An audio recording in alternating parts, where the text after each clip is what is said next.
like it.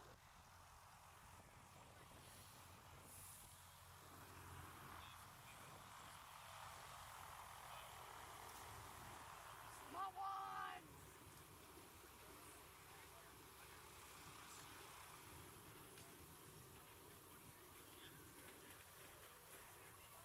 Oh, taking them off.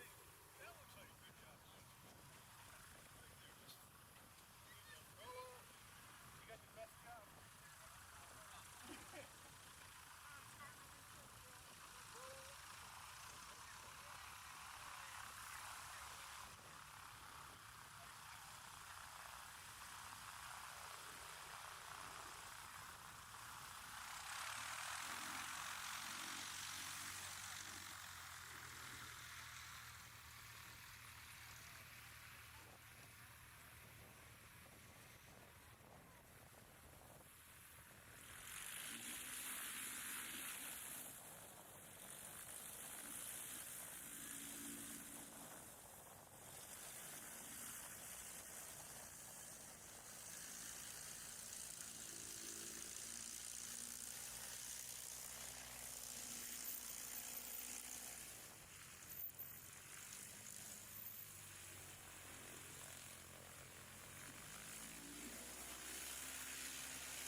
replace the batteries on them. Check, check. 1, 2. Check, check. 2, 1.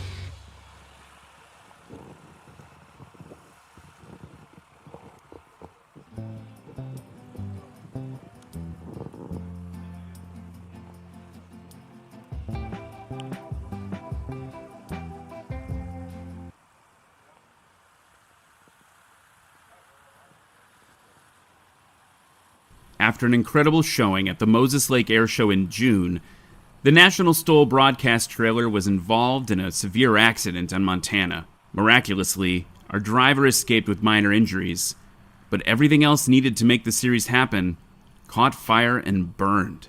It goes without saying, then, that we're incredibly grateful for the support of our fans, our volunteers, our pilots, and our sponsors.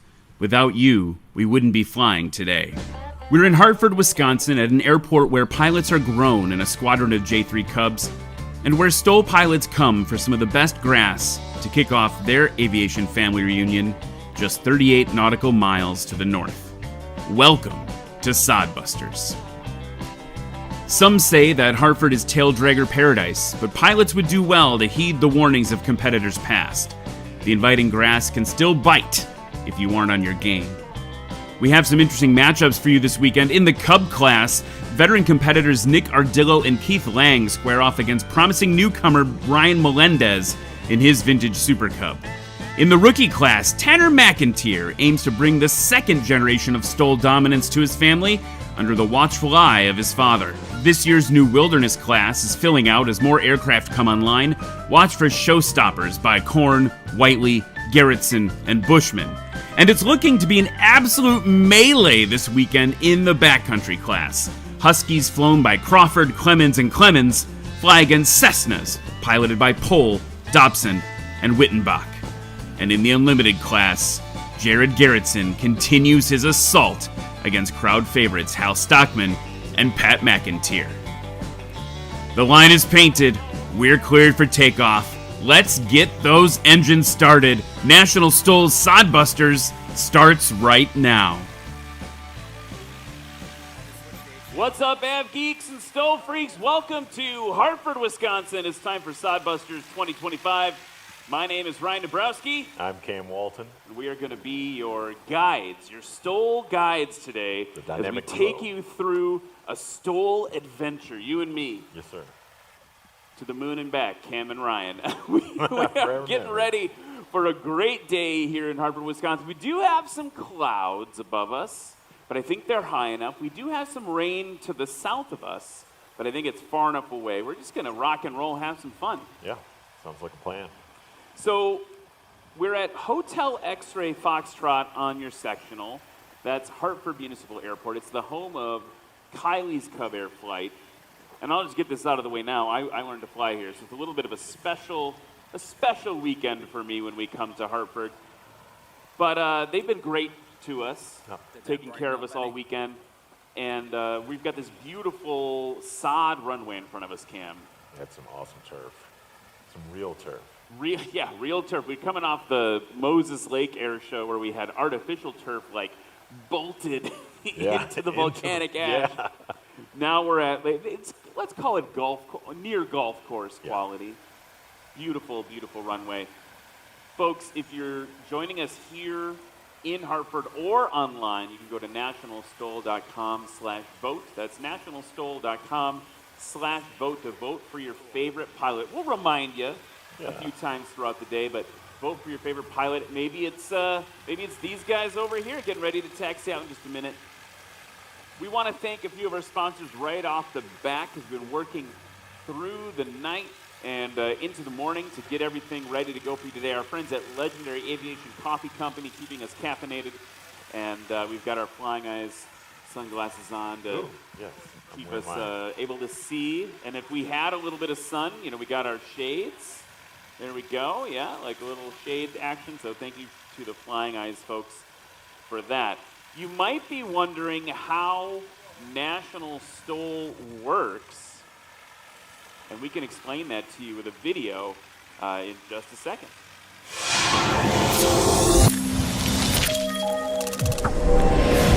Garrettson, Takeoff and landing competitions are simple. We have the pilots here competing in separate classes to get the lowest score possible. As you see behind me, we have the start-finish line, so let's start with the takeoff. This runway is marked with a start-finish line, and as a competitor parks their main gear on the line, they apply power and position their aircraft to get off the ground as soon as possible. Once their main gear leaves the ground, a line judge will mark their takeoff score using the measuring line along the side. This score will be added to the pilot's landing score on this heat. The landing is in two parts. It's either over the line and counted, or if the pilot's main gear touches down before the line, or even touches the line, this heat score is scratched and results on a landing disqualification, and the pilot will have to rely on another takeoff and landing score to get them on the podium. A quick look at our aircraft shows we have two types of landing gear, tricycle and tail draggers. On the tail dragger aircraft, the score is marked from the two main wheels toward the front of the airplane. And for tricycle landing gear, the score is marked by the two main gear in the rear of the aircraft. It's a fierce competition out here, but at the end of the day, it's all about building better and safer pilots in the skies. It's a great day for STOL competitions. Let's get it started.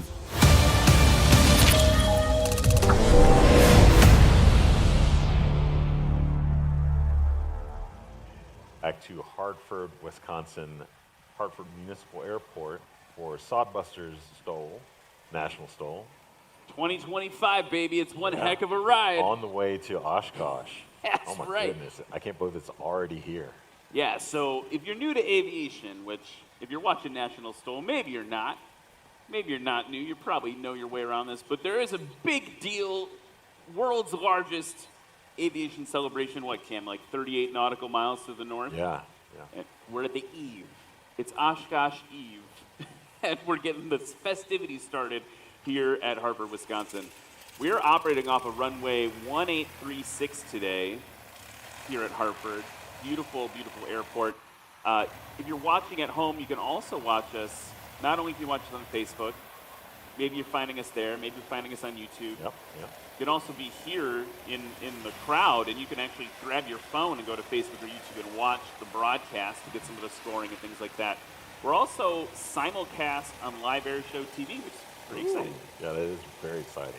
That's awesome venue to be on, especially on YouTube. Lots of people watch that, especially for watching your air shows all over the country Yeah. that you can't make it out to. They've been super clutch since COVID and doing all that. Oh, yeah. Yeah. So let's get started over here with the Cub class and the vintage Cub class. And let's just go through the competitors you're going to have today. You're going to see Edward Boyd. Nick Ardillo. Glenn Roberts is going to be in an Aranca Champ in the vintage Cub class. Kirk Meese. Micah Lindstrom's making a surprise appearance. A little sneak in there. You're all going to see Keith Lang, Ryan Melendez, and Ron Hansen back in that champ. Yeah, it's going to be exciting, especially in that champ. We'll be able to get a little play-by-play since we're kind of familiar with that vintage line of aircraft. You flying the J3, especially here. Me being a champ owner myself. Awesome. So we're getting ready for the first heat of this class, this Cub class. This is a new class this year, trying to bring in a fair place for all of the Cubs to compete, right? We've got the sport class. Some of them ended up in the sport class. Some of them ended up in adventure class and other classes. And we needed a place where it would be fair for them to compete against airplanes that look like Cubs. And look, if you look to the right, they're all Cub types. all Cubby looking. Yeah. Getting the prop spinning on that first one there as we get ready to go. With that beautiful paint job. And the shark mouth P-51 on the side of that. So first up, folks, let's get this party started here in Hartford. From Appleton, Tennessee, race number 219, a 2012 Cub Crafters Carbon Cub. Give it up for Lee Boyd. Well, he's originally from Houston, now living in Appleton, Tennessee, just outside of Chattanooga. started competing at Swamp STOL last year and had a lot of fun and is back for more. Next up from Dallas, Texas, race number 68. It's a 2014 Cub Crafters Carbon Cub SS. Everyone, let's hear for Nick Ardillo. Nick is an airline pilot based in Dallas, Texas. He's looking forward to getting to know all the good people in STOL. Has a total flight time of over 15,000 hours. From Lyndhurst, Illinois, race 248, a 2007 Cub Crafters Carbon Cub Sport Cub. It's Kirk Meese. Kirk has loved everything that flies since childhood and has flown himself at the age of 17. He graduated from Southern Illinois University and worked as a flight instructor for 4 years back in 1991 before landing his first regional airline job flying the Jetstream 31.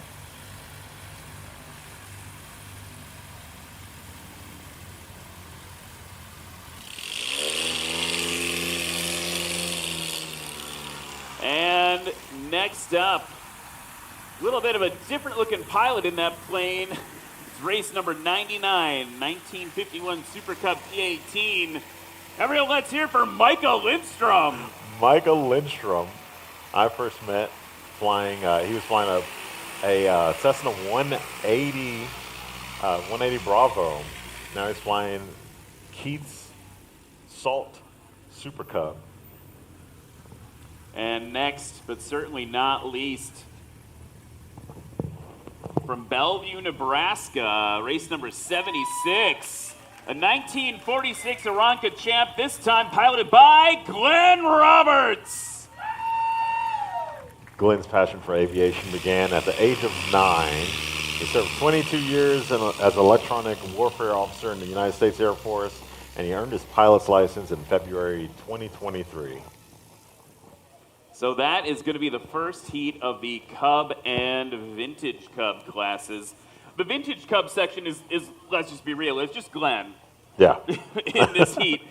His partner in the aircraft, Ron Hansen, is going to also be flying in the Vintage Cub class, but they can't fly the plane at the same time. Right. So we're going to give them spread across the two heats. You're also going to see Micah Lindstrom. He's flying Keith Lang's airplane, like you mentioned, Cam. Micah and Keith will swap out with each other when they get to the second heat. So Keith will be flying his own plane there. Awesome. So again, folks, nationalstol.com/vote. Nationalstol.com/vote is where you can go find out more about, or where you can vote, for your favorite pilot. All right, Lee Boyd is on his way to the STOL line.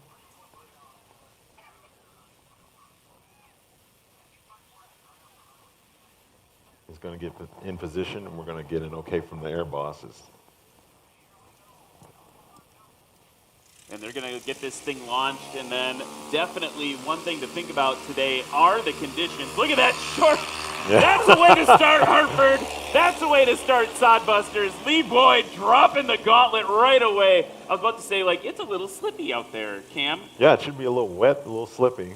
Lee was actually out there in his Cub trying to high power throttle run some stuff.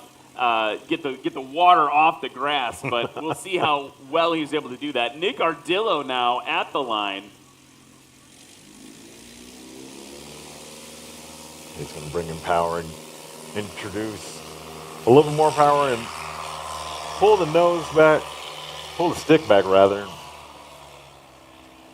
He's off in under 180 feet.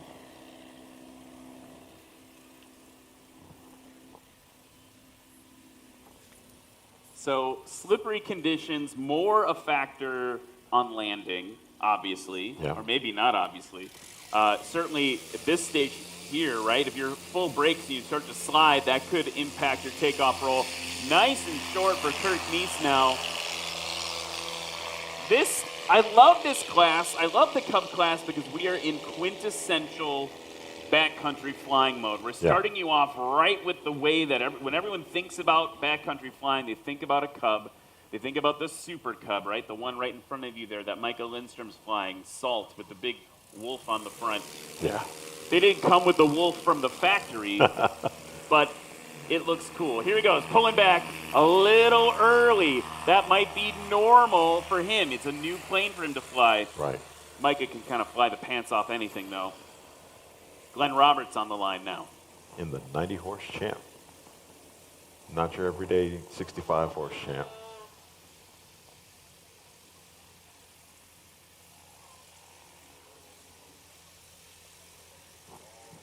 So now we're seeing a plane with a little bit less performance compared to the others.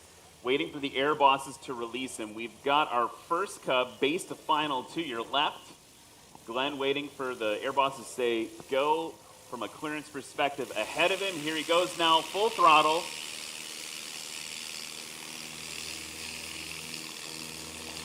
Getting that tail up, building up the speed. And I love how he's not afraid to yank that tail back into champ. We saw some laughs in the crowd there. Like, he's ready to give it a go, right? He's competing today. Yesterday, between the two of them, between Ron and Glenn, Ron was out in front. Yeah. So we'll see how that ends up. See Now, what everyone, happens. to your left, Lee Boyd coming in on final there. Flaps down. He's going to transition into ground effect there. Wings working a little bit better, using the throttle to keep him off the ground. Over the line. Yeah. And it's a scratch. Lexi Duncan calling it a scratch. And look, Cam, at how much sliding he did on that wet grass. Yeah. That's going to be a factor today, at least in the beginning part of the day. We had a few rain showers come through right before we started. So not on the board for Lee Boyd. When you scratch, it doesn't count. That whole run gets thrown away. Next up, Nick Ardillo on short final.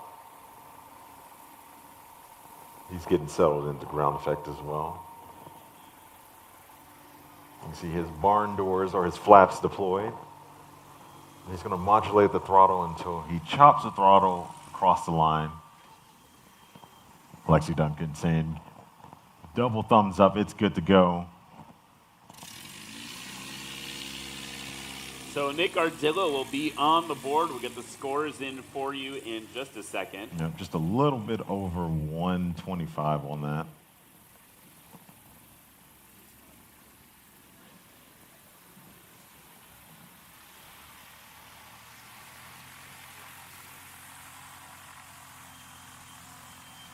And you can hear the stall horn going off in our Sport Cub.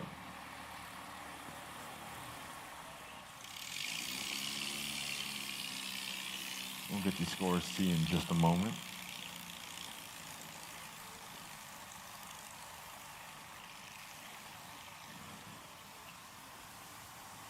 As Michael Lindstrom to your left in the Super Cub named Salt. Keith Lang's other Super Cub.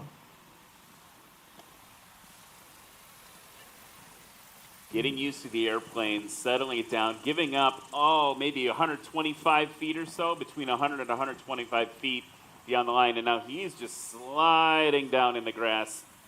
Not a lot of grip in these smooth turf conditions. with the smooth, fat tires. Yep. You got to swap over to the knobbies. Oh, yeah, like we've seen with Steve Henry in the past. And now let's watch for Glenn coming around the bend. I almost said coming around the river bend. Glenn is coming Pocahontas in reference. on final approach there. And we're on board with him during the broadcast here, so that's going to be cool to see the cockpit view. Slipping it down close to the ground there. He doesn't have flaps. We'll guide you through what all these different control surfaces are in a minute. He doesn't have flaps, so he's got to slip the airplane. He's got to cross control it, make the airplane fly through the air a little weird to get it down low to the ground like that. Now he's just off the grass. Modulating the throttle is going to chop the throttle. And now heavy on those toe brakes. Keeping the tail down and just sliding to a stop. If he's going to be conservative on this first round and continue to get it dialed in. Because he's got to be his partner, right? He's not going to let Ron outdo him.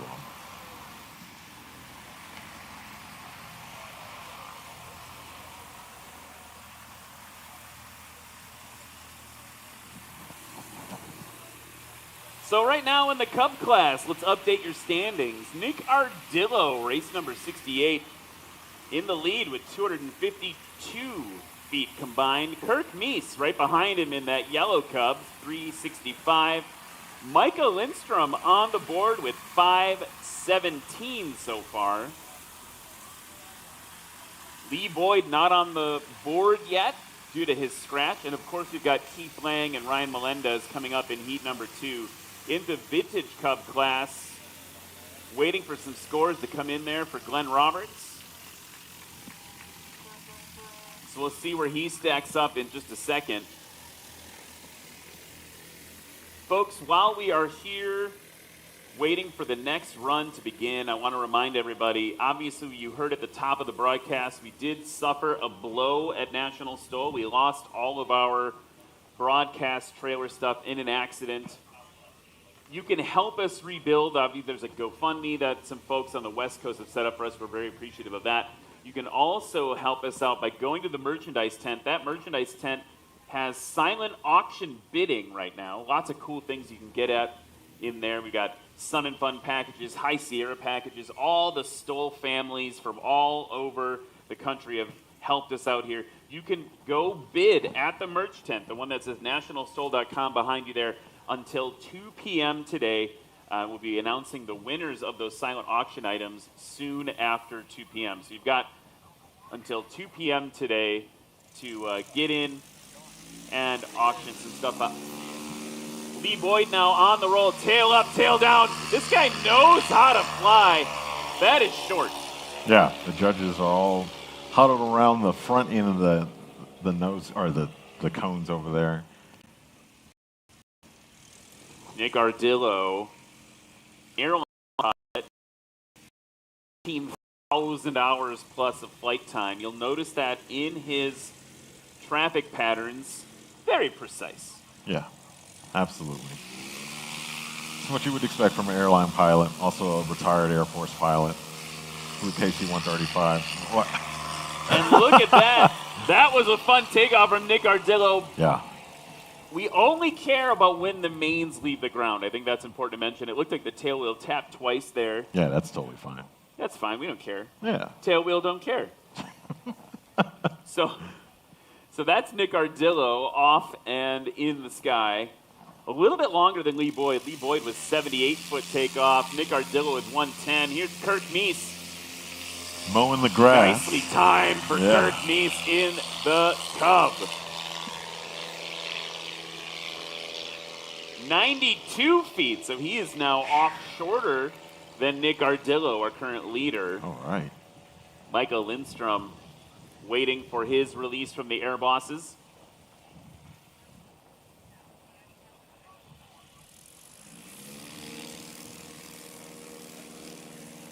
Tail coming up. He's going to drop it on the ground. It wasn't ready to fly quite yet. He even did the old flap pop, Yeah. and it wasn't enough. He's just got to get used to the airplane, right? Yeah, The other absolutely. thing about that airplane, we'll talk about it when Keith flies too, is that airplane's seen a reduction in horsepower after its annual. Some of the stuff that was on it got taken off of it for its annual, so it's a little less power than Keith is used to. So I think he's probably watching Micah fly and seeing how it's going to fly. He's got the advanced team out. Micah's flying it to scout the conditions so Keith can give it all it's got. Okay, here we go now. Glenn Roberts in the Vintage Cub class. Previous combined score 818. Previous takeoff 362. He is giving it. I love it. Yeah. I love it. He is throwing that tail down. He's trying to launch himself into the air. Vintage Champ, let's go. Yeah, absolutely. Now you own a Vintage Champ. I do. You fly like that? I do not. Okay. Here's Lee Boyd on the left now. Settling in. Looking to get on the board. Chopping the throttle.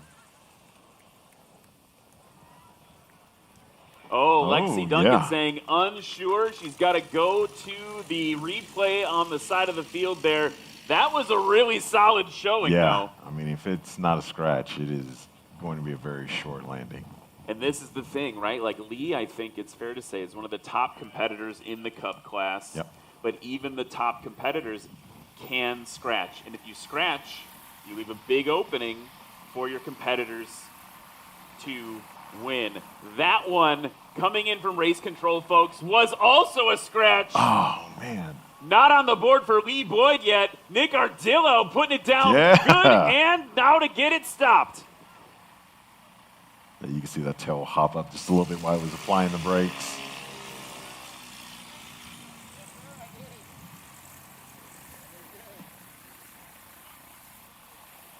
Kirk Meese on short final in the Sport Cub with the flaps down.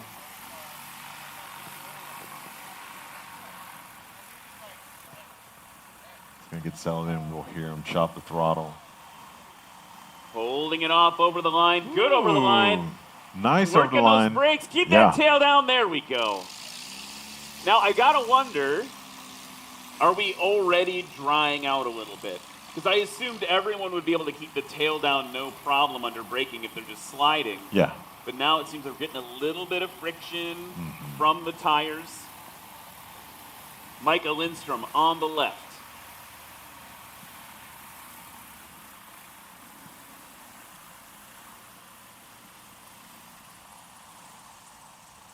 Yeah, he's taking the plop it in approach. A little over 175 for Michael Lindstrom on that one. And then we go over to our friend in the Vintage Cub class, Glenn C.W. Roberts. That Slipping last it in. takeoff was 427. All right. And yeah, so we talked about how he's got to slip it. So if you look at the other airplanes in this class, and most of the airplanes today will have flaps. Flaps are the surface that hangs down on the inner side of the wing, and it produces drag and lift. Very useful in STOL operations. Glenn doesn't have that. Nope. So he's got to present the fuselage to help stop him, or slow him down, rather. And you can see his wheels shimmying from him applying the brakes. Those nice toe brakes that Ron was bragging about yesterday in my face. Yeah. Yeah, we'd all of us that fly vintage airplanes, we don't have the luxury of toe brakes. Yeah. So I want to talk about a few things if you're watching at home.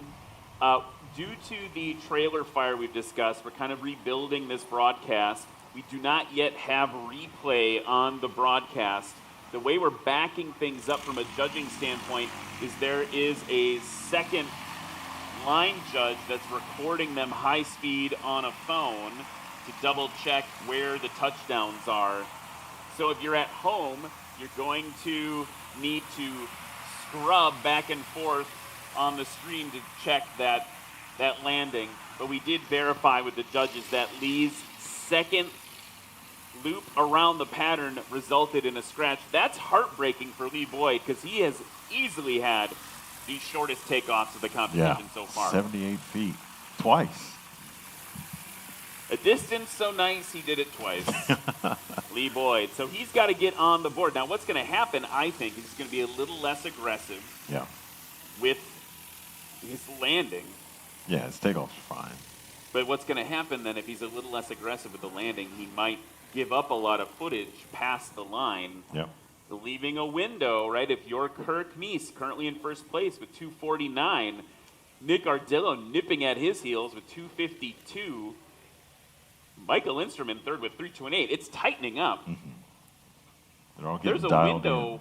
I mean, Lee gets on the board at all with these takeoff scores. He's probably going to push one of them out, but he could scratch a third time. That would be a sad day. That would be a sad day. He would not be happy about that. He's usually on the podium.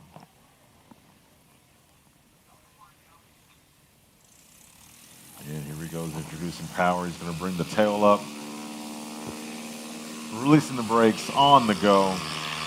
Felt like the timing wasn't as clean on that one as it was previously. Yeah.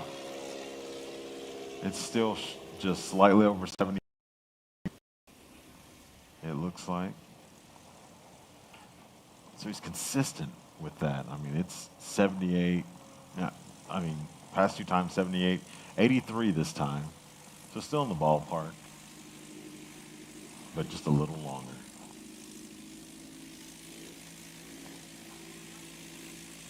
Nick Ardillo throttling that engine up. Currently in second place. Nicely done for Nick Ardillo.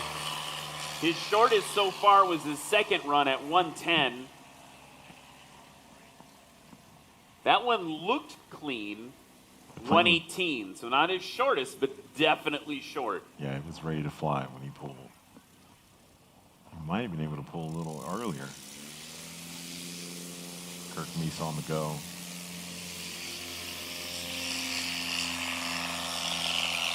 See the judges there lining that one up for Kirk Meese. That one felt real nice. Michael Lindstrom now going a little bit to the left, it looks like, on the start-finish line. We've got maybe just a slight crosswind from his right. Yeah. And so he wants to get a little bit more of that. Whatever, any knot of wind you can get on your nose, you're going to take to try to get off shorter.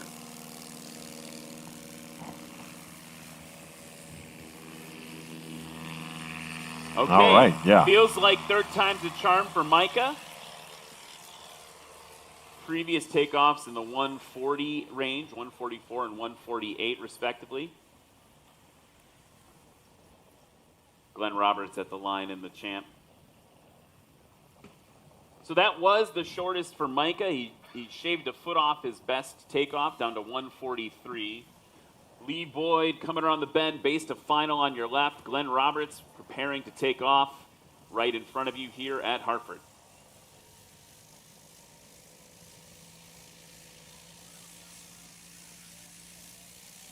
Decidedly less horsepower than the other planes. Yeah, just 90 horses. Way less than any sedan that you're driving right now, pretty much.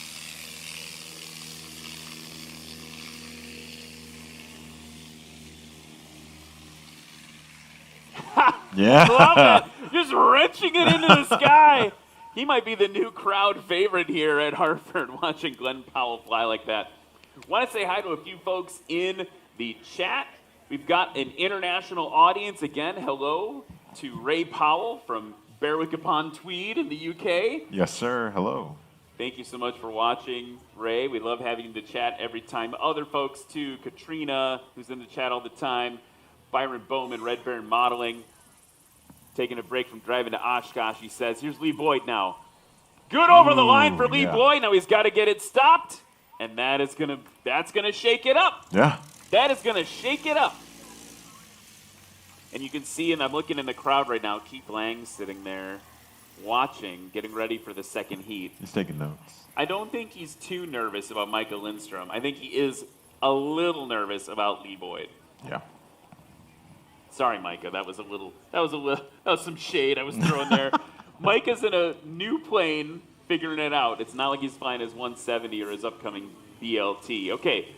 Nick Ardillo. Double thumbs up from Lexi. A little brake fade. Gonna get it stopped. Sub 175. I should add, by the way, Katrina from Devon, England. Ah. So we've got some Brits watching from over the pond, as it were. Kirk Meese now over the line. You can hear the stall warning horn coming on. That's great when you're that close to the ground. It means you've got it all figured out. Modulating those brakes a little bit to get it stopped, but well done for him. Michael Lindstrom on short final.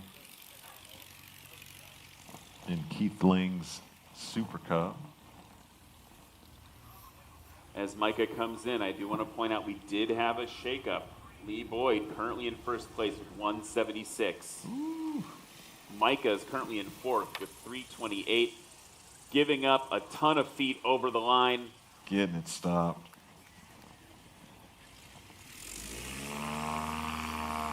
So your current standings in the Cub class as we head over to heat number 2 will be Lee Boyd in first place with 176, Kirk Meese with 219, and Nick Ardillo's first run, 252, putting him in third. Micah Lindstrom not on the podium with his best of 328.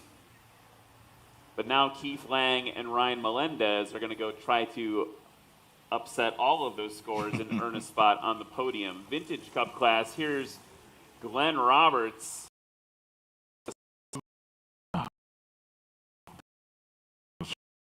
To work.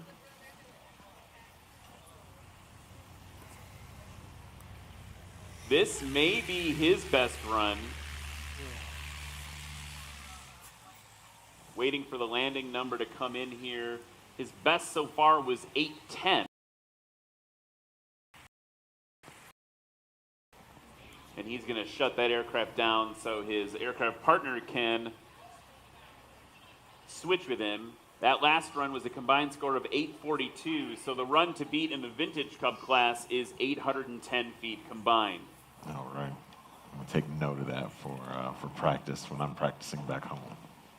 So as we get ready for the the Cub and Vintage Cub classes, getting ready for the next heat, now's a great time to go visit the merch booth, the food. We've got food vendors right behind us, Cam. Oh, yeah. Something smells good. They're cooking something back there.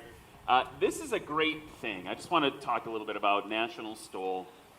We've traveled the country all year. Yep. And well, for years, but this year, 2025, we've been as far west as Moses Lake, Washington. We've been as far east so far as, I guess, Swamp STOL in Louisiana is the furthest east we've gone so far. We're going to go a little bit further east, out to Pennsylvania in a little bit, in a few weeks. Yeah. So we've been all over the place. This is stop number 5. Again, if you like what you see today, you can check us out live streaming the rest of the season, or you can travel with us. Next up is Rocky Mountain STOL. Ooh. That's one of Cam and my favorites. Yeah, we had a very awesome hour-long drive from Jackson Hole to Pinedale. It was just scenic the whole time. Yeah, just oohing and awing the whole time. Absolutely beautiful. That's going to be August 15th and 16th.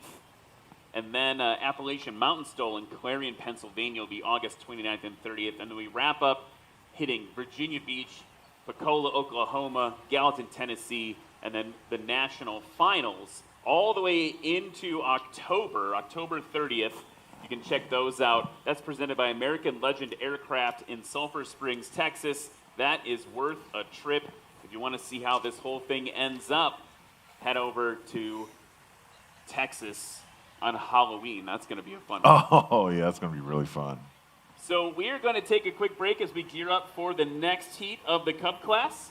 We'll be back with more National STOL here in Hartford, Wisconsin, right after this. On June 23rd, our National STOL community was dealt a devastating setback.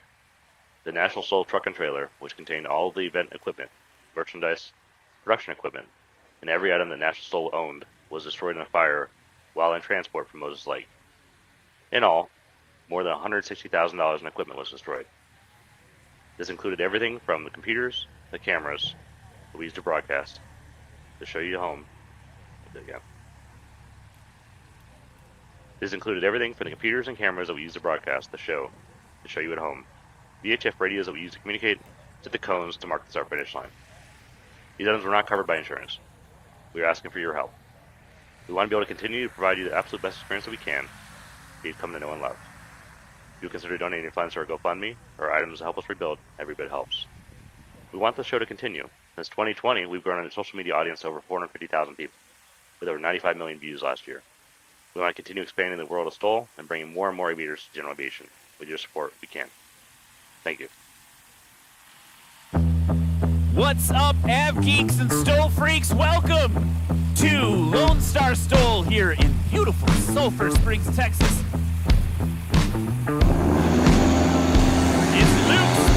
everybody, 2019 American Legend Aircraft MOAC.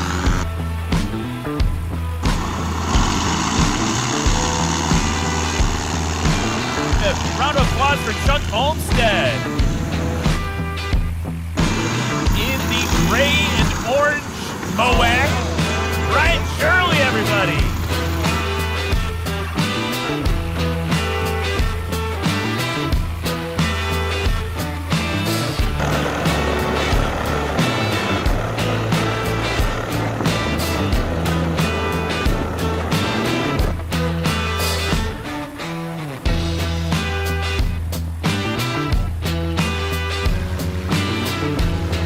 Give a round of applause for Brian Steck.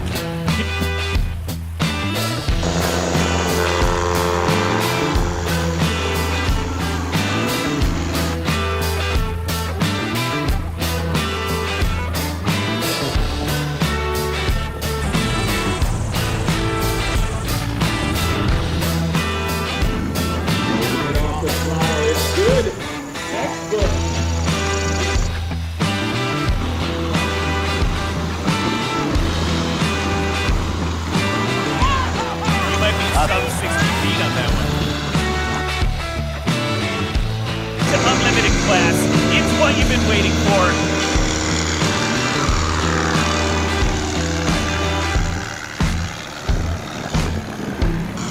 That's right, the beast mode MOAC.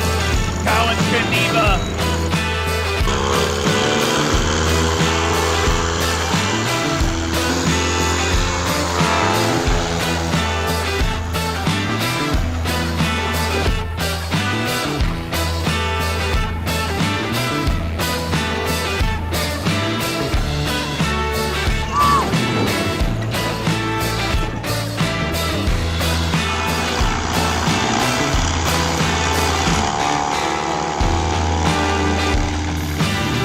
Oh my goodness gracious. Frank Knapp showing that he deserves to belong here.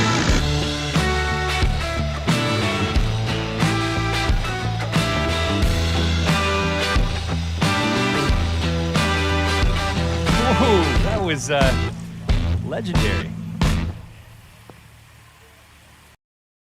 We are back here in Hartford, Wisconsin. Folks, we are just kicking things off. We got the first heat of the Cub class in the books Yes. for 2025. Let's go. Lee Boyd pulling out the podium so far on his last run. Yeah, it's a pretty bird. Deserves to be number one, right? Well, don't tell that to the competitors sitting here. They want a fighting chance as well. In this heat, you're going to see Keith Lang, Ryan Melendez, and Ron Hansen back in that Aranca champ. First up, folks, from Wasilla, Alaska, race number 50. It's a 1951 Super Cub PA-18 with 125 horsepower. Give it up for Keith Lang. Keith is an Alaskan resident and a wildlife biologist. He's been around aircraft all his life. Started piloting in his father's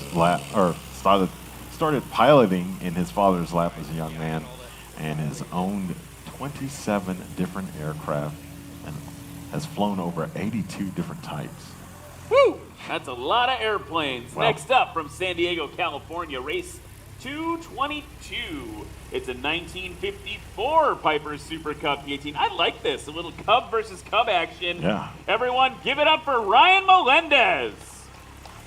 Ryan is a full-time airport bum and part-time airline pilot. His aviation journey started almost 10 years ago at the age of 17, and on September 6, 2015, he was rushed to the hospital, with septic shock.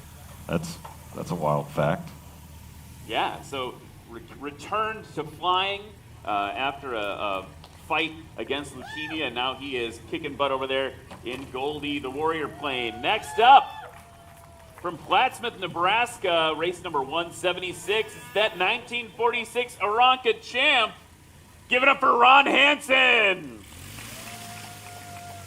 Ron started flying in a Cessna 172 When it used to cost 32 hours an hour to fly it wet, he earned his private pilot's certificate at Maxwell Air Force Base Aero Club in Montgomery, Alabama, and has relocated to Nebraska in 2021 and earned his instrument training in 2006.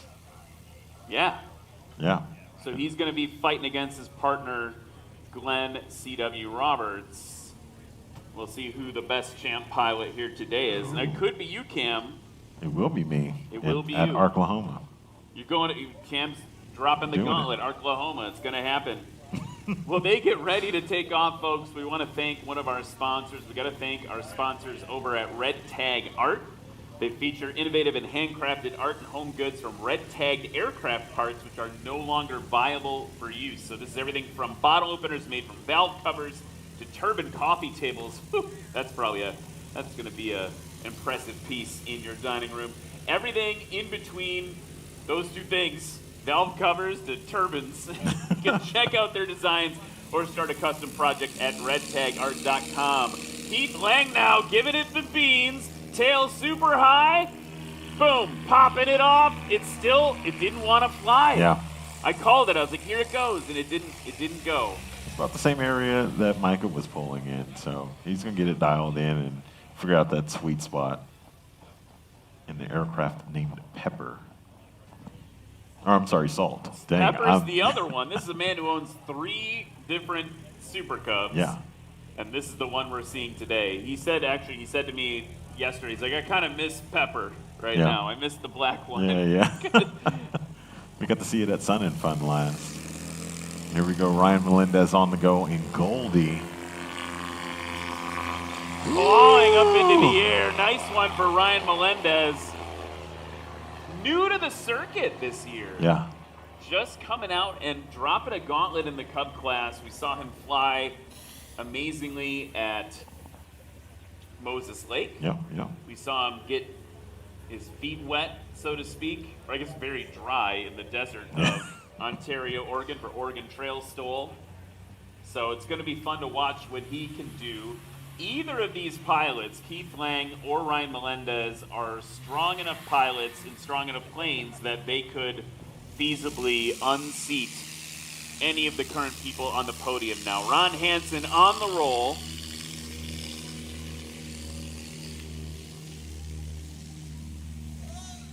There we go. Off for the champ. He was giving Glenn Roberts a run for his money yesterday, so we'll see what Ron does today. He did beat his partner in practice. So right now, takeoffs. Ryan Melendez, the only one who's competitive. That was a long one for Keith Lang. He's got to get it dialed in. Here he comes now.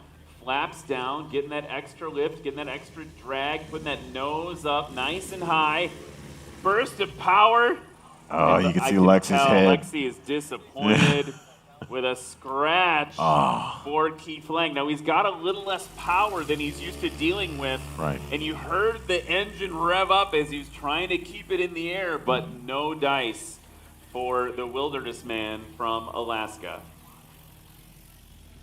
So that'll be a scratch for Keith Lang, not yet on the board. Goldie, flown by Ryan Melendez, high and to your left. He's doing that classic stabilized approach. A little less competitive risk coming in this way. If you're low and high alpha and slow, you could lose the air and end up on the grass. Yep. This is a little more stable. Good over the line for Ryan. Ooh. Heavy on the brakes. There we go. Get it stopped, buddy. Just over 175 on the landing for Ryan in that Super Cub. And you had mentioned that you think that the grass is drying up. You can tell that their tires are pretty dry right now. Not as wet as what we were seeing earlier with the last heat. Well, and this is the thing that you might even be able to see from the air, right? Like as you come in, you see the way the grass is laying. Yeah. You can see where the other competitors have been touching down. That'll stop happening over the course of the day. But yeah, I'm surprised we're already drying things out a bit here at Hartford after that rainstorm we had just before competition started. Now, Ron Hansen in the champ 465 was the takeoff. Sailing over the line, almost gave up 150 feet. Yeah. That's a good portion of our runway, honestly. He's getting it stopped. And his aircraft partner, Glenn Roberts, is in the back here just laughing at him. That's what good friends are for, the ability to laugh at each other when you're performing poorly. So he's still got 2 more runs to get up in front of Glenn.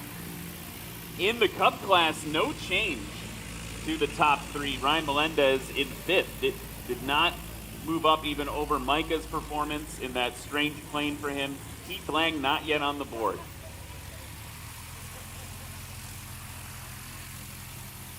Yeah, we'll see what Ron's going to do in that Rocket Champ. So this Cub class, we talked about it earlier.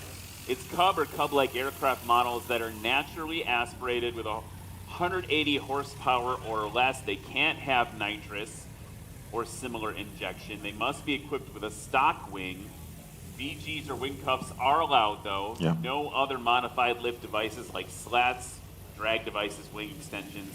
Vintage Cub class, which the Champ is flying in right now, is the Cub class aircraft, but they need to be 100 horsepower or less without flaps or other pilot-operated lifting devices. That's right from the rule book. Here's Keith Lang mowing the lawn a little bit. There he goes. Still not quite ready to fly. Yeah, it's that 175-foot mark. It just seems like that him and Micah were in that plane really wants to fly, honestly. Seems to be where Salt is getting tossed over the shoulder. That it seems. Okay, Ryan Melendez now in Goldie. Not afraid to get the tail up either. Pulling it back. Oh, that was a nice short one. If you're Lee Boyd, you're looking at that going, oh, I thought I was the only one who could take off short. Let's see what the actual number comes in at. Sometimes they're longer than they seem. That was short, 91 feet. All right. So that is going to be the second shortest takeoff of Cub class, bested only by the 83 feet on the board of Lee Boyd. Ron Hansen now. In the 90-horse Champ, no flaps. In a wooden prop, yeah. The peanut gallery here in the race booth is passing on notes to him that he can't hear, but they're just shouting, pull! They want him to pull earlier. They want him to pull about 3 seconds earlier. If I'm Glenn, though, why am I helping? I want to win. Yeah. That's a nice sportsmanship back there. That was 420 feet. And here comes Keith Lang. Good over the line. I'm looking to see. Getting it stopped. Gonna be sub 150 it looks. That is going to go to the replay for Lexi. So they're going to check the camera there to see if he's scratched or not.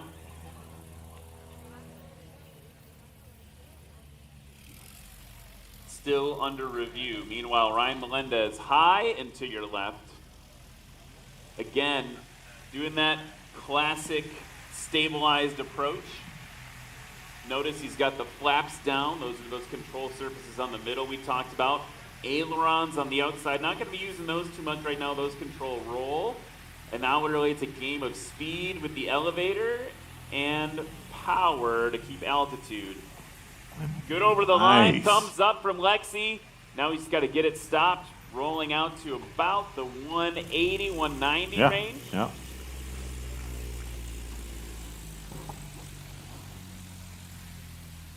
So pretty consistent for Ryan on the landings. That was 190. That is going to bump him up now into 4th place with a combined score of 281. So a pretty solid, about a 50-foot improvement for Ryan between run 1 and run 2. Yeah. Keith Lang, if I'm reading this score sheet right, has scratched a second time. Oh, no. Ron Hansen Good over the line. I was Yeah. surprised. He must have been an inch above the grass. Getting it stopped now there in the champ. It's coming in hot on that one. Yeah. It's Little- about where he little was stopping gusto. yesterday, so hopefully there's a 3 in front of that number, not a 4. So Ryan Melendez clawing his way up the ladder. Let's go. One more landing to get on the podium. Keith Lang not yet showing us, I think, what he can normally do. And there you go. You were right. Got it stopped yeah. nice and short. So Ron Hansen is going to pop up in front of Glenn Roberts by 6 feet.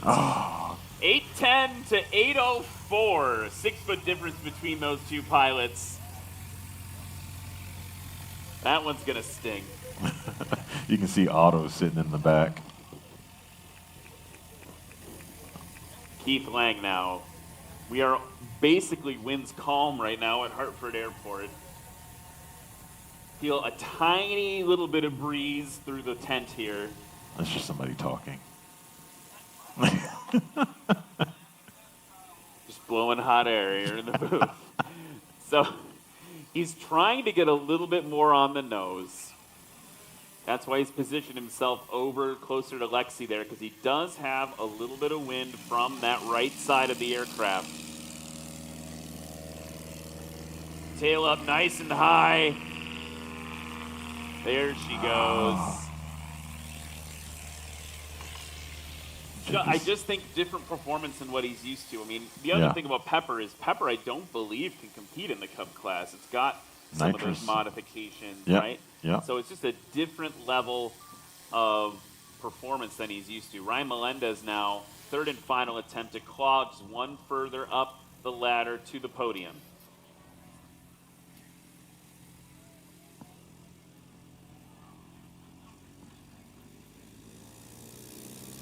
Tail coming up. Nicely done. Yes, very nice execution. Pulling the stick back, deploying.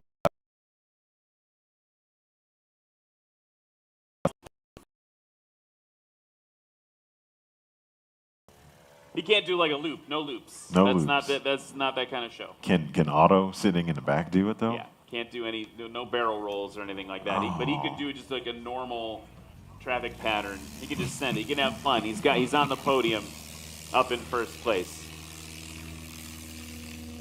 Tail coming up.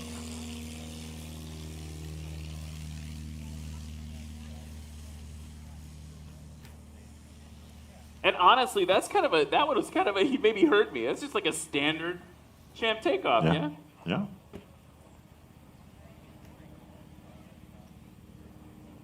So that's going to basically wrap up the rest of the Cub and Vintage Cub classes. We got to see what Keith does. We got to see what Ryan does here. Now he's going to drop it in, working those gear. That, I think, is more what we're used to seeing from Keith. Yeah. On landing. Double thumbs up from Lexi. So he's going to be on the board now, and we need to see how that shakes things up.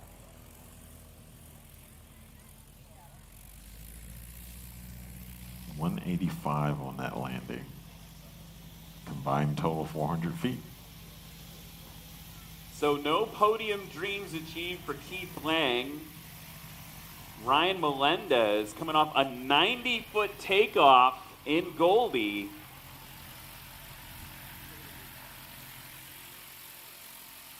Stable. Smooth. The youth of America in front of you, folks. Good over the line. Keeping that tail nice and low, balancing on those brakes. Ooh. Absolutely, folks. That was a fantastic showing by Ryan Melendez. Now let's see if that was enough to change up the results. Go around for Ron Hansen there, probably a little too tight on spacing. Again, no issues there for him. He's do whatever he wants. Yeah, go arounds are free. Take them when you can. And if you already won,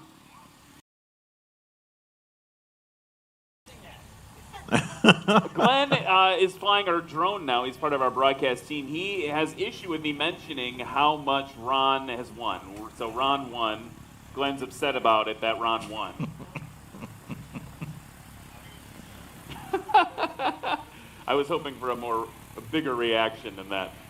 So let's see what happens here on this last landing. A nice left 360. Now here he comes, base to final in the champ. What a beautiful thing to see a champ turning base to final over this Hartford grass. Oh yeah, it is in its natural habitat.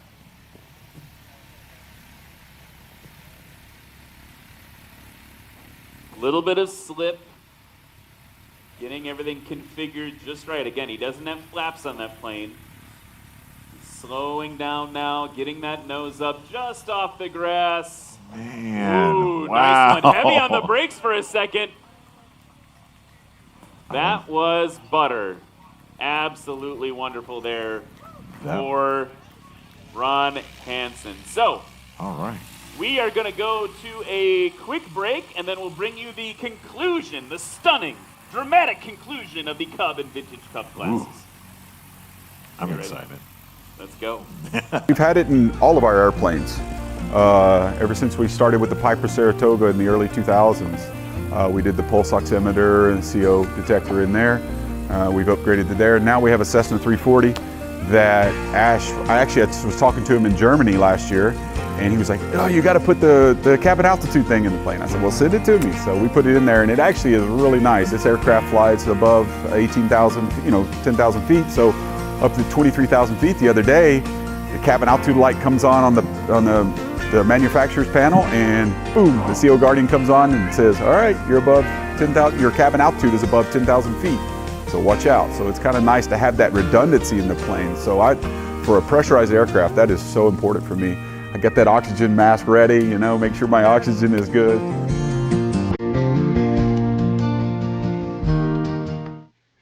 Connect with pilots worldwide. Watch your flights unfold with accurate terrain, scenery, altitude, ground speed, time, and flight path. Improving your wind situational awareness by reviewing your flight path with wind data. Invite friends to join you. Debriefing with peers is a blast. Balance striving with fun. Never wasting a chance to document bragging rights or continue to improve by connecting with pilots and instructors who inspire you. Just tap the record. Ryan, did he tell you where to put second and third? Okay, so You said that the most common position for the CO Guardians over there on the right side? Yeah, it would be generally somewhere in this area. And, if you went into the panel, and obviously you can go into the panel, and with this particular one I showed you the panel, he's basically got a 275, his ELT is going to be here. You've got USB charging port and programming port, which will be tied into these, is going to be here. Then you've got Bose, these two audio jacks here, and this particular prop de-ice one is going to end up in this here. You can build something off of this flange, which you could put the CO Guardian here. You could mount it to the top or the bottom of the glove box. Or if you're going to do a panel mount, you've got the mount holes, and I think there's 7, 9 holes that actually go through the panel, and basically I would cut those.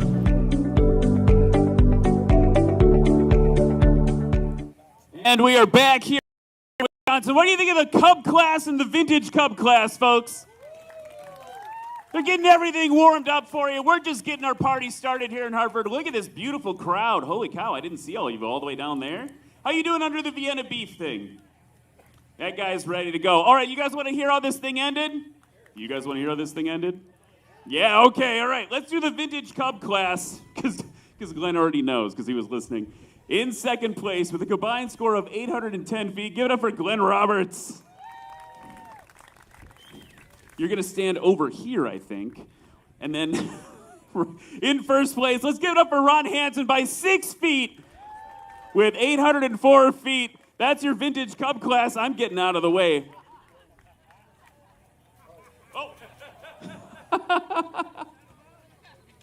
Okay, well, at least Glenn got a little vengeance there.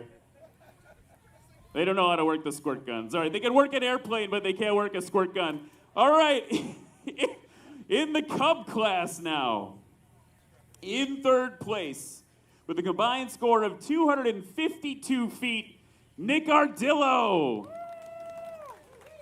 In second place, with a combined score of 219 feet, give it up for Kirk Meese.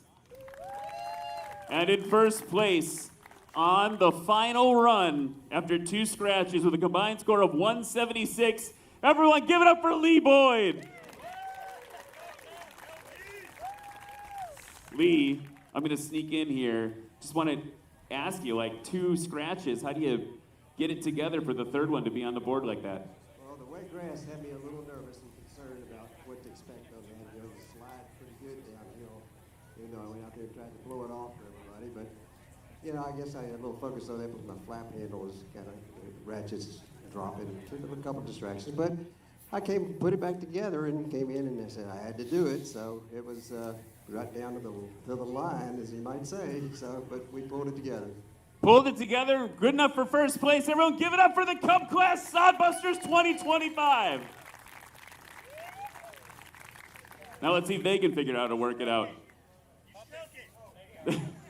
All right, folks, we're gonna let them celebrate. We're gonna be back with even more STOL action in just a few minutes.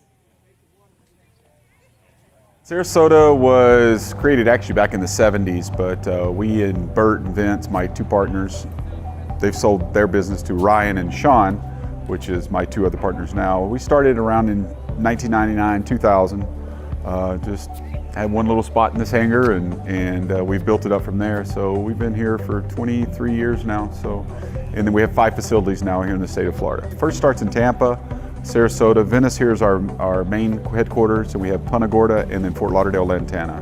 Then we have partners in Brazil, South Africa, Greece, Tullahoma, Tennessee, all over the world. We're the largest Garmin dealer in the world. So that's probably what we've been known for. So we do more installs on aircraft, general aviation, anything really under 10,000 pounds than anybody else in the world. So, and we've been that for quite a few years now.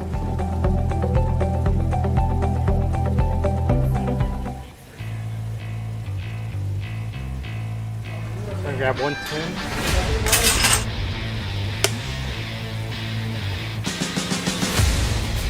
Rick, hold it. Taking the big bounce. Okay. He's sliding. Came down and I was braking and it just shattered across the weld. My name's Justin Tisdale. I'm flying a Zenith 750, flying in the Spark class. My dad and I would always go to events and things like that, and I would always look up and just see people flying. And for me, it was something that I dreamed of doing. It's something that he dreamed of doing. We grew up like kind of poorish, and he was a cop and couldn't really afford to do that kind of stuff.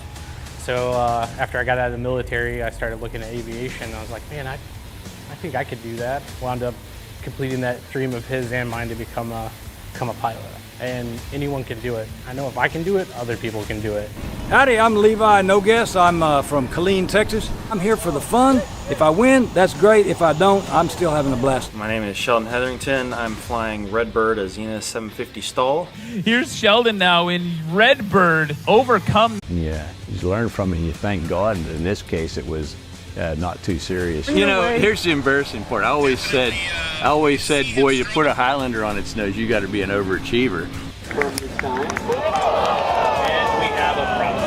Yeah, I had to entertain everybody. I started off at a young age, probably 3 years old, racing motocross.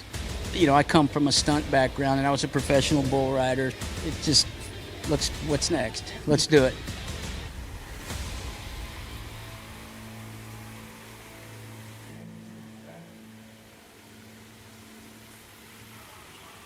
Hartford, Wisconsin. Sodbusters STOL, National STOL. We're gonna have the results. From the Cub class, in first place, we have Lee Boyd. Combined total of 176. Second place, Kirk Meese.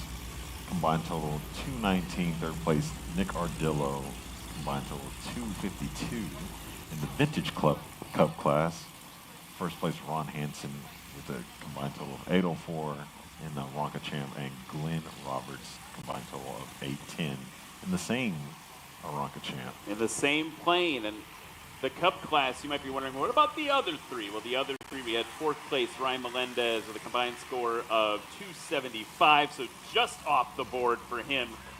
And then fifth place, Micah Lindstrom, 328, and Keith Lang rounding it out in sixth place with 400 feet. What a great way to start the show, though. Yeah, and now to follow that up, plenty of excitement coming from the sport class. We saw them yesterday during practice, and it was really is that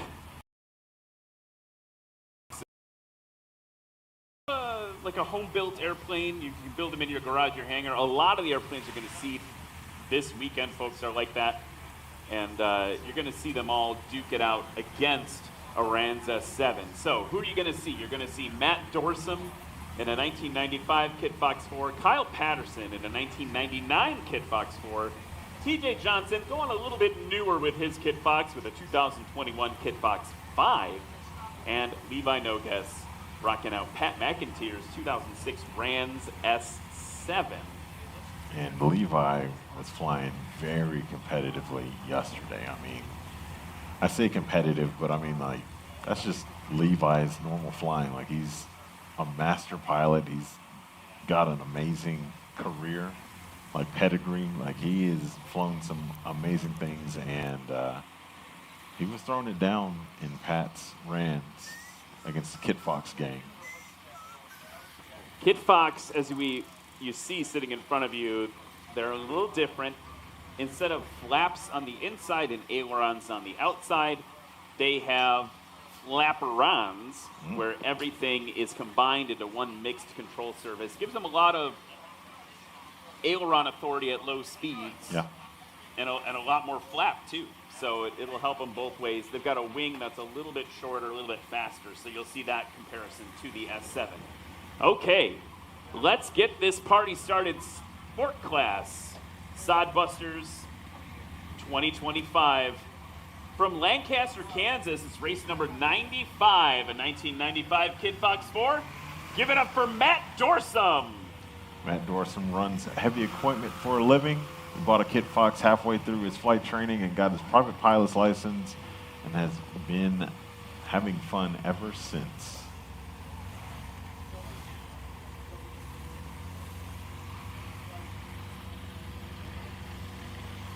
Next up, from Wyobraska, Nebraska.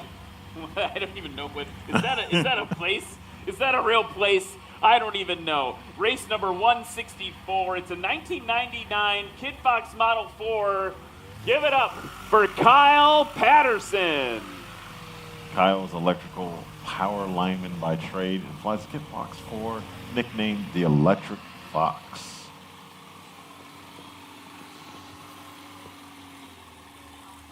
Watching him fly yesterday was really exciting. I mean, that's a small aircraft right there in front of you now. It's got that classic round cowl, and it's a very electric paint choice. It's electric. Okay, next up from Franklin, Michigan, it's race number 58. A 2021 Kit Fox 5. Give it up for TJ Johnson. TJ was raised in Reno, Nevada, learned to fly at Stead Airport, former home of the Reno Air Races. He now lives in Michigan and has been a GA pilot, a general aviation pilot, for 18 years.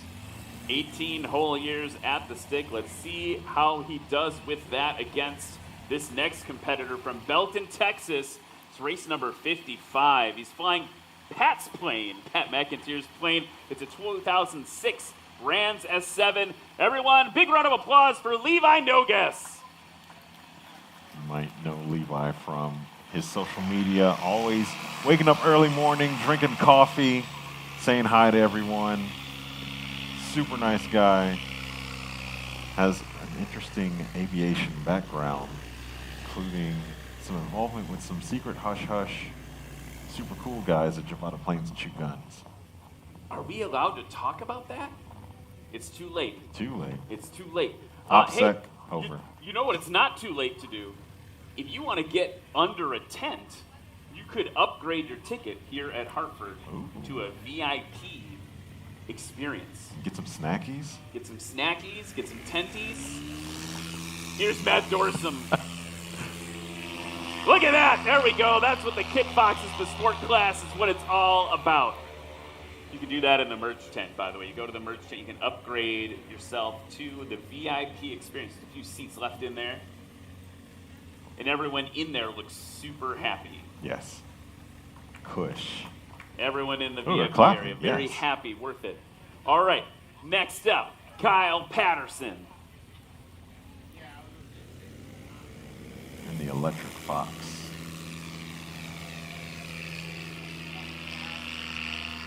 He was taking a bite out of crime with that, getting that tail up, biting it back down. Yeah. TJ Johnson, Kit Fox 5. These takeoff numbers, by the way, we'll recap in a second. They're already getting stupid. Yeah. They're already getting small numbers. Okay. Small plane, small numbers. NationalStol.com. Okay.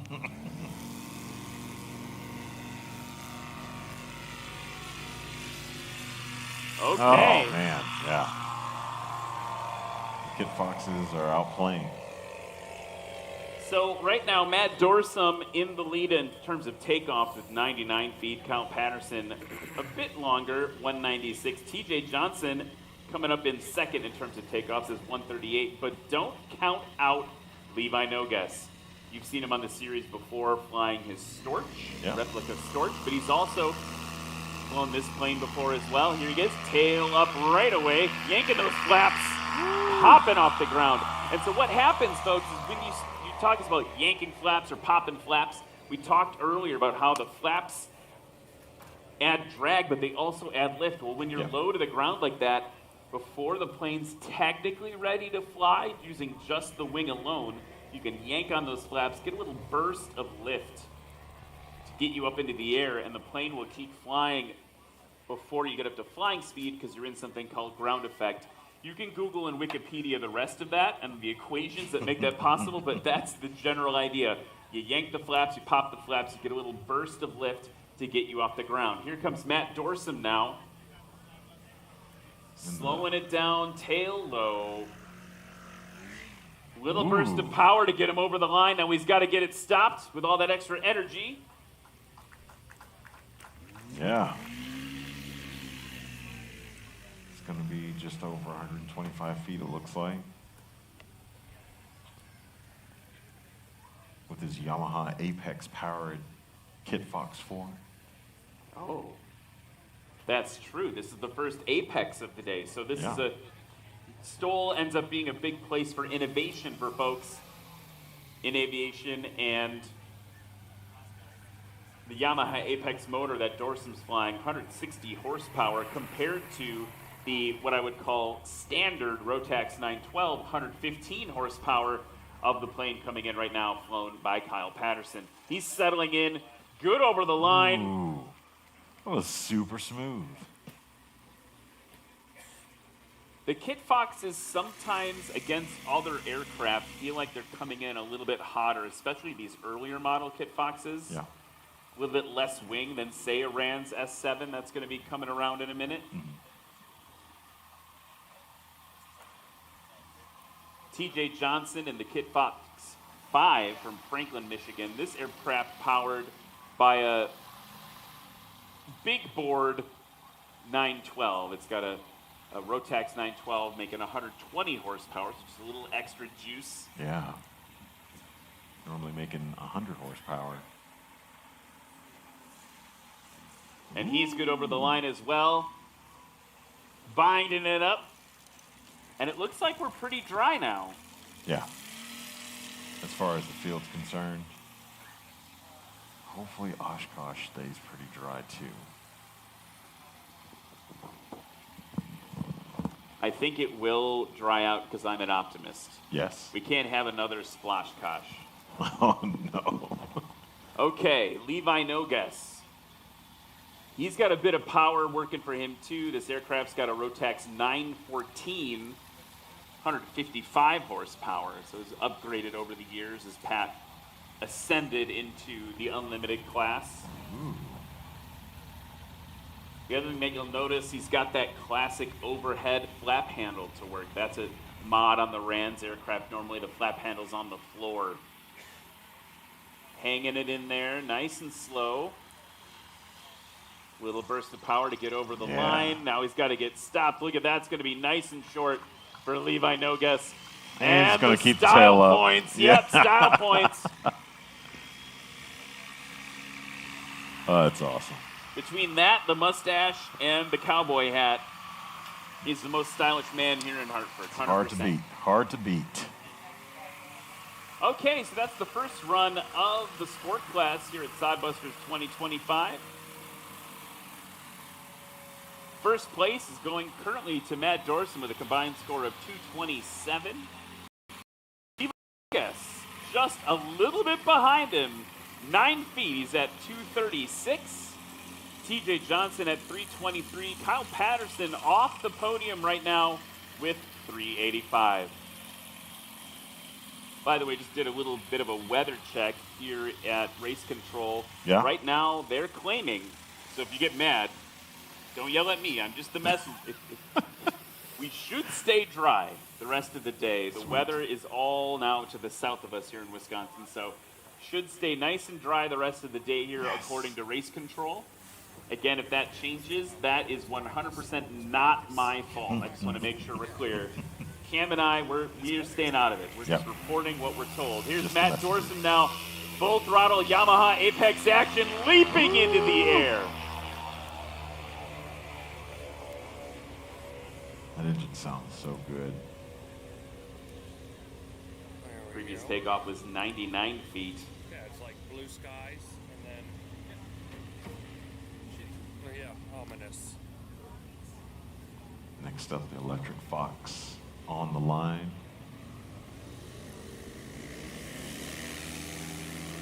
See that tail come up. Nice smooth takeoff. Just can't get over how smooth these takeoffs are. Well, we're halfway through the season now too, so everyone, not only is everybody, practicing all day yesterday and getting dialed in for Hartford, but a lot of these folks have been flying all season, getting those chops, sharp. Okay. TJ going skyward. I mean, at that exact moment, it was ready to fly. A lot of this is about timing, right? Like I think early on when I was first getting involved in STOL, I was surprised to find out that a lot of the STOL pilots may just count until you pull. Yep. Some people sing a song. I bet Levi sings a song because he's a musician. Here he goes, flaps down. Ha! There we go. There was some excitement by the judges there. Want to take a minute to thank one of our sponsors, iFly EFB. They're the most complete EFB app for Android, iOS, and Windows. All three. That's great. That doesn't normally happen with EFB apps. Advanced features pilots want and the most intuitive flight planning and navigation solution on the market. They're bringing that perfect balance of technology and real-world flight experience. They actually provide prize packs rotating through the classes for our pilots. So thank you to iFly EFB. Matt Dorson now coming in, nose super high, a little bit of throttle. Ooh, yeah. I don't know what I just saw. It kind of looked like it was stuck to the ground as soon as the tires touched the ground. That was really cool. You could definitely see the moment the brakes were applied. Yeah, yeah.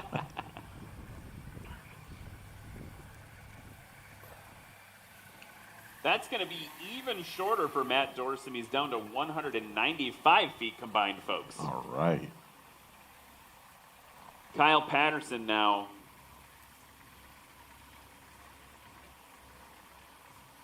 Coming in nice and stable, a little bit lower this time, settling it down. Ooh, yeah. Good over the line. With those some electric footwork. Yes. On the brakes. The lineman makes it over the line. Well done.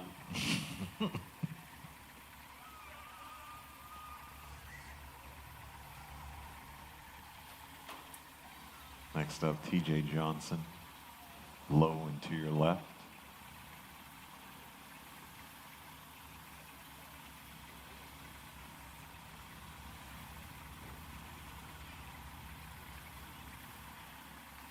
Let's see if he's just going to chop the throttle and plop it in right over the line. You can hear him modulating it right now.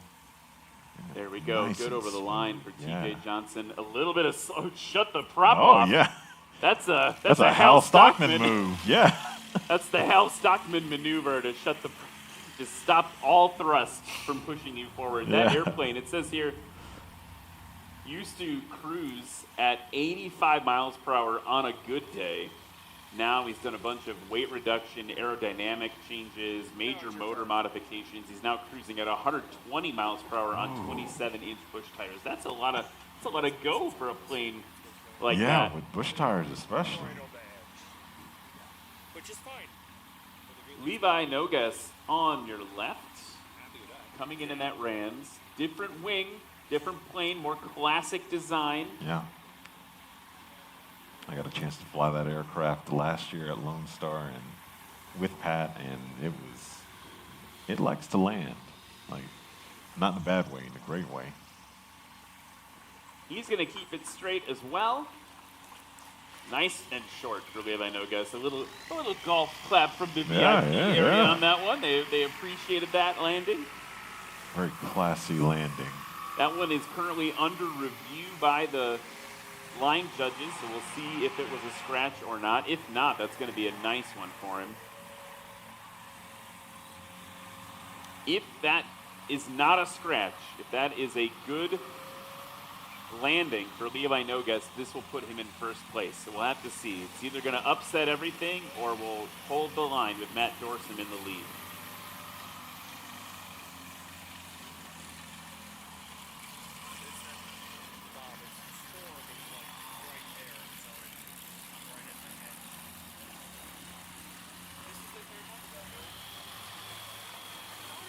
Looks like some additional judging is going to take place here.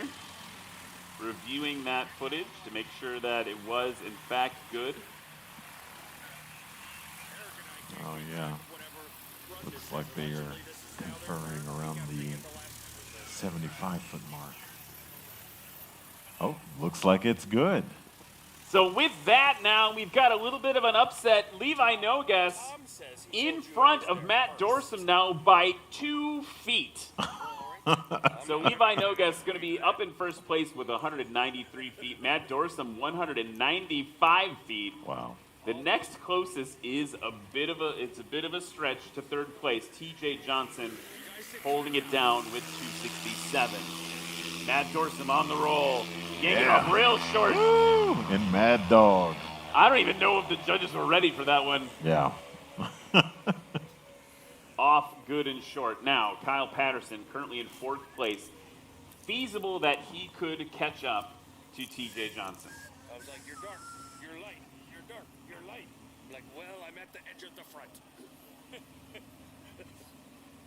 This is the way. Waiting for clearance from the air bosses as Matt Dorsum heads over on his crosswind.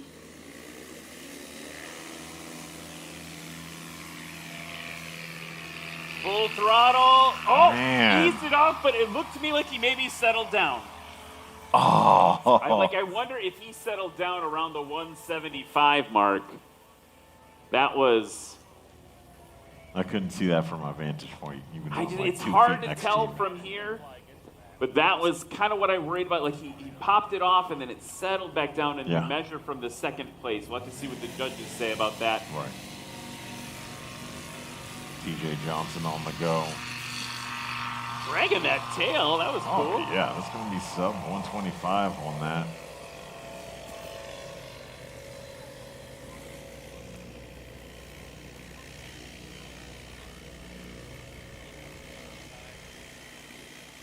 And now Levi Nogas on the line, your current first place. With the tail up. Always with the style points with Levi. Here he goes. Look at it, yanking it off. Wow. Not messing around, Levi Nogas. This plane is going to get a lot of work today. That was a nice one. He's got to protect that lead, currently only by 2 feet. Jeez. He's got to keep it short. Matt Dorsum, let's set up this third and final run. Matt Dorsum with a 75-foot takeoff. That's jaw-dropping in the sport class this weekend. 75 feet. Levi Nogas with an 80-foot takeoff. Yeah, that's ridiculous, man.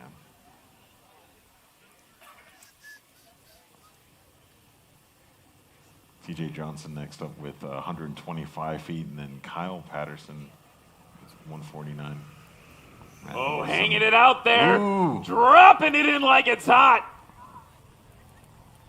And, oh, man, that is going to be tight. Yeah.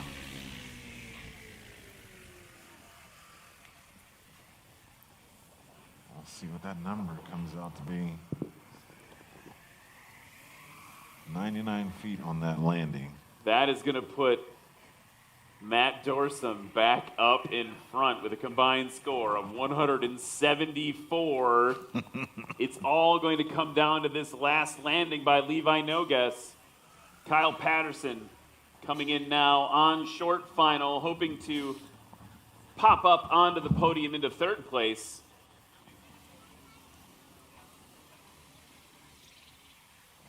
Nice. Ooh, yeah. Little slippy slidey there. Found a wet patch.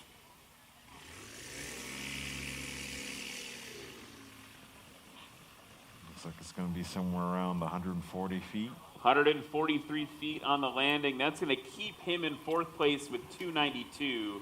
His best run was 288. So TJ Johnson now a sizable amount of footage to gain to get up into second place. Like you'd have to shorten it by about 50 feet combined. Good over the line. Keeping that tail down. And again with the Hal Stockman maneuver. Yeah. I guess maybe today's TJ Johnson maneuver. All right. We'll take it. Turn it off, turn it on. You and I both, I think, have worked at tech support for a while in our careers, it feels like. Oh, yeah. Have you tried turning it off and turning it on again? That is usually how you fix things, even your landings, apparently. Levi Nogas on your left. Really stable, very slow, rock solid. Sounds like a commercial. Transitioning now into the flare. Little bit of power to get over the line. Levi Lexi says it's good. Yeah. And that is short. Was that short enough? We will find out in just a few minutes. Sarasota was created actually back in the 70s, but we and Bert and Vince, my two partners, they've sold their business to Ryan and Sean, which is my two other partners now. We started around in 1999, 2000. Just had one little spot in this hangar, and we've built it up from there. So we've been here for 23 years now. So, and then we have 5 facilities now here in the state of Florida. First starts in Tampa, Sarasota. Venice here is our main headquarters, and we have Punta Gorda and then Fort Lauderdale, Lantana. Then we have partners in Brazil, South Africa, Greece, Tullahoma, Tennessee, all over the world. We're the largest Garmin dealer in the world, so that's probably what we've been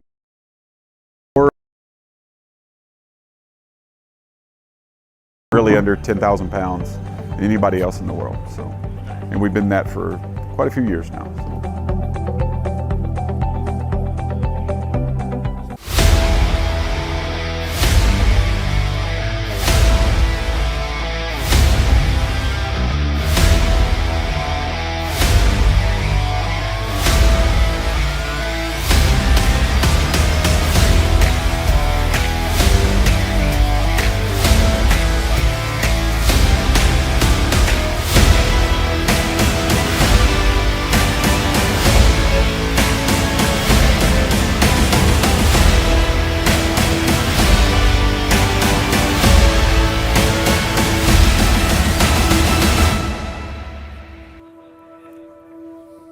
And welcome back to Hartford, Wisconsin. Come on, I need some pilots over here. We got to tell everyone how this ended. Folks, what a great sport class, right? Absolutely wonderful. And I don't know if you guys know, look how dramatic the sky is behind everybody. Very dramatic backdrop for a dramatic class. Okay, let's get this party started. In third place, with a combined score of 258 feet, let's give it up for TJ. Come on up here, bud. In second place, you heard it, they don't know yet. That's part of the drama. They don't know. They're probably looking at the sheet of paper I have. They don't know who got it, but they were trading back and forth a lot, right? These first and second place competitors with a combined score of 174 feet. Matt Dorsum. And just in front of him with 165 feet. It was close. Give it up for Levi Nogas. Levi, nice flying. Borrowing Pat's plane, but you've flown it a few times before. Yes, I've flown it before. It's a great flying airplane. It's all the plane, it's not me. I don't think that's 100% true. We're getting ready to go to the rookie class. You've flown a ton of planes. Do you have any advice for the rookies that are going to be flying right after you? Don't do anything dumb, different, or dangerous. Keep doing what you've been practicing. Love it. You heard it here first. All right, everybody, give it up for the sport class here at Hartford, Wisconsin. They're going to spray each other. We're going to try to get a picture of it. I'm getting hit. I'm out of here. We'll be back with rookie class after this. Sarasota was created actually back in the 70s, but we and Bert and Vince, my two partners, they've sold their business to Ryan and Sean, which is my two other partners now. We started around in 1999, 2000. Just had one little spot in this hangar, and we've built it up from there. So we've been here for 23 years now. And then we have 5 facilities now here in the state of Florida. First starts in Tampa, Sarasota. Venice here is our main headquarters, and we have Punta Gorda and then Fort Lauderdale, Lantana. Then we have partners in Brazil, South Africa, Greece, Tullahoma, Tennessee, all over the world. We're the largest Garmin dealer in the world, so that's probably what we've been known for. So we do more installs on aircraft, general aviation, anything really under 10,000 pounds than anybody else in the world. So, and we've been that for quite a few years now.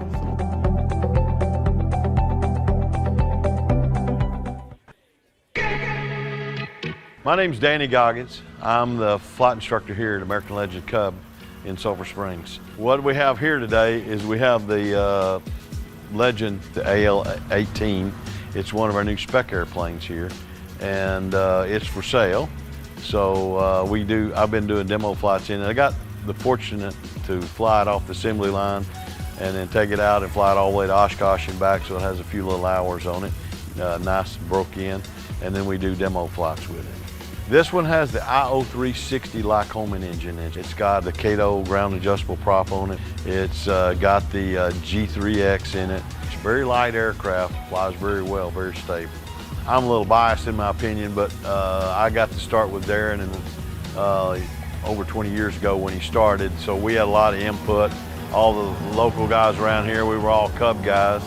So we started trying to build the best Cub we could with added new features that were bringing them up to date. The biggest thing I like about American Legend Cub, when you come in here, you get to personalize and make your own airplane. And we try to tell people what they can expect if they put like a certain size tire on it, or leading edge slats on it, or certain engine on it, so that they can kind of personalize that airplane and build it around what they're looking for. So if you want to go float plane, we got the lake right here. The runway runs right out into the lake. So we have everything you need here, from the seaplane base to the grass runway to the 5,000-foot concrete runway here. You know, and we even have RNAV approaches in here, so if you want to go do an RNAV approach, that can be done also. And then just north of here, about 30 miles, there's the river bottom, so sometimes some of them want to go land in the river bottom out there and do that. So really we have just pretty much everything you need around here to see what these little planes will do. I think our big niche is that we can do the custom airplane for you. You come in here, you want it, you want paint, you want this, you want toe brakes, you want whatever. Well, yeah, we'll figure out how to make it work. So I think the sky's the limit on what you want to do.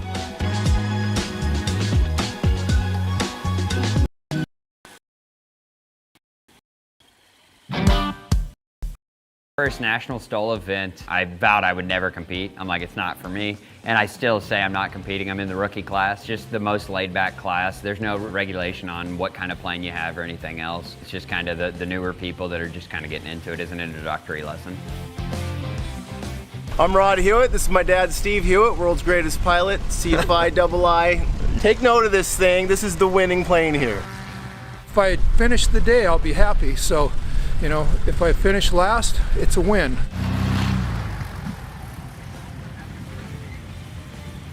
Well, my aircraft is a 1955 Cessna 170B. Some of the modifications that I've done to it, I put the Continental IO 370, 195 horsepower engine with an 83-inch Hartzell constant speed propeller. Put titanium landing gear on. As a rookie, you get out there and it's like you see all these people and then everything changes, you know? It's kind of wild. And you talked a little bit earlier about the performance modifications. You're not looking to make this thing a hot rod, right? Oh, no, it's a PA-11. There's nothing hot rod about it.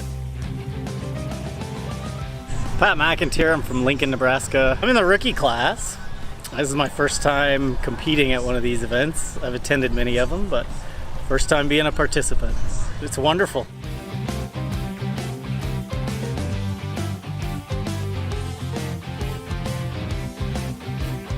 It was a good run. The landings were so-so. Oh, with a scratch.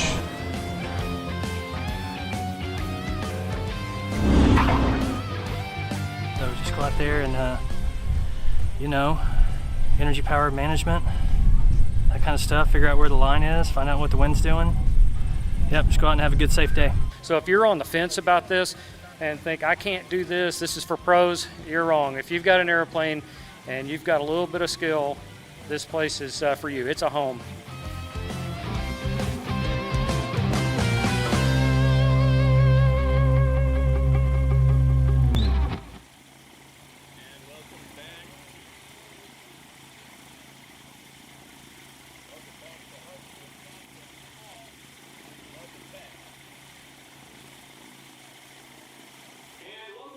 To Hartford, Wisconsin here at Sodbusters 2025. We are going to get into the rookie class in a second, but first, let's talk about the results of the sport class. In first place, with the combined score of 165, Levi Noguez. In second place, combined total 174, Matt Dorsum. Third place, 258, TJ Johnson. And fourth, Patterson. You just heard about it in today. You're going to see Steven Zly and his Zenith 750. Tanner McIntyre, you heard his dad talking about being a rookie in that package there. And now, like father, like son, Tanner is out doing his giving it the old college try, as it were, at the controls with a CFI behind him because he's still a student pilot. And then Brooks Turbeville will be flying another Ranza 7 in this rookie class. This rookie class, of course, a great way for people to get involved in the sport in a lower impact environment. The only real big difference is once you're a rookie, you can't fly as a rookie anymore. No more. and they're getting fired up in the pits right now. While they do, Cam and I have a special guest here at the announcers table. Russ Keith is joining us here. How's it going today, Russ? Man, it's going great. I'm excited to be here as always. Thanks for letting me get into the booth. Yeah, it's great to have you. You've done this whole flying and competing thing. Yeah, I have. I ran the rookie class myself back in November at Lone Star STOL in Sulphur Springs, Texas, and I don't know if it was fortunate or unfortunate, but I won that. And so when I went to Swamp STOL this year, I was in the sport class. Right, back at it. Had a great time. Didn't place, no podium for me on that one, but it was a lot of fun. Well, and you're flying a unique aircraft there, the Chinook with the pusher prop, and that thing flies slow. It does fly slow. The takeoffs are a little bit long, but I've got some plans to make some upgrades and make some changes so that we can change that. I love how this sport just drives everybody's desire to modify, iterate, keep improving an aircraft. Yeah. Never mind your skill, right? You got to keep working on your proficiency, but then separately, you've got to get everything ready to go with the aircraft. Yeah, you definitely do. You've got to make sure that you can fly that aircraft that you're flying optimally. And it just takes practice. I mean, if you don't go out and practice this on a regular basis, it's going to show up in the scores for sure. Absolutely. Okay, let's introduce our first batch of, I was gonna say the rookies who are quivering in their boots maybe with this big crowd here in Hartford, Wisconsin. First up, right in front there from Lincoln, Nebraska, it's race number 540 in his dad's 2006 Rans S7. Give it up for Tanner McIntyre. Tanner's 16 years old, is a student pilot making his first STOL debut today. He's learning how to fly in the Cessna 172, and he's been training for STOL flying in the family's Rans S7, aka his dad's Rans S7. Levi told me yesterday when he flew with him, he was really impressed with this young man and what he's capable of doing. So Levi's sitting back there. See what happens. Yeah, he's sitting back there right now.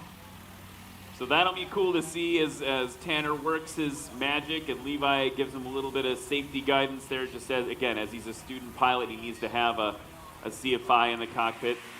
Next up from Beaufort, South Carolina, race number 750, the 2012 Zenith 750 STOL. Give it up for Steve Sly. Steve has 35 years of airline flying experience. He recently got back into general aviation and reinstated his CFI, and he's teaching his aspiring airline pilot son to fly in the Zenith 750 we see in front of us right now. Steve came up to me yesterday during practice. Cam, you and I were giving some unsolicited advice during the practice session about keeping that nose down on the takeoff roll a little bit longer, because he was just like wheeling it all the way to takeoff. Yeah. And he said, I was watching that. You guys were right. So there's a first time for everything. We were right over here in the booth. Okay, next up, last but certainly not least, from Gainesville, Texas, race number 299 is a 2014 Rans S7. Give it up for Brooks Turbeville. This is Brooks' debut. Obviously, he's in a rookie class in the Rans S7. Let's see what he's going to do for us. Yesterday, he gave us a good show. He had gotten it dialed in towards the end, but we're going to see him continue to do well in rookie class today. So Brooks came up to me last night, and he's like, oh, sorry about my flying. I was like, what are you talking about, man? That was great. He was going around every time he needed to, right? Yeah. He had some big bounces. Give it some throttle, go around. No big deal. That's what we're here for. And especially in the rookie class, that's what we're trying to do, is teach that safety. And of course, he's from Gainesville, Texas, which is right in my backyard, and also the site of the very first National STOL Series competition. That's right. Yeah, back in the rain. Back in the rain. Holy cow, a lot of rain. I wasn't at that one, but I've seen the videos. It was a little wet. They actually wind up relocating the runway on the taxiway for that event. Wow. Because the grass was so wet, it was just not doable. Here comes Tanner McIntyre now. Full throttle. He's got an extra Levi Nogues in the back, but that's not stopping him from taking off clean. Yeah, sub 150 on that takeoff. Steve Zly at the controls now in that Zenith 750. He told me that this is a bit of a last-minute thing. He's like, you know what? Maybe I'll throw my hat in the ring on this. See what I can do. And awesome to see him out in the Zenith. Unique power plant on this aircraft. He's got a Honda on the front, Viking aircraft. Yeah, yeah. A modified Honda engine. You can hear it sounds different. He's rolling. There we go. It's off. Huge deck angle. I think if I were to continue to give him some advice, not qualified at all over here. Keep that nose down a little bit longer, Russ? Just a bit longer. Yeah. I think so. When he puts that wing up into the air like that, he's going to lose a little momentum, which is going to slow his airspeed down, which prevents him from flying. So I agree. Keep that nose down just a couple more seconds, and I think he'd shorten up his takeoff quite a bit. Brooks Turbeville now. Nice takeoff. Oh, yeah. Super nice. His takeoffs were clean all day yesterday. Getting shorter and shorter. The landing is where he needed to improve, and I think honestly it was what we call like the chop, flop, and drop part. He's trying to do the chop, flop, and drop and coming in a little too droppy. Yeah. And that got a little bouncy, and then he had to do a little go-aroundy. Yep. All the E's. So we've got just a few seconds before Tanner comes in. He's on base on the left there. But Russ, I wanted to talk to you. You've been busy. Had a very busy couple of weeks. So there's been obviously there was the catastrophic flooding down in Texas, and you are in charge of an operation that helps people in need during those times of crisis. That's correct. I'm the executive director of Operation Airdrop, which is a disaster relief organization that responds to floods and hurricanes and that sort of thing. With general aviation assets. That's correct. We had 104 airplanes fly into Burnett, Texas, which is kind of a flip the script, because normally when we go to a hurricane, we have cut-off communities, so we have our supplies are trucked in and loaded on private airplanes and flown out to different airports so we can get supplies out to where they need to go. With this one, the airplanes flew the supplies in, then we load them on trucks and send them out to where they need to go. So it was, and here comes Tanner. Healthily over the line, he's gonna bounce it, get on those brakes, not a bounce into the air, but just bounce on those big tires and get it stopped. And that's his first ever competitive landing in the books for Tanner McIntyre. Big round of applause for him. Good job, Tanner. One in the books. Now Steve Zly on final approach there in the Zenith. And so, Russ, you just mentioned you had a ton of airplanes. Do you have a stat about how much material was moved into those trucks? Yeah, the emergency management folks reached out to me on Sunday and asked me if I could organize the supplies to come in, and gave me a very specific list. Steve's live, working that Honda, yeeting it over the line, bouncing once, working the rigidity of that metal fuselage, and he is down and stopped. A big round of applause, first landing of the competition for Steve Zly. These rookies hanging it out literally for you. So they gave me a very specific list, and we just put it out on our social media to the pilots, and they just did an absolutely fantastic job of gathering those lists. We had several locations around Dallas-Fort Worth and really around the country. We had airplanes come in from Louisiana, Arkansas, Oklahoma, Chicago, even one from Wisconsin. Wow, that's a haul. It's a haul, and they came down with an airplane full of goods that were desperately needed in that area to help those folks. Brooks Turbeville coming in. Definitely good over the line on that one. That is why we have practice. Very Yeah. nice landing. Yeah, compared to what he was putting down yesterday, massive improvement for Brooks there. Big round of applause. The third rookie down and landed for the first run. And I'm pretty sure that's a brand new, Wearworthy Carson, a brand new airplane called Whiskey Neat.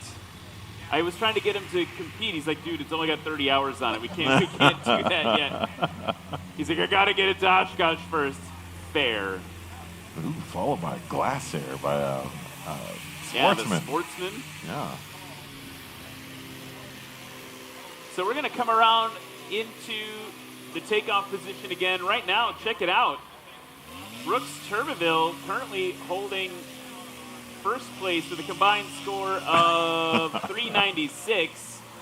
Tanner McIntyre, 407. They're tight together there. 533 for Steve Sly. Wow. Brooks turning it around. I mean, yesterday he was coming in pretty hot on the landings, landing a little long. Slowly got it dialed in, and it's doing way better today, as you mentioned.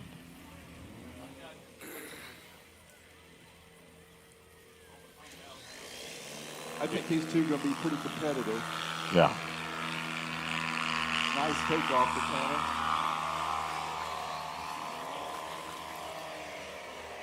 Yeah, Tanner's doing very well.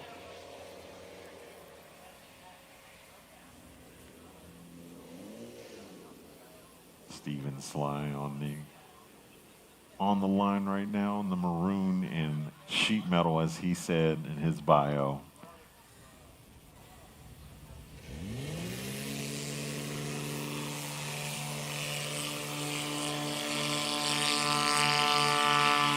Oh, I think he listened to it. Now he's got to get that nose down a little. There he goes. You don't need to hang out in that high alpha No, you do range. not. Yeah. We don't have a big obstacle, right? If you had a big tree or something you're trying to get over, but we can get down to flying speed there. Doug Jackson always used to say, one of the founders of National Stars, say, hey, it's not a slow flight competition, boys and girls. It's a landing competition and a takeoff competition. You don't need to slow flight it in. And he did textbook on his last takeoff. As soon as he got off the ground, he flattened that nose right out and just stayed in ground effect until it accelerated up to a good flying speed and then climbed out. We can see if he's going to do that again.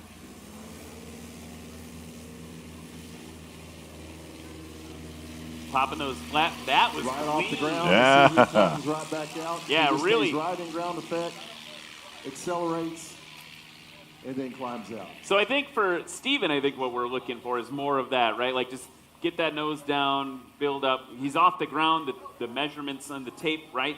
And then we can go right off.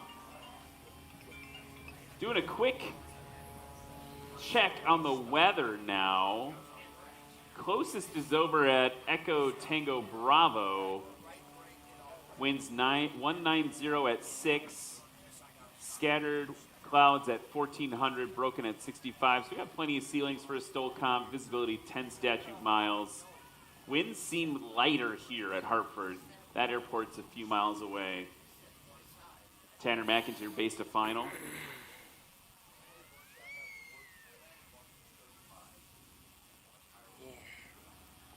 So, Russ, I guess the question is, well, not even a question, just an observation. Like, you're making a big difference down there in Texas. You made a big difference for all those folks that needed you. Yeah, I think the aviation community came together and we did an amazing job, I believe, as a community, aviation community, to meet the needs of what was going on. We probably sent out 200 chainsaws. In fact, I got a picture today of some 42-inch chainsaws that we sent out. Wow. They were desperately needed because they had some gigantic trees they had to cut. And here comes Tanner in. Again, good over the line. Working the rudder really well. I think a lot of Yeah. times student pilots are afraid of the rudder pedals, right? But he's not afraid to stop and tap on those if he needs to. And I asked Pat last night, I said, what's it like watching your son fly in a STOL competition in your plane? And he's answered exactly how I'd expect an answer. He said, dude, it was amazing. Yeah, that's so. Really proud dad. Steve's line out coming in currently in third place with a combined score of 533. By the way, Tanner McIntyre just popped up into first place with 349.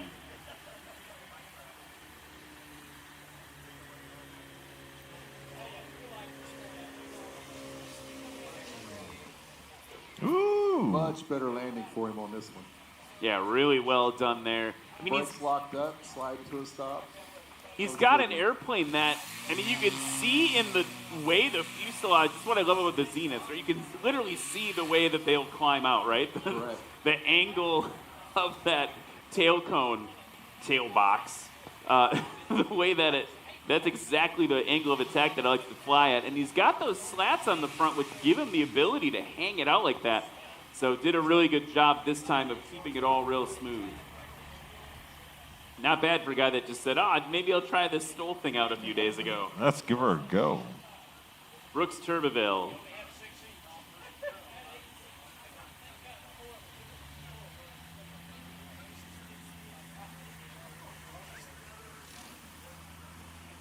Butter. Absolute butter. Yeah, man. Brooks Butter Turbeville. He should be really proud of that one. Maybe not as short as he would have liked, but definitely just well done. I think his airplane could benefit with a little bit of tail weight. Yeah, so talk a little bit about what that does. You add a little weight to the tail. We've seen it on a couple of these aircraft. What effect does that have on your flying? It really, in the braking, it's really going to help kind of hold that tail down so you can get on the brakes a little bit harder. As you can see, when he came close to a stop, that tail came up. If he had a little more weight in that tail, it very well may have stayed down.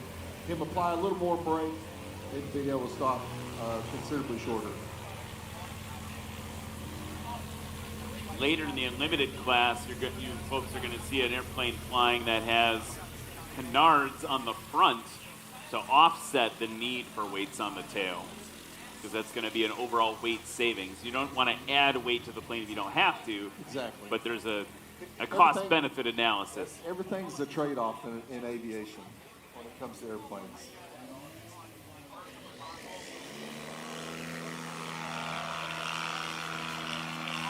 Oh, nice takeoff, Tanner. Yeah, let's go, Tanner. So Tanner's currently holding first with 349. Only 4 feet separate him and Brooks Turbeville. Man. And I believe that's going to be his best takeoff yet. Yeah.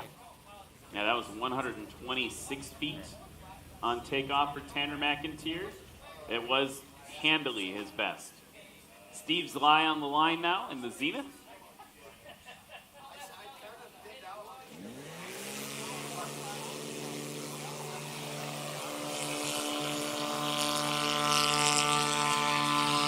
All right, yeah. For. Look at that. Dialed it in. Yeah, got it Dialed in. it in. That has to feel better for Steve's lie. I think he's in the cockpit right now going like, oh, I get it now. That's how it works. Yeah, that was a textbook takeoff for that Zenith. Let's see if it's a big improvement on number, and it is. His best takeoff thus. He just shaved over 30 feet off between that and the previous 2 attempts, which were very consistent. He was off at 249 both times, but a lot shorter. But both times he was dragging that left rear, or left main gear. Another really good takeoff. A little bit of settling down there for Brooks, but he was able to ease it back up. Yeah. A touch later, you get measured from that spot.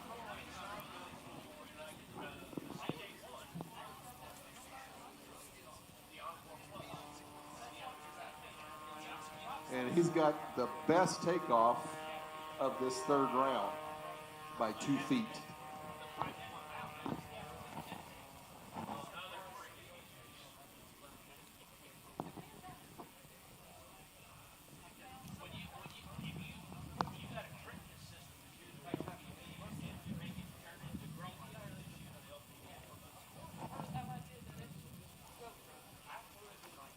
So Tanner's going to have to come in on this one and absolutely do a really good landing. He's going to have to nail this one because Brooks has a shot at taking that top spot away from him on this one. Yeah, they've been tussling back and forth the past couple of rounds. So, I mean, I don't know who to throw the hat in for just yet. So Tanner's best landing is 204, and his first one was 257. I think if he stays right around that 204 number, he's going to pull out this first place. All right. Looking really good right now. Yeah, super stable. And he's got some wind on the nose. Good over the line. I think that's his best. That's got to do it. Look at there, sub 175. Yeah. I got to believe that's got to do it for him. All right, Tanner.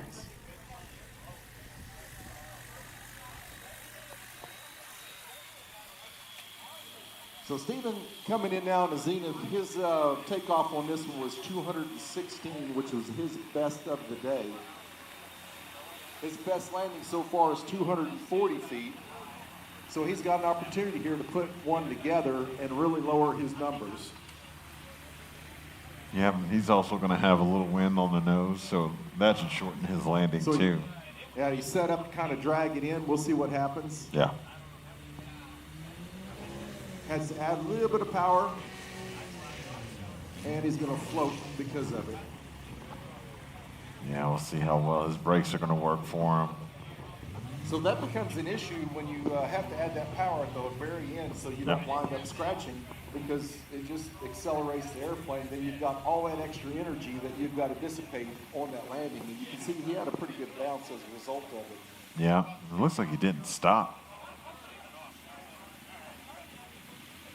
Oh no, Yeah. Steven Sly didn't stop, which means he had a 999 on that one with his best takeoff. I know.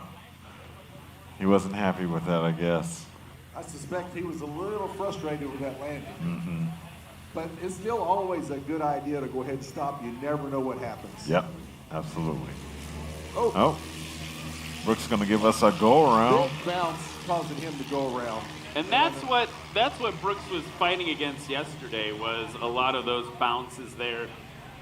Part of it, I think, is, well, looking at it now, I guess I haven't looked at it closely enough, is that idea of like a lot of the Rans S7s have that spring gear, which literally springs you back up into the sky if you're a little too aggressive. But it looks like he's got shocks hanging down, so I guess I'm surprised to see that. Well, I think he chopped it from a pretty good distance, pretty good height, and so when it came down, it just really bounced. I think it's and a of course, scratch. He did scratch. He was a little short when he did that. So this one's going to be a landing. Yeah, so that's going to kind of dial it all in, and just confirmations coming in from race control. Steve Zly did never stop, so that's going to be a bummer for him on his best takeoff. But, maybe that may or may not have affected the scores if he had stopped. Brooks Turbeville, that will be a scratch, as you confirmed. He went around after he touched also. So if he hadn't touched ahead of the line, also if you touch down and then go around, they call it as a scratch. And that's mostly just to discourage going around because you don't like the score versus going around for safety. Coming in for his second attempt here, recovering him. And wind's getting a little squirrely now. It's like moving around a little bit there for him. And that's going to complete the rookie class. Before we head off to tell them how they all did, Russ, I just wanted to take a moment from everyone at National STOL to thank you for all the work you and everyone at Operation Airdrop have been doing. It's so great to see our community bring help and attention to the people that need it all over the country. And I just want to thank the aviation community that did such a great job. If you want to learn more, just go to operationairdrop.org. You can check out our website and see what's going on. And if you would like to volunteer, just hit the Fly With Us or the volunteer button, sign up. We'll get you an email thing. Awesome. That way when we get ready to activate, you'll know what's going on. Well, maybe I'll join up, and next time you need someone from Wisconsin to bring something down, I'll make the trip. There you go. Everyone, stay tuned. That's going to wrap up the rookie class. We'll be back with just a little bit more. If you're here in Hartford right now, don't forget, go check out that silent auction at the merch tent. It's a fundraiser to help National STOL rebuild after that devastating trailer fire a few weeks ago. So go check that out at the merch tent. We will be back with more STOL action in just a few minutes. What's up, Av Geeks and STOL Freaks? Welcome to Lone Star STOL here in beautiful Sulphur Springs, Texas. It's Luke Spohr, everybody, 2019 American Legend Aircraft MOAC.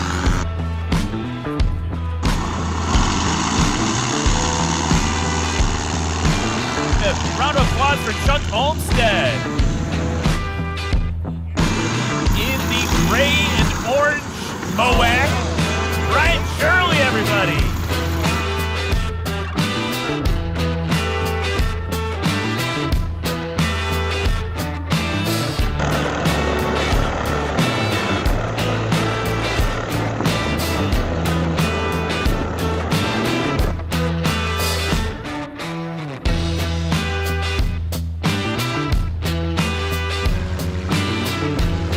Give a round of applause for Brian Steck.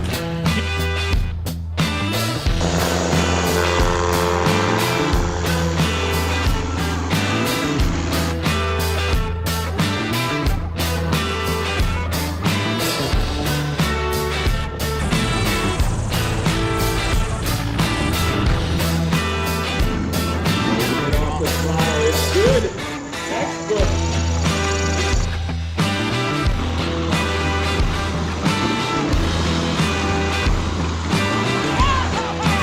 Sub 60 feet on that one. It's an unlimited class. It's what you've been waiting for.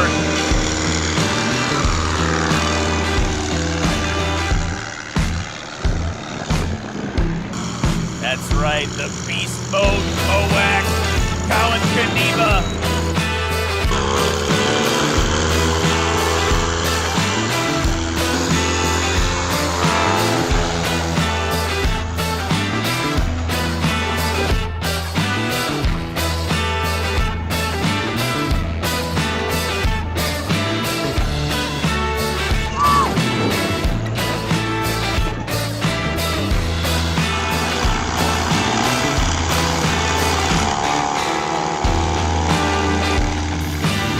Oh my goodness gracious. Frank Knapp showing that he deserves to belong here.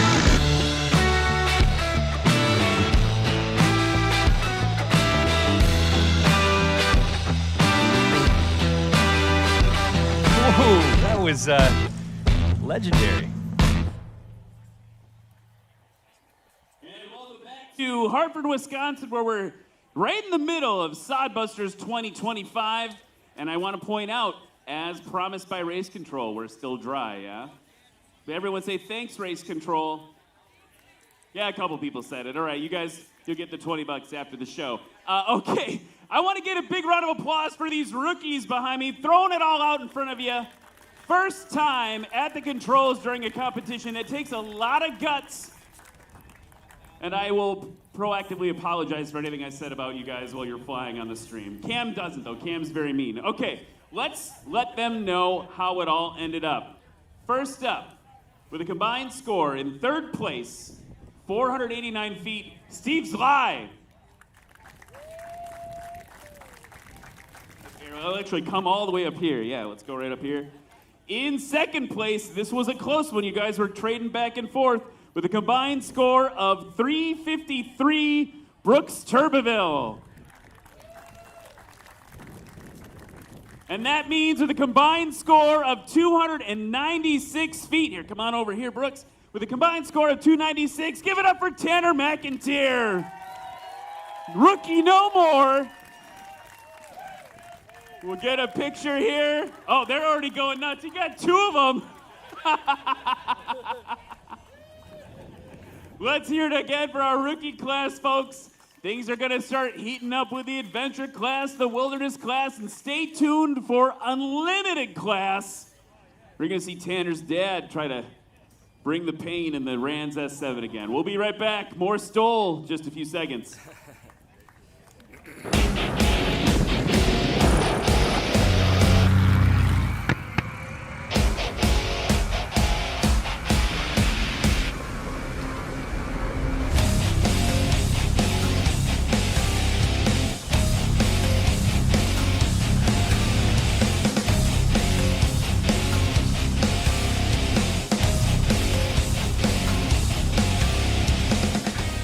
Jeff Abrams from Ocala, Florida. Fly an aircraft called Piperzilla, 1965 Cherokee 180.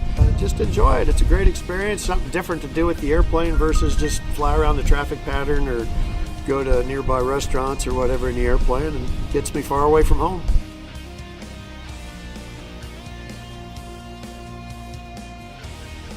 My name's Warren Grobelar. I'm from Naples, Florida, and I fly a 1955 Cessna 180.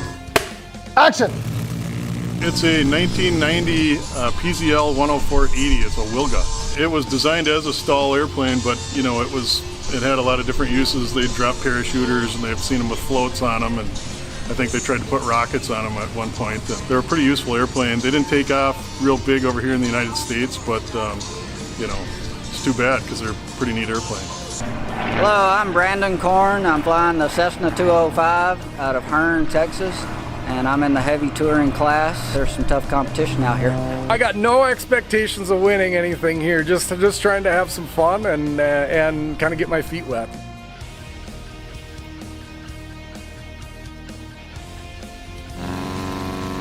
Well, it felt good. It's definitely a lot different flying in this high altitude, but I like it. You got to really nurse it off the runway, though. Got some competition out here. Aaron over there, flying all over the country. So we're having lots of fun.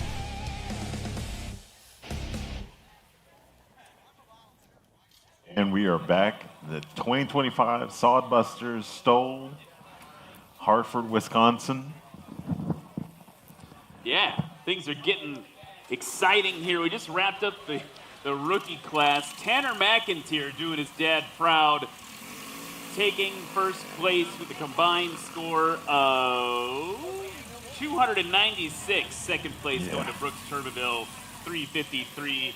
489 for Steve Sly in third place in that Zenith. That's pretty cool to watch. That was really cool to watch, especially the tussle between Brooks and Tanner. I thought it was going to be Tanner at the very beginning, and then Brooks came in and was like, nope, it's going to be me. And then Tanner said, nope, it's going to be me. So. Really, really cool to see. Yeah. Now, we're going to switch gears completely. We're going from rookies to touring and wilderness. They're going to be doing all sorts of heats here. So our heavies. Going to the heavies. These are basically certificated heavies and the experimental heavies. So first up in the touring class, you're going to see Derek Holman flying a Maul, James Haas Cartwright in a Cessna 185. That is a beautiful plane. Oh, yeah. John Douglas flying his 182. Kurt Leaders in a 185 Skywagon, and Rick Holman in the Maul as well. Wilderness class is going to consist of Brandon Korn. You remember him from touring class. Yep. He's shifted to the experimental side. Ooh. He's going to be flying the 2024 Backcountry Super Cub boss. Jeff Whiteley's here in the Beast, 1958 experimental Cessna 175. Jerry Gerritson's also going to be flying this Super Cub boss. Let's go. John McCardle, I don't believe, was able to make the trip in the Bearhawk 5. Kyle Bushman, guess what he's flying? The 2024 Backcountry Super Cub boss. So we're going to see 3 different pilots flying the same massive experimental. It's basically like a 4-place Super Cub. It's big enough you could live in it. I mean, literally. It stands so tall. I stood next to it at Oshkosh last year. I actually was able to climb in it and have some fun in it. But the floorboards of the front seat come up to my chest. Yeah, It is just a big, beastly thing. So it's going to be really fun to see. So that's Touring and Wilderness. And again, we separated the Wilderness class out because the experimental planes, literally, honestly, like the Backcountry Boss, were just, the experimental versus certificated thing isn't always fair. Yeah. So we needed to shake that up. All right.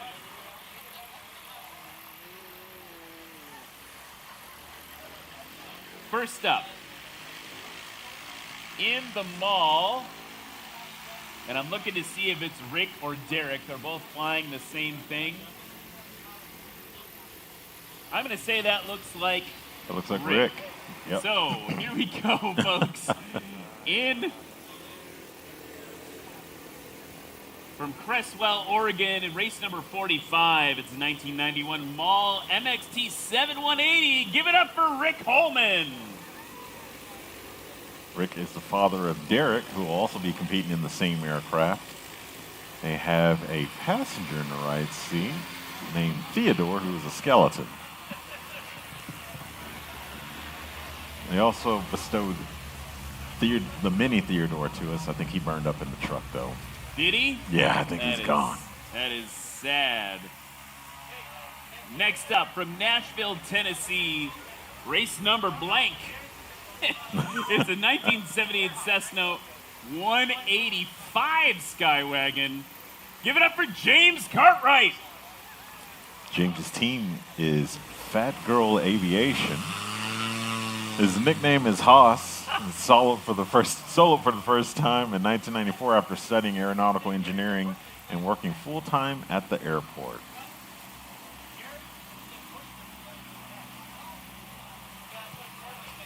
Next up, from Clear Lake, Minnesota, race number 777. It's a 1965 Cessna 185 Skywagon. Give it up for Kurt Leaders. Kurt is an aircraft mechanic. He has about 4,500 hours of total flight time. Nice to see him back on the circuit, and nice to see another 185. Oh, yeah. Just beasts in the sky. Okay, and last but certainly not least, here in the touring class from Pinedale, Wyoming, race number 307. It's a 1964 Cessna 182 flown by none other than John Douglas. John and Angela host the Rocky Mountain STOL Competition in Pinedale, Wyoming. He is an IA and A&P mechanic with lifelong passion for aviation.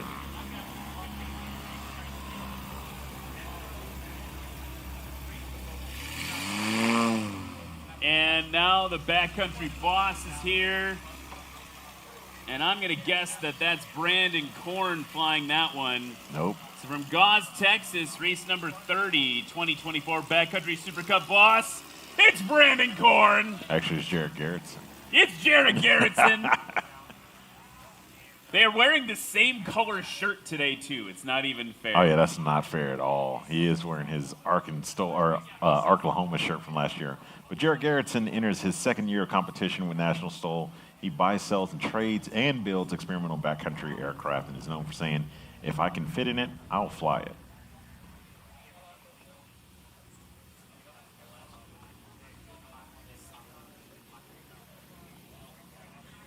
And we've got a green flag here in the combo touring and wilderness class. Really exciting to see. These are the heavies. These are the big general aviation airplanes. Rick taxiing up to the line now.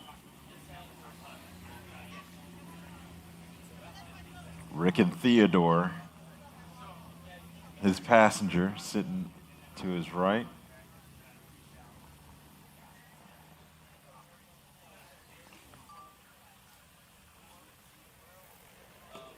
See that elevator working right now. It's going to introduce some throttle and release the brakes in the nose wheel maul. Oh, yeah. Nothing but performance. Oh, he might have settled back down. I thought I saw the right main come down, but that parallax is going to defeat me in this case. the mall is performing. Looks like it was something just a little bit over 150 feet on that takeoff.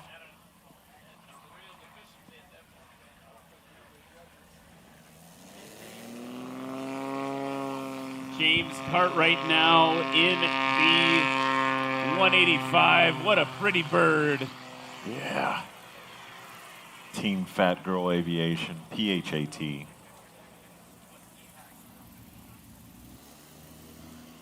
Rick Holman's takeoff was 143 feet. Look at that number for James in just a moment.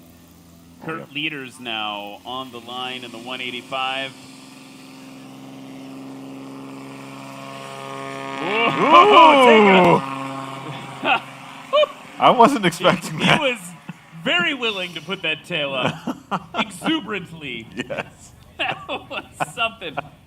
I feel like I remember that from the last time I saw Kurt Leaders fly. He was not afraid to mess around.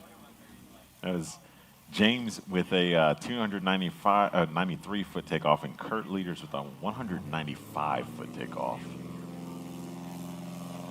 On the roll, John Douglas. And the Bone Stock Dry 182.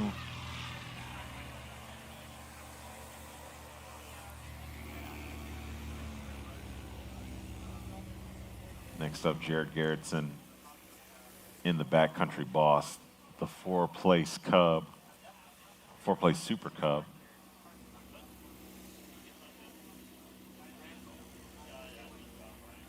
Look at this giant beast of an airplane. Look at all the flaps. Look at all the slats. Look at how it's just already airborne. And the clawing its way into the sky. It's a house with wings. Yeah. A flying studio apartment. Yeah, New York for sure. Yeah. More square footage than a New York studio apartment in the sky. They can put that on the business card. So we got Rick Holman on final approach right now, 143-foot takeoff. The next closest is Kurt Leaders with 195. In the wilderness class, Jared Garrettson is 97 feet. It's a 97-foot takeoff and basically a flying semi-truck. Okay, Rick Holman popping it down. Just a little spicy, but it's going to get it slowed down. Wheels locked up. I was going to say, Cam, he slid at least 50 feet. Yeah. So Rick Holman healthily on the board now, safely over the line. James Cartwright off in the distance there.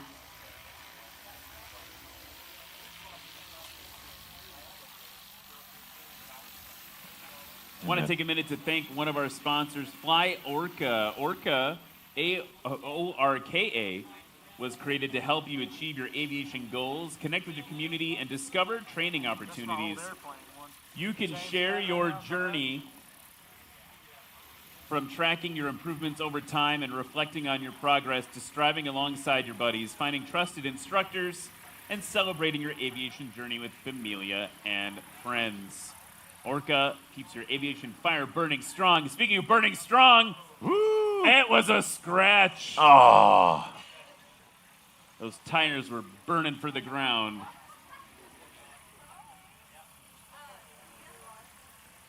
Brad Crawford just jumped in the booth and said that was his old airplane that James is flying. Oh, no way. Yeah. That's the second time that's happened. What I'm hearing is Brad Crawford buys a lot of planes. Yeah. They're all he just cool gave a big planes. thumbs up. He's like, yeah, dude. All cool planes, too.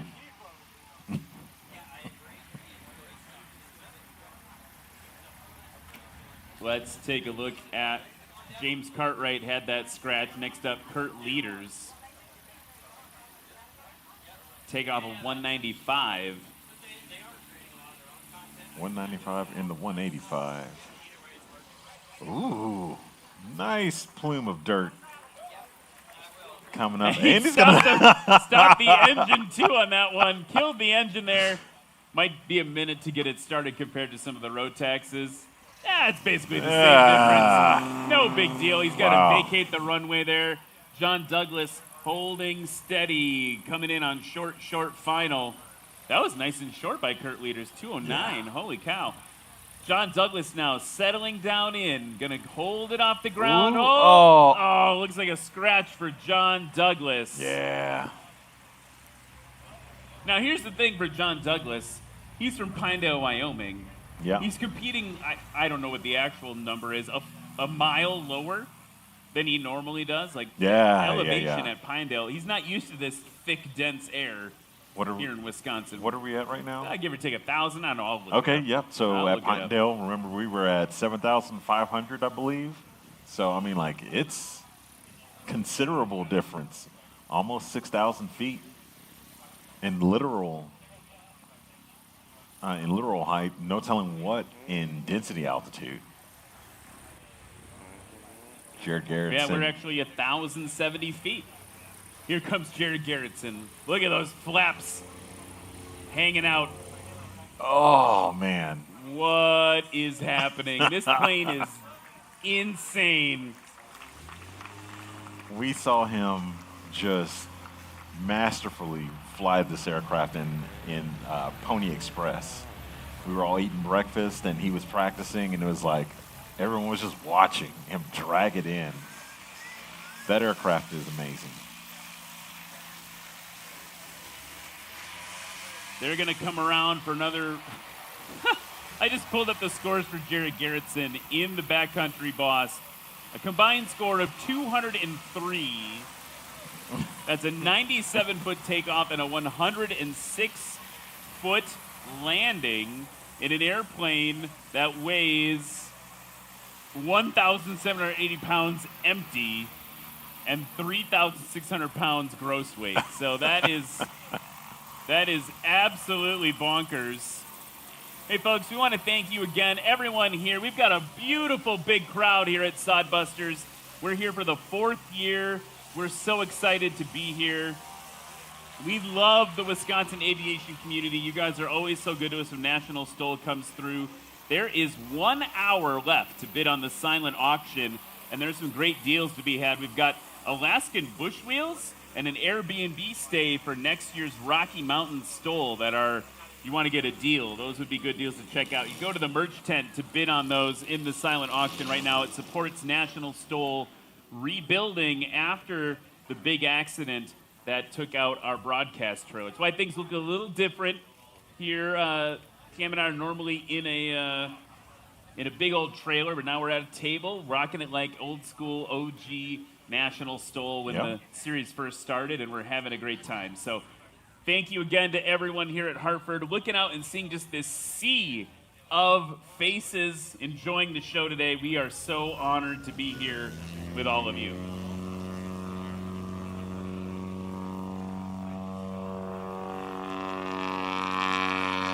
Rick Holman holding it off there. He's going to get the nose down. No settling down for him that time. Yeah, no. From the last run.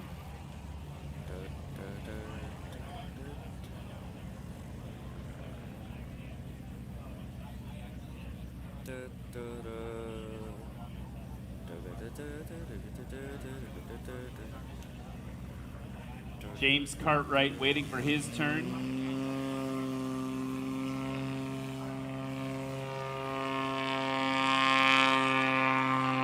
Just going to fly it off in that three-point attitude there. Now watch the flaps get retracted as he's getting up to flying speed, and he's going to be off into the wild blue yonder. Yeah.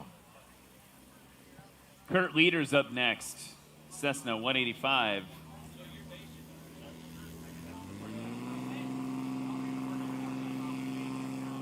Full throttle for Kurt Leaders. Nose real low against the grass. I don't even know if it worked out for him. Like, I don't know if he had a shorter landing, but that was dramatic. Man, I mean, as Kat would say, as Katrina would say, looking for pennies. Yeah, he was 100% looking for pennies. Holy cow. That was a 208-foot takeoff. So it was actually longer than the last one. but Okay. it's definitely going to be on TikTok later. Okay, John Douglas now on the roll, flaps down in that 182, timing it out. Woo! Nice one. Sometimes you'll see him smack the tail on the ground. Didn't get there this time. No, she was ready to fly. That airplane actually a club aircraft. Yes. Shares it with a bunch of other members. He's the president, though, so he can do what he wants. Jared Garrettson now in the Super Cub boss. 97-foot takeoff to beat for him.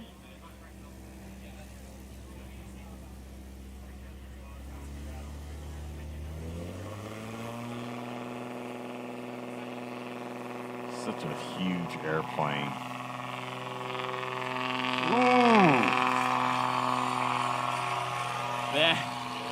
You think that was shorter? Judges look like they're saying just a little bit over 125, maybe somewhere around the 129, 130. We'll see what number it is. 131. There we go.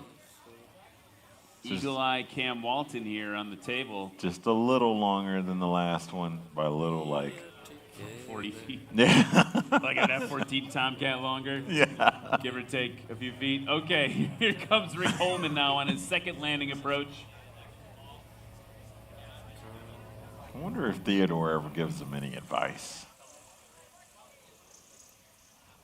Plopping it in. Theodore, if you look closely, you'll see a second occupant. Let me a little riddle for people here. There are two occupants of that airplane, but there is only one soul on board.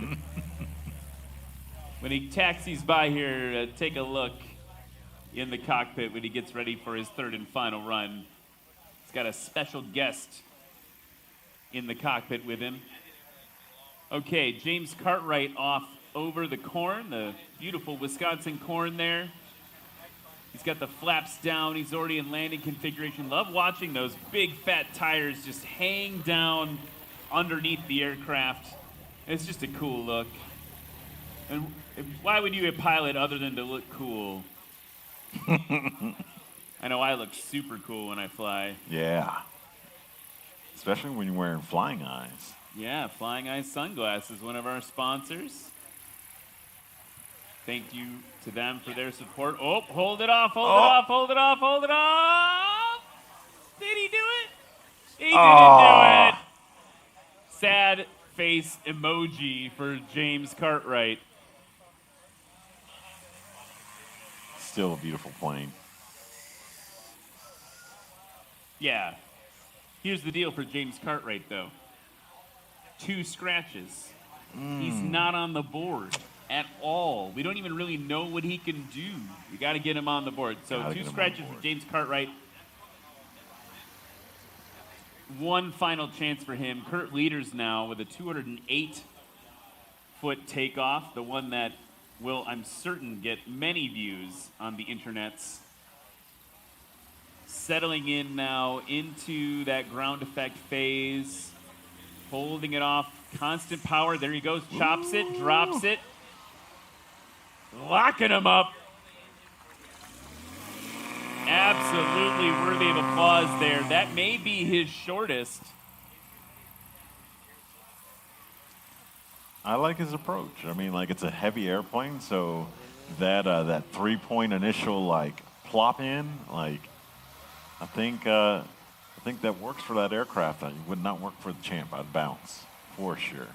Yeah, you need a little ballast to make that work. Here comes John Douglas, all the way from Wyoming, pushing through that thick air. Good over the line. And he will get it down and stopped, working that nose wheel, like watching that nose strut compress under the action of the braking. So he will be on the board now.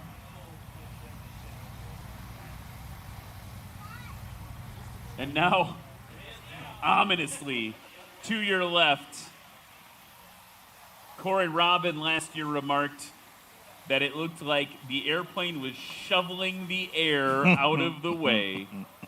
And that is 100% what this airplane does. So much presence in the sky.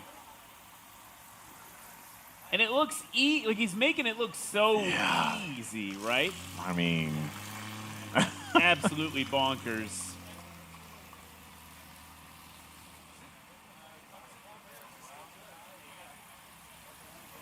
The flying studio apartment.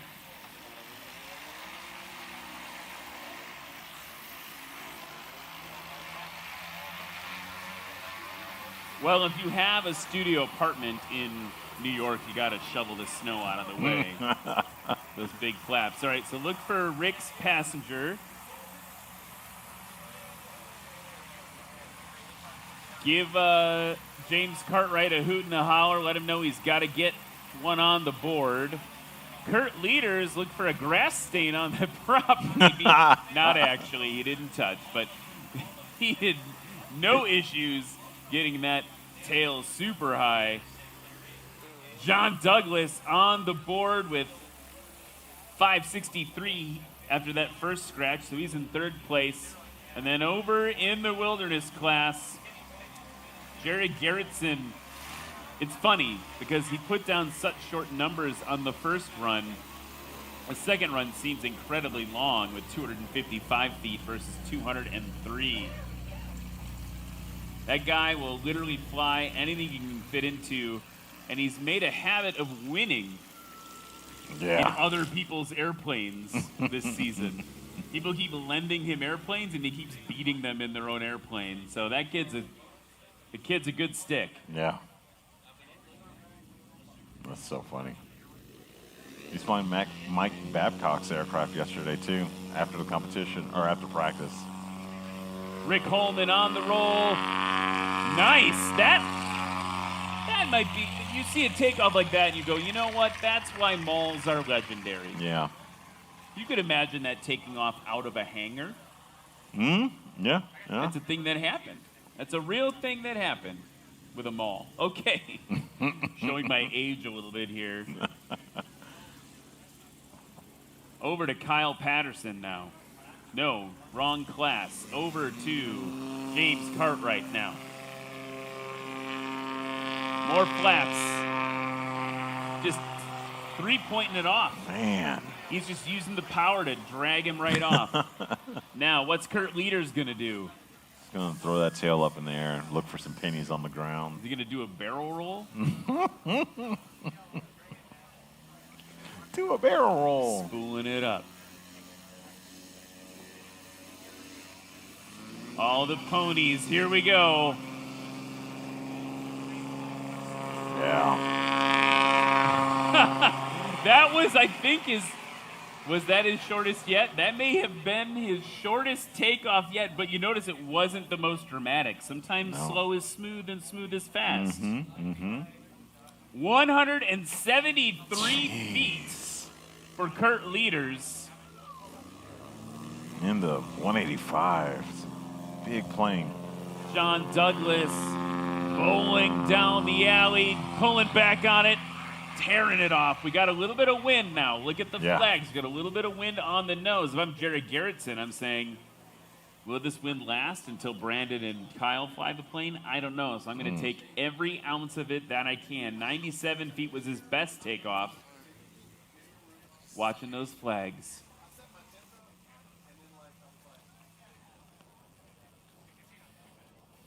Waiting for the exact right moment. The moment has come. Tail slowly coming up. Oh, it's a physical thing to fly that plane. Think about what it's like in the cockpit, right? That workload that he's got. Yeah. It's a big plane. You got a lot of stick to move around. But then also when he's pulling back, he's also pulling the flaps. So you got two hands doing two things while your feet are also doing things. And you got to abandon the throttle for a second to do the flaps. Right. Your brain is going all over the place. It's literally all over the place. Especially you mentioned you're moving your feet too. You got to keep directional control. It's a tailwheel airplane. Like it will go squarely on you if you just forget the rudder exists. Rick Holman now coming around on short final.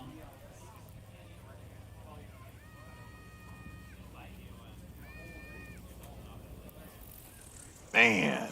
Waiting for the thumbs up from the line judge. Oh, it's going to be under review. So that was a close one for Rick Holman. Looked good from here.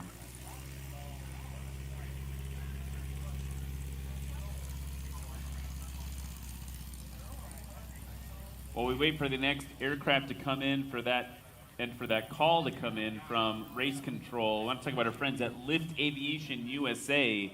Lift's love for flying drives them to deliver only the finest in aviation products to market. They believe today's pilots deserve much more than what's currently offered in the way of products they wear in the cockpit. Lift Aviation is bridging the gap and making products that are stronger and lighter that you can trust. They provide helmets for our rookies to borrow, focusing on safety. Again, really thankful for all the support of Lift Aviation. It looks like there's going to be a scratch for Rick. All right, James coming in a little hot. He's going to get it slowed down. He's got good brakes. See a little brake fade to the right, just a little bit. Stop it, though. Stop the airplane. Oh, okay, so that's going to be a 999 for him as well. All right. So just to recap, as Cam mentioned, that was a scratch for Rick Holman. One of the things that we also do here, not only are the pilots competing for glory in their individual classes, they also are competing against all of them, all of the whole field together, competing for most consistent. And so that's the other thing, is like if you don't stop, like he just didn't stop, then you don't get to, you're not even close to being consistent. Yeah. So you want to stop to try to get those most consistent awards, even if it's not your best. Kurt Leaders. A little burst of power, but it wasn't enough. A scratch for him as well.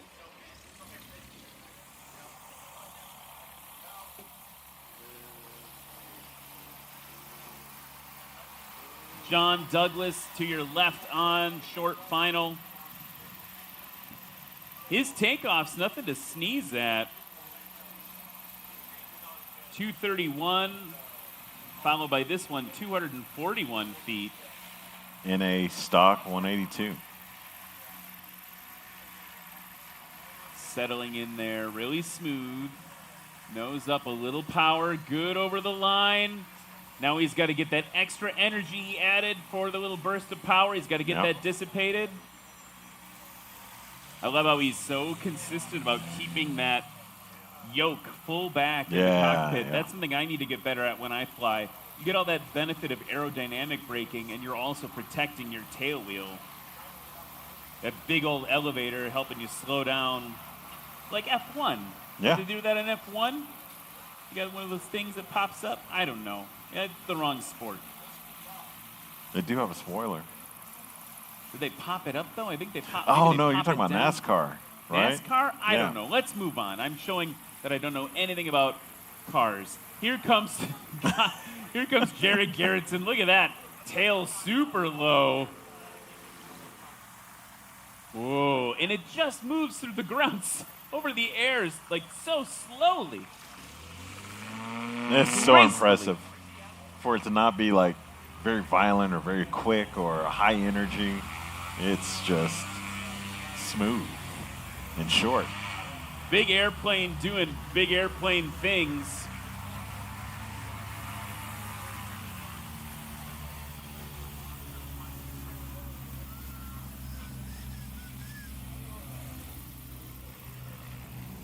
So we're going to transition over to our next heat of the touring and the wilderness class. You're going to see Derek Holman swap over into the family mall. You're going to see Brandon Korn, Brandon Korn is going to pop into the Backcountry Boss. Yep. And then we still have Jeff Whiteley and Kyle Bushman in the wilderness class as well to get through. So we've got more heavy flying action getting ready to go here.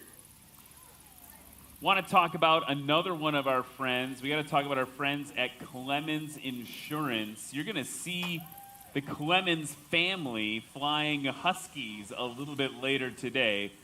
They are competitors, and they are no different in their insurance offerings. Clemens Insurance is the most affordable and best insurance coverage available, maintaining the highest standard of excellence.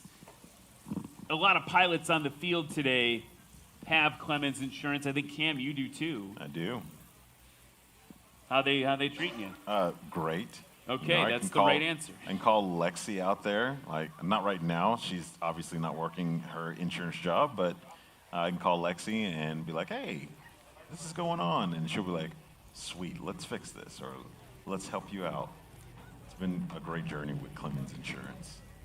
Also want to thank our friends over at Sarasota Avionics. Sarasota Avionics is a long-term partner of National STOL.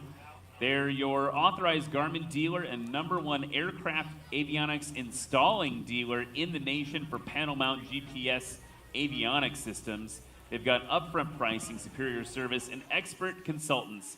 This is your one-stop shop for the next avionics upgrade. They are once again offering Garmin prizes that will be distributed to the annual award winner pilots at the end of the year.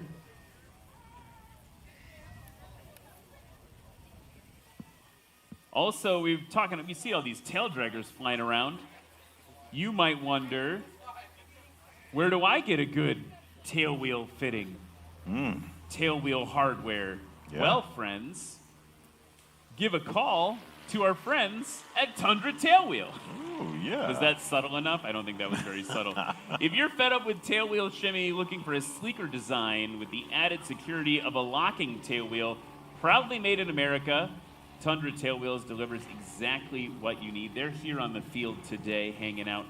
Join the ranks of countless STOL champions. STOL champions, Cam. Yes. Who trust Tundra Tailwheels. Our products are now compatible with Leaf Spring, T3, Acme Aero, and TK1 suspensions. You can upgrade your aircraft today at tundratailwheel.com. I'll have one on my champ at one point in time in the future. I got a chance to go see their operation, go see Josh Richling, and see what they're doing over there in Nampa, Idaho. And it's an awesome operation, and he's an extremely bright individual. So I trust him. Trust him to the moon for tail wheels. To the moon and back for tail wheels. Yeah. With Josh Richling. That could be his kid's book he could write.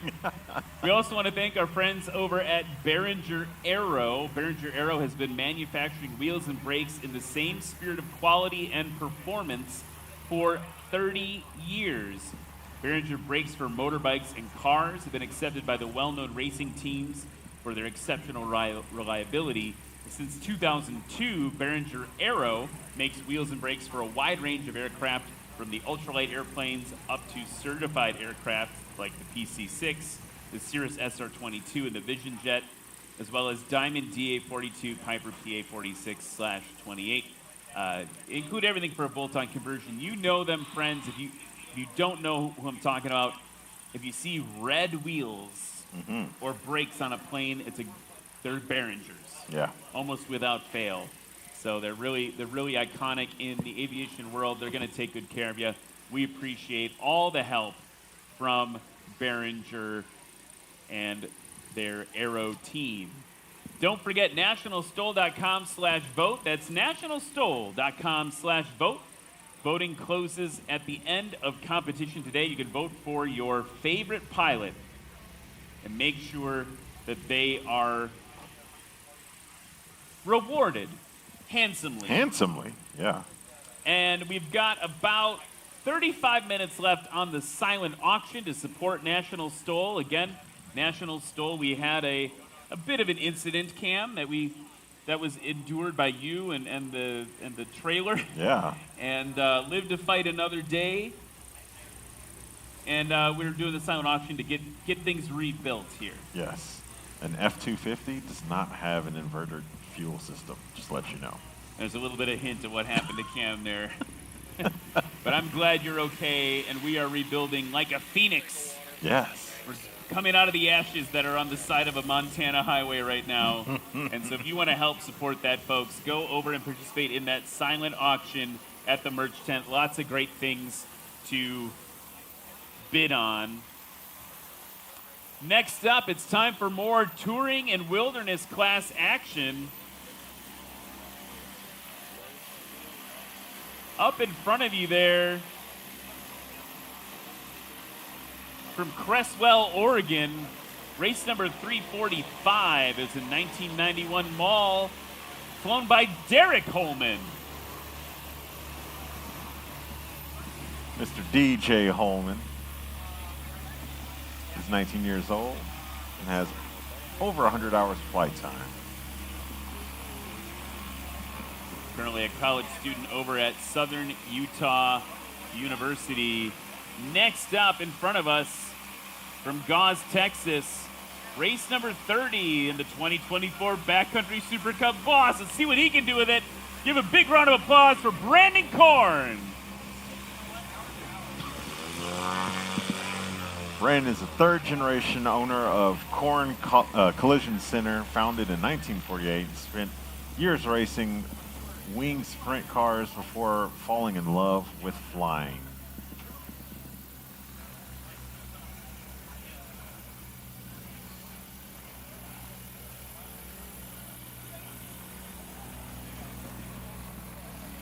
From Jefferson, Oregon, race number 122, a 1958 experimental Cessna 175. Let's hear it for Jeff Whiteley. Jeff Whiteley joined the U.S. Air Force at 19 years old as an aircraft armament specialist, a bomb loader on the B-1 and F-16. He started skydiving in his late 20s and transitioned to flying at the age of 38. So now the competition is heating up in the wilderness class. See what Derek can do to unseat his dad. Beat his dad in the family mall. But Jeff Whiteley in that plane, nothing to sneeze at. And the Backcountry Boss, again, with Brandon Korn now at the controls. Going to be one to watch. Yeah. So now DJ and Theodore are flying instead of Rick and Theodore. I wonder if Theodore has any favoritism. We'll have to interview Theodore. So, folks, if you haven't figured it out yet, Theodore, you can see him in the cockpit right now of the mall. He's a skeleton. Yes. Just so we're clear, we're talking about Theodore the skeleton, and he helps them fly using his mystical undead powers. And the family has an obsession with skeletons, and so Theodore is there flying next to him and bringing that good luck. Like I was joking before, one soul on board. So, Derek Holman now at the line, ready to continue the touring and the wilderness class here at Sodbusters 2025.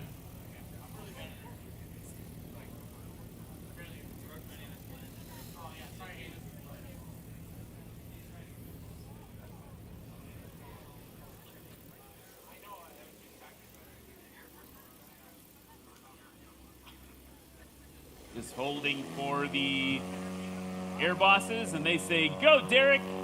Derek's on the roll now. Yanking it back. Whoa! Oh, settling back. Did it touch, though? Wow. I don't know if that left main touched the ground or not, but it was close.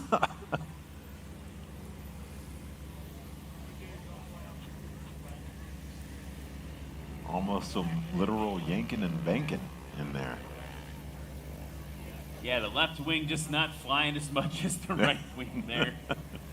Okay, Brandon Korn now in the boss.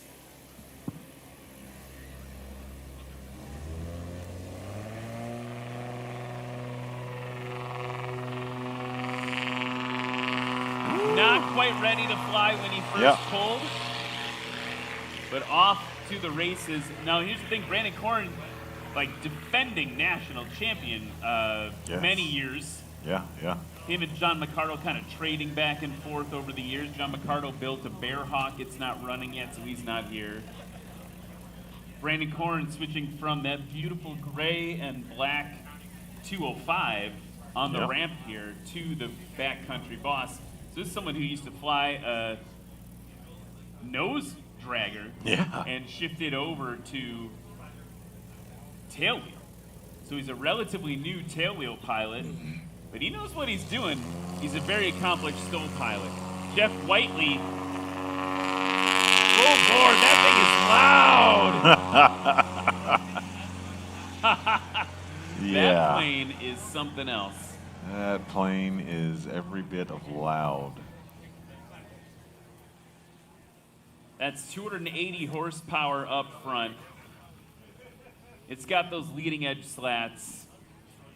That aircraft weighs 1,650 pounds empty. Put it in perspective, the Boss, flying right in front of it, weighs 1,780 pounds, but has 330 horsepower. And that's a lot of ponies difference, right? That is a lot of ponies. Since we're talking horsies, the Maul that's coming in right now has a more standard 180 horsepower engine. Standard.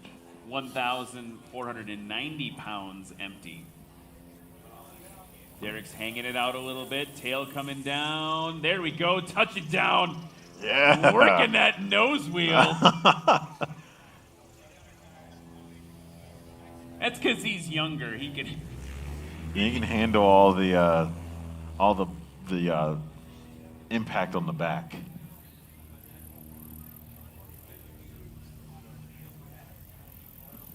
Okay, so Holman is down and recovered. The studio apartment in the sky is turning base to final.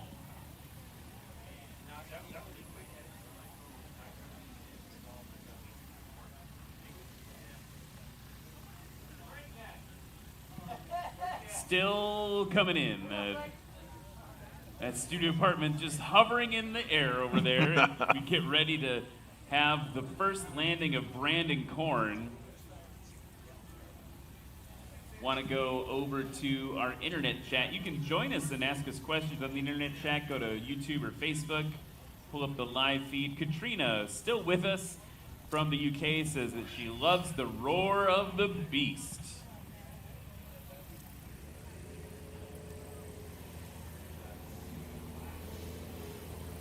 Look at this, Brandon, all on the throttle. Yeah. Nice one. Good over the line. Now he's got to get it stopped. Sub 175.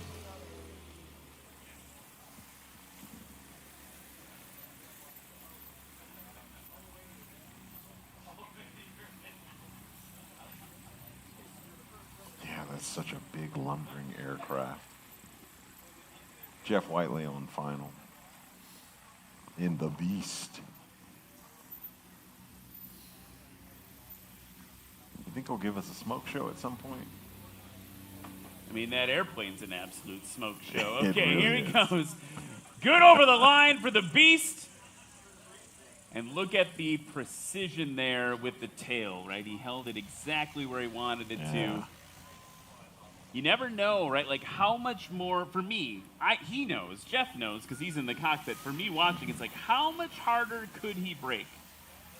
It's hard to know. It is hard to know.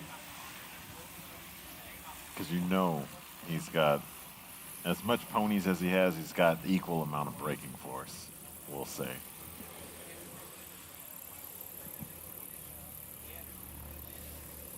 Couple other observations from the internet chat right now. Sean in the chat saying, I don't think the SR-71 would do well in a STOL competition. Accurate. I think that's fair.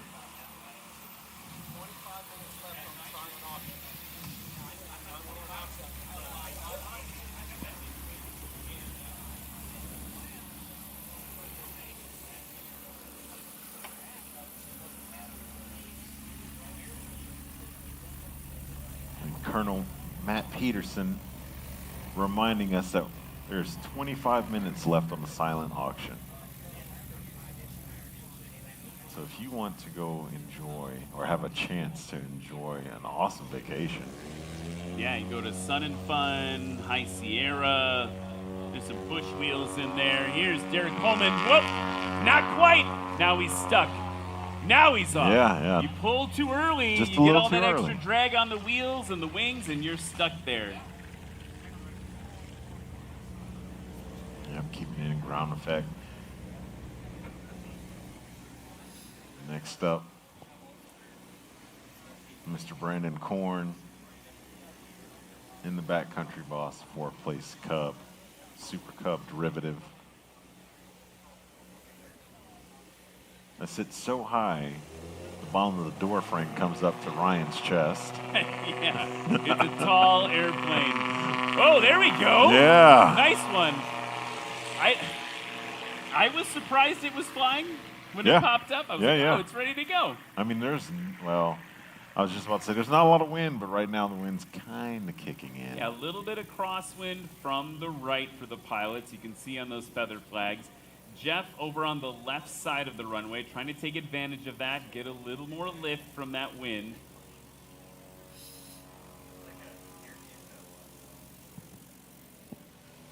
Now it's almost a direct crosswind, it looks like, from here. Yeah, those Yeah, feather looking at flags. the windsock behind us, it looks like we've got almost a direct Oh, crosswind. yeah.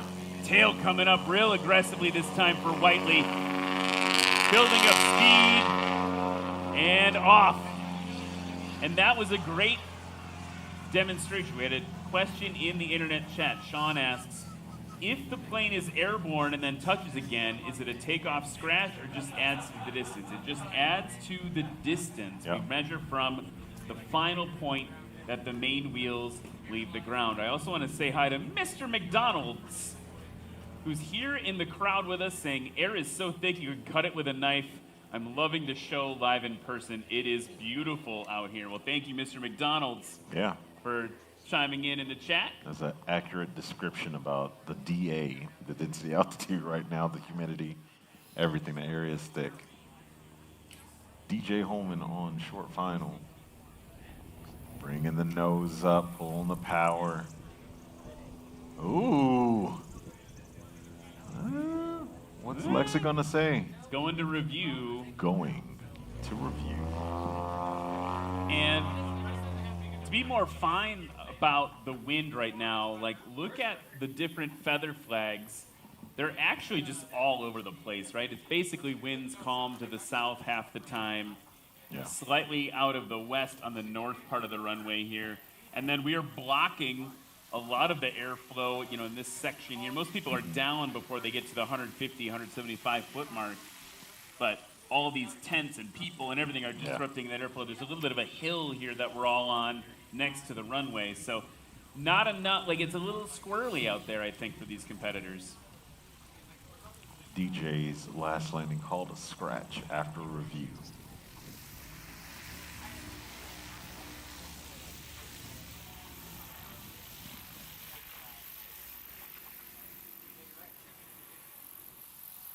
Brandon Korn to your left in the Backcountry Boss.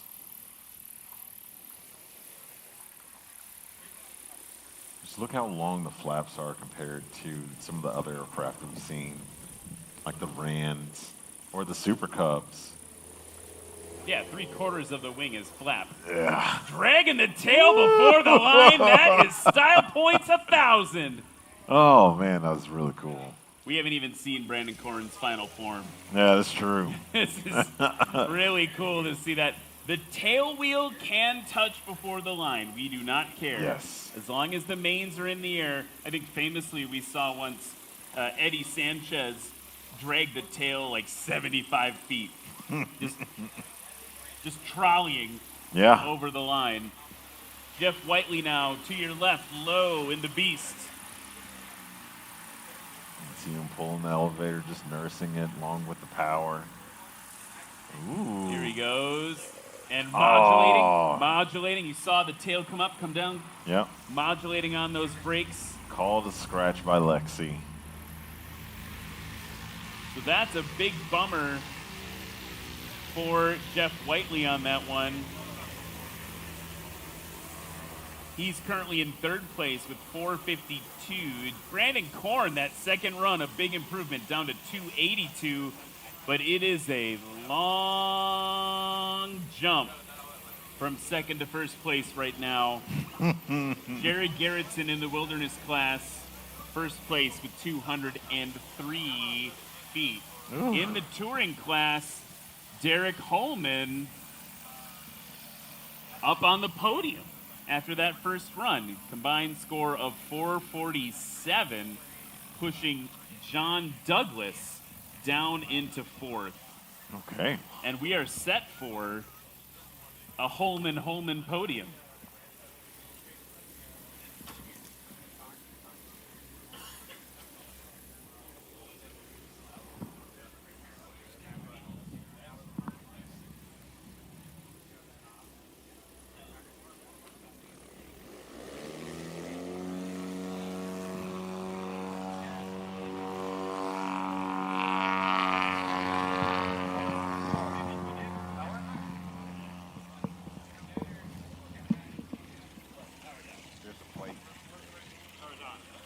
There's a plate right there, Claude. Okay. Derek Holman off the ground with a 198-foot takeoff. His first was still his best with 144. Brandon Korn now, his best takeoff so far, 129 feet. In the locomotive in the sky, and look at that.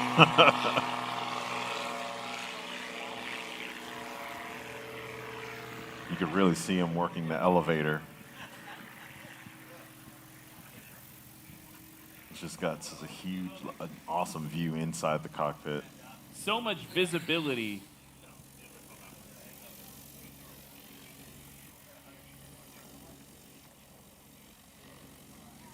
Jeff Whiteley now waiting for his turn here in the wilderness class. Third and final takeoff for him. And then we've got one more person that wants to fly that Boston competition, Kyle Bushman, who's the man who made it. And a little bit of smoke. Smoke on.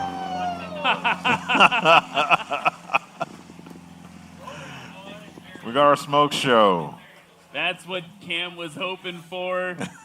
And now the question is, will it blow away fast enough for Derek Holman be able to land? Oh, yeah. There the judges are emerging from the smoke.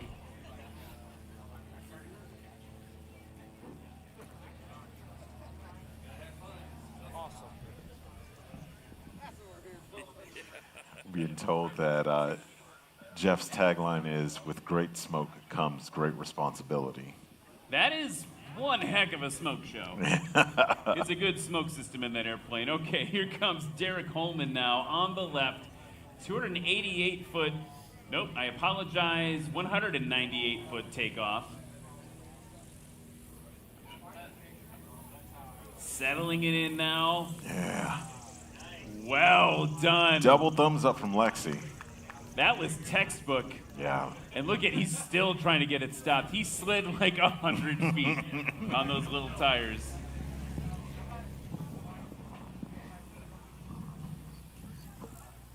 Which means Brandon Korn now on left base.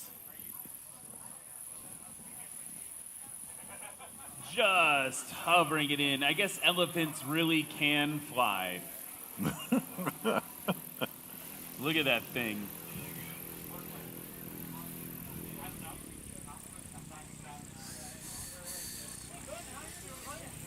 Waiting for Derek Holman's score to come in, but we know he's on the podium. Brandon Korn now with his best takeoff of the day, 128 feet. Just lumbering in right now.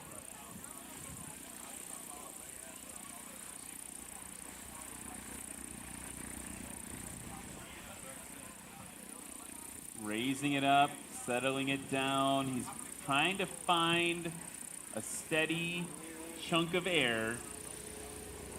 There we go. Now he's hanging it on the prop. Is he going to run out?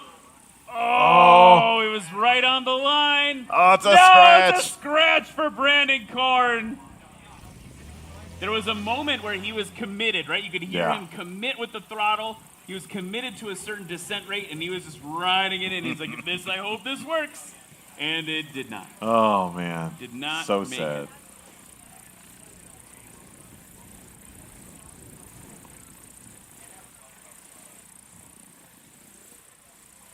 Jeff Whiteley. Low and to your left.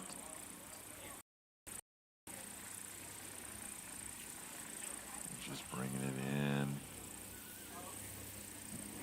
Let's see if he's going to hold it off. Make it over the line. Oh. No real obvious thumbs up or thumbs down from Lexi on that one. They're going right to the tape.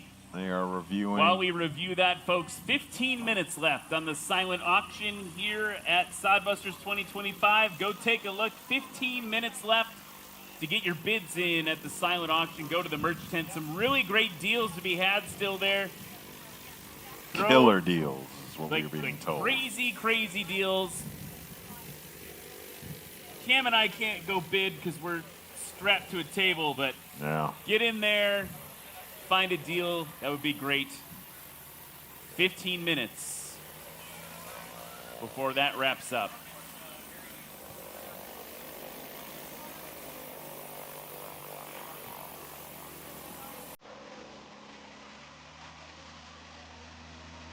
Connect with pilots worldwide. Watch your flights unfold with accurate terrain, scenery, altitude, ground speed, time, and flight path. Improving your wind situational awareness by reviewing your flight path with wind data. Invite friends to join you. Debriefing with peers is a blast. Balance striving with fun. Never wasting a chance to document bragging rights or continue to improve by connecting with pilots and instructors who inspire you. Just tap to record.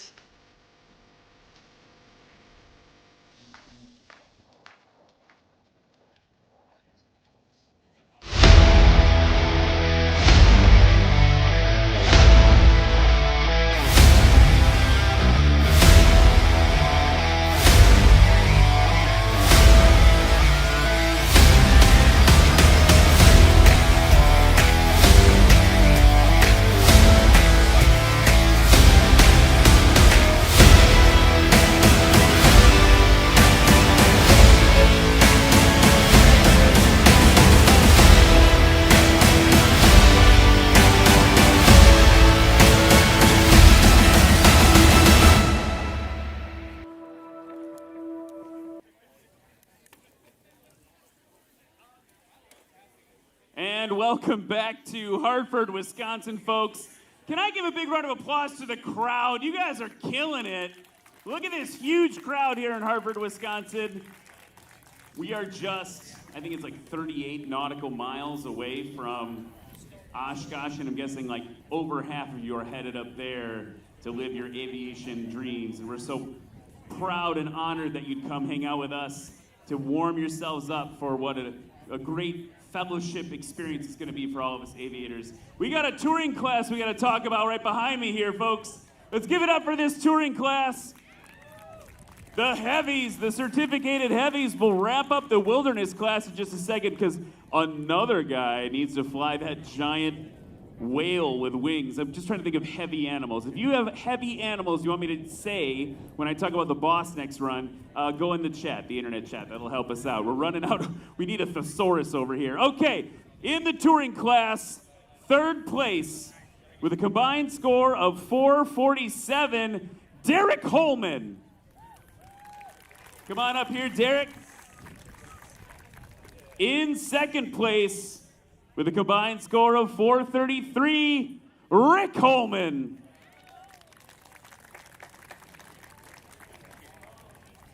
And in first place, with a combined score of 378 feet, Kurt Leaders. Congratulations, Kurt. I want to ask you real quick, you're not afraid to get the tail up on those takeoffs. Take slow practice. Careful. Good advice. We really enjoyed watching you fly today. Grab your weapon of I guess you get only one last one to choose from. Let's get a picture here, everyone. Here, let's hear it for the touring class, Sodbusters 2025. All right, I'm walking away. Go nuts, gentlemen. So we are going to finish up the wilderness class, and then it's over to the backcountry class, unlimited. It is getting super exciting. More STOL right after this.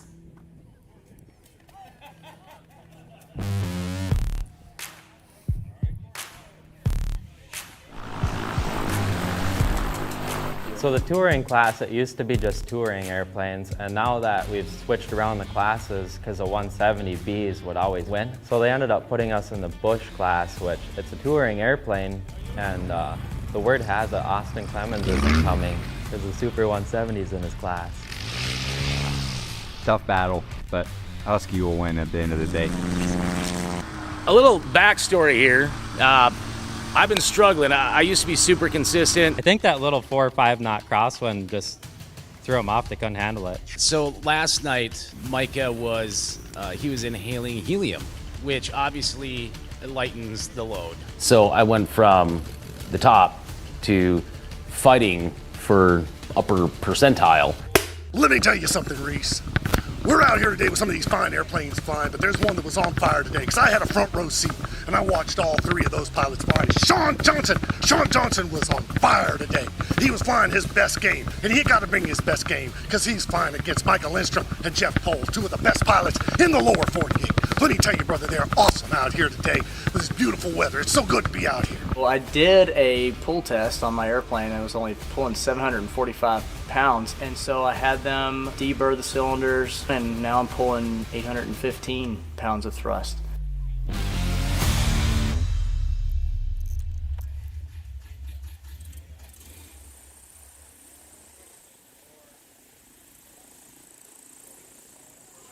And we're back at Hartford, Wisconsin, Sodbusters STOL, National STOL 2025, on the road to Oshkosh, EAA Air Venture. This is just a little snippet of aviation leading up to that full entree of a meal of a week of flying. A full entree, I love that. Speaking of the full entree, we're going to fire up that full entree over there right now with the wilderness class. Folks, you have 5 minutes to get your bid in for the silent auction over at the merch tent. You can see a crowd is forming, so if you want to get in there, 5 minutes to get that bid in. Yeah, some really good deals. Colonel Matt Peterson has been borderline annoying about it, and I needed to sit down, Matt. We're ready to go. Everyone, get over there, get hyped up. We gotta get those silent auction bids in, or Matt's gonna be like, Ryan, it's your fault you didn't tell everybody, Ryan. All right. He's a good buddy. I'm just messing with him. All right, it is time to walk through the results of the touring class. In first place, you saw Kurt Leaders there with a combined score of 443. His son, Derek, 447. This was John Douglas with a combined score of 532, and fifth place of 74. Wilderness class still looking to wrap up right now, but right now it's 1, 2, and 3. Jared Gerritsen, Brandon Korn, and Jeff Whiteley. So Kyle Bushman in the boss. I'm guessing the guys involved with the boss wouldn't mind if it took all 3 podium spots. But Kyle Bushman over in the wilderness class, getting ready to fire on up. And we'll see how that class ends. Next up after that, we'll be shifting over to the backcountry class. which is the battle of the Cessnas versus the Huskies. Ooh. That's going to be cool to watch. Yeah. And then over to the adventure class, where yesterday in practice it was a legit adventure. I could barely breathe. Things were exciting. And then, if that wasn't enough to wrap it all up, unlimited class. Okay, some fourth meal action. It's gonna be something to watch. Yeah, some true excitement. We are already having a hard time talking based on what's happening in the wilderness class. I don't even know what we're gonna do when we get over to unlimited. So that's what's in store, folks. We're halfway through the day here at Hartford, and like I said out in front of all of you, we can't thank you enough for getting in to Hartford today. The weather this morning didn't let that stop you. You came out. Look at this beautiful sunny day we've got here in Hartford, Wisconsin. Kyle Bushman now getting ready to go in the wilderness class. And then we're going to combine it with the backcountry class shortly. And that is Joel Dobson in a Cessna 172, Joel Wittenbach in a Cessna 172, Jeff Pohl in a Cessna 170 Bravo model, and then Brad Crawford, Jerry Clemens, and Austin Clemens, his nephew, all flying Aviat Huskies. Yeah, it seems that a lot of people, they either want the like 170, 170B, like somewhere around there, or they want a Husky. It's difference in pricing, but I mean, essentially these two different types of aircraft are backcountry aircraft. You see them everywhere. By the way, 3 minutes. Oh. 3 minutes on the silent auction. Has got a big old thumbs up from the Colonel. 3 minutes on the silent auction. I would bet there's still some pretty good deals in there. Every dollar, everything was donated by all of our friends in the STOL community. Every dollar goes to help rebuilding National STOL.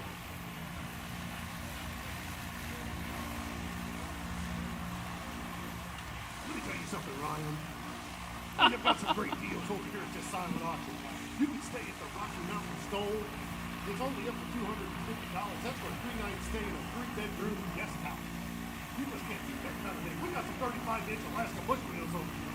Right now, it looks like Patrick McIntyre is going to win. Nobody whose son flies that good needs a pair of 35-inch Alaska bush wheels. We've got some great deals over here at the silent auction. Get your way over here to the National STOL tent. There's only a few minutes left. Thanks, Mr. T. Randy Savage. Hulk Hogan, you gonna tear your shirt off too? Okay.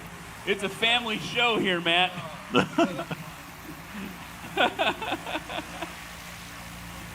Okay, so now the aircraft are getting fired up and ready to go. We got our backcountry class aircraft burning some dinosaurs off in the distance there. And I'm excited. One, we got to see how wilderness class ends. Yeah. But then, Hulk Hogan, you have 60 seconds to get in on the silent auction before it's over. Or Hulk Hogan, or Colonel Matt Peterson, former host of Swamp Stole and a Cessna competitor himself. 1 minute left. He's triggering me here. 1 minute. If you don't get over there, he's gonna tear his shirt off and rip it in half. A beautiful ICOM avionics shirt. And there's a woman saying, please no. So please go over there to prevent that from happening. We are just about ready for the wilderness and backcountry class.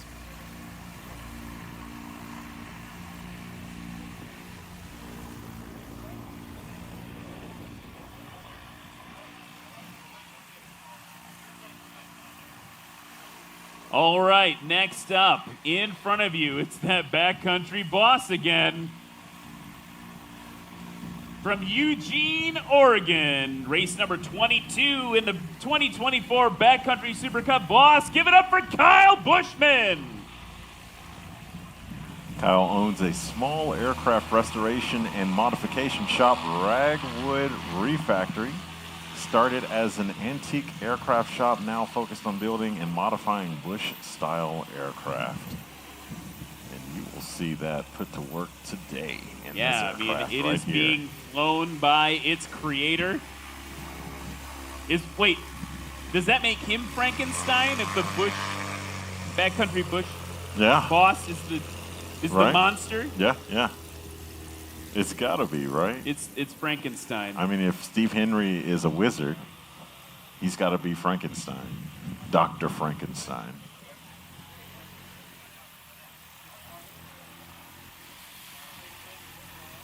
Next up,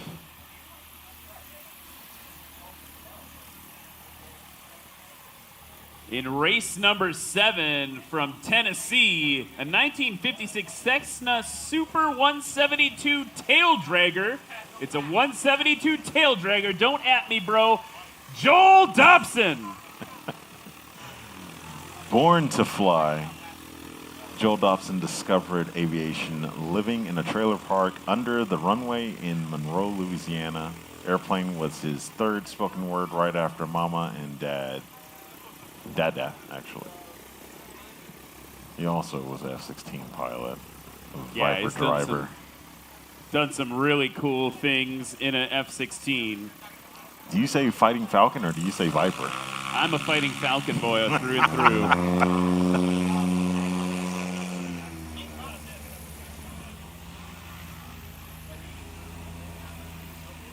From Sauk City, Wisconsin, let's get a hoot and a holler for one of your local boys. Race number 159, a 1963 Cessna 172 Delta model.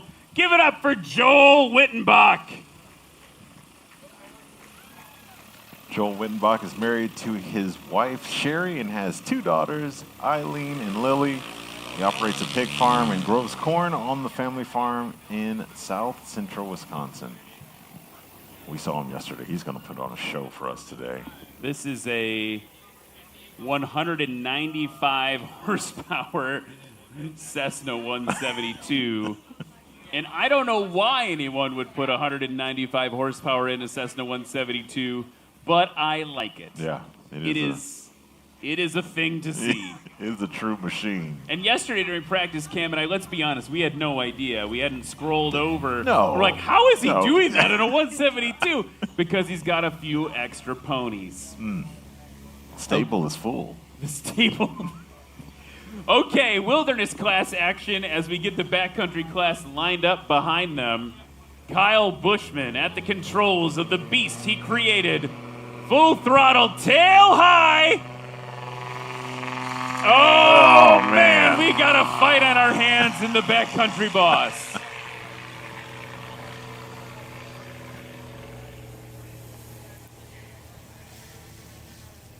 Diesel Dobson rolling up to the line in what may be the prettiest 172 you've ever seen. And in case you're wondering, folks, it's a STC. It's a type certificate you can get for the 172 to configure it as a tail dragger. And so that aircraft has that. So it is a 172 on the data plate, but the little wheel is in the back. This is something that creates a lot of controversy online. People don't believe us. We're like, oh, it's a 170. They're like, no, you're wrong. It's not. No, it is. It is. Don't, like I said, don't at me, bro. Here he goes. Diesel Dobson. Nice. You can see him fly in the Oshkosh STOL demo. Yes. In a couple days. Him and Moxie. I'll be announcing that with our friend, the STOL Queen, Anitra Goddard. Yeah. Now at Sun and Fun, part of that team there. So really great news for her to be part of that great team. So she's going to be up here in Oshkosh, and we're going to talk smart about airplanes for a while. Ooh. Joel Wittenbach on the roll in the fire-breathing 172. Yeah. Oh, off, but settled back down, off again. I never thought I'd say the words fire-breathing 172 in my life, but that is what he has there. Yeah. the boss on base.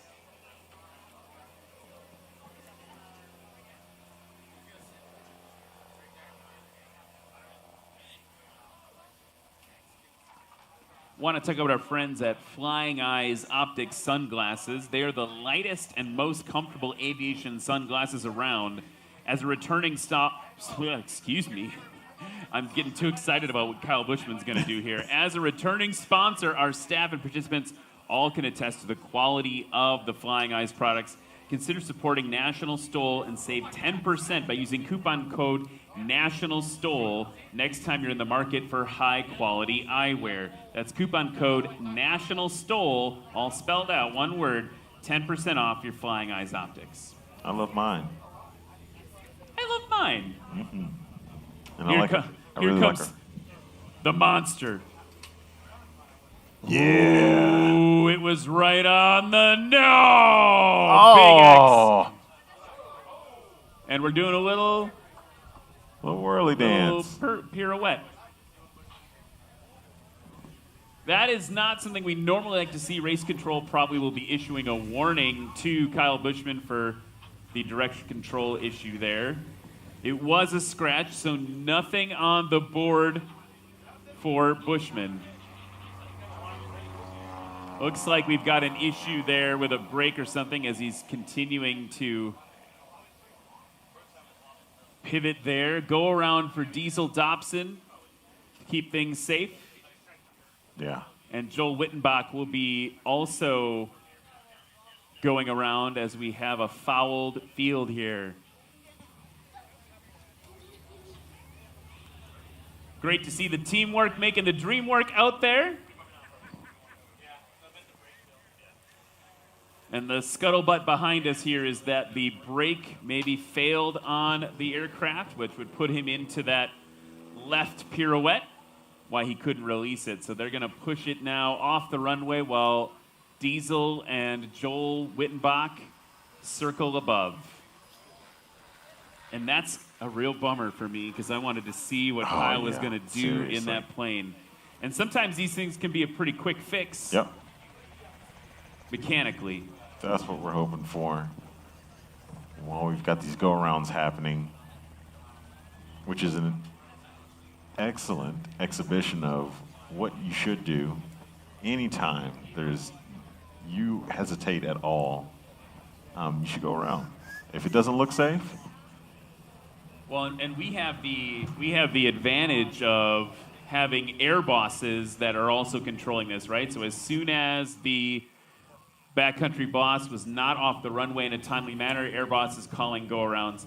I want to do something real quick. As long as we're here in this holding pattern, a special guest just joined us in the booth. My daughter, Elaine. Elaine, if you talk right here, you can say hi to everybody. Let's see if she feels brave enough to do it. Just say hi. Just talk. Hi. Nice. I don't know if you guys could hear that. That's Elaine. She's 10. She came to visit Dad at work. You having a good day? Yeah, awesome. We're going to fly some airplanes, huh? Very cool. So Elaine is here, and then also behind me somewhere is my wife, Kristen, and my other daughter, Emily. They came out to the show here in Hartford. So we'll maybe say hi to them a little bit later, but Elaine's here watching the show. And it looks like we might be progressing from a yellow... Oh, there's Emily. Emily, real quick, do you want to say hi to everyone in the crowd by talking into this microphone? No, she doesn't want to do it.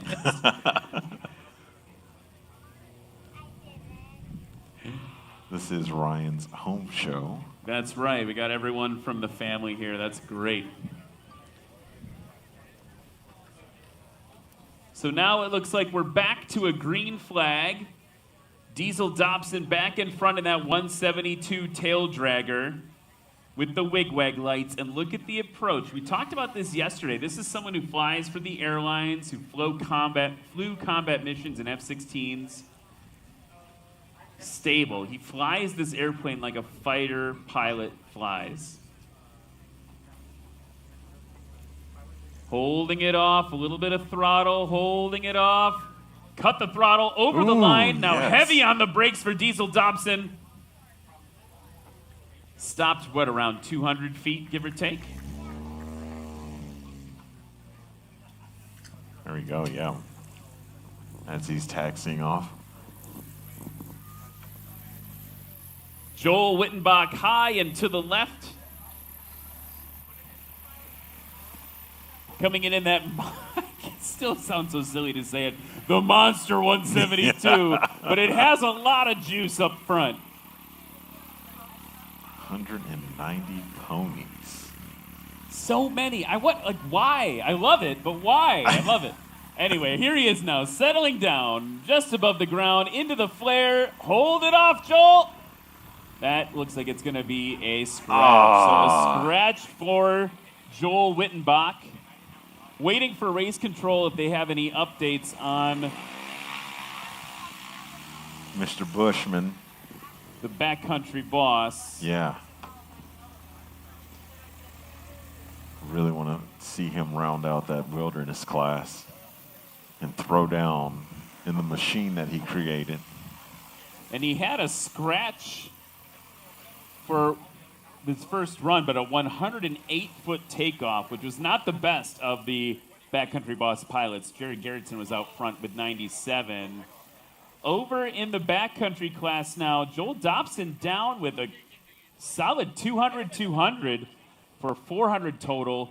Joel Wittenbach with a scratch on his first landing. Now we'll be heading over to their second run, and then after this will be a second heat of the backcountry class.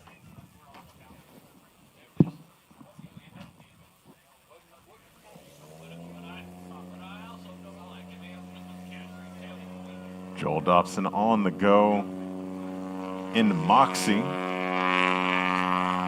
The 172 with the tail wheel conversion.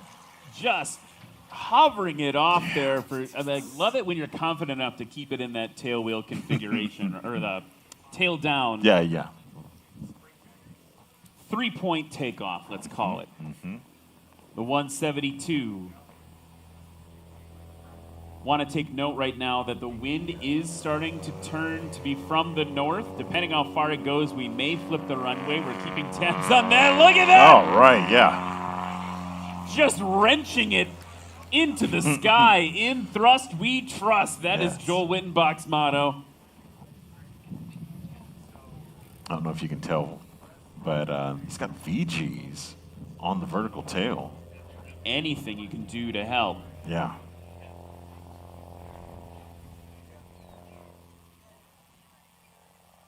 Okay, it's time for some silent auction winner announcements. Ooh. You want to do the honors?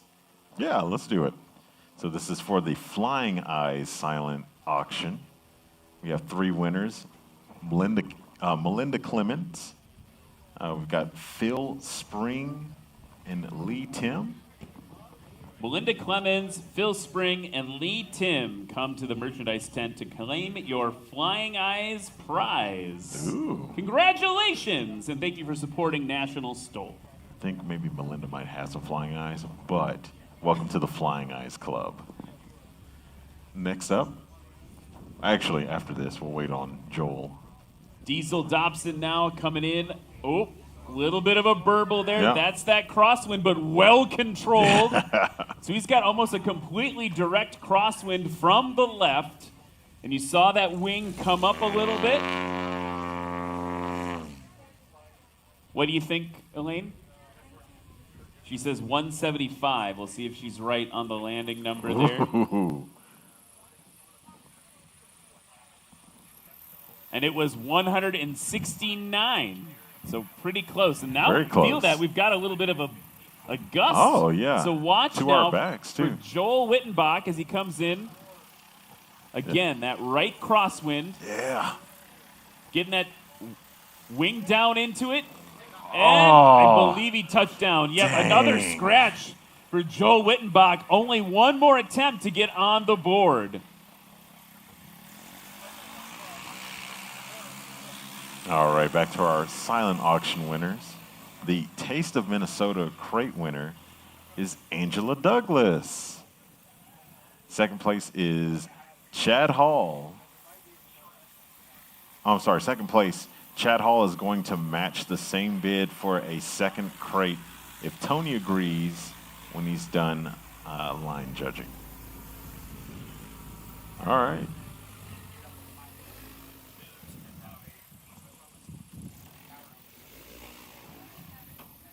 Here comes Joel Dobson now on the line,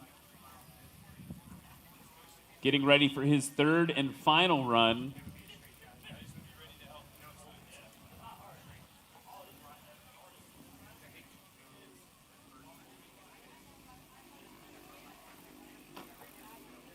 Waiting for the wind, and look at, he's grabbing as much as he can be allowed to in the rules, as much of that crosswind on the nose. Every ounce of lift helps. Pulling back, not ready to fly that time. His best takeoff, 200 feet for an even 400. Only one on the board right now in the backcountry class. Wittenbach is more centered up on the runway.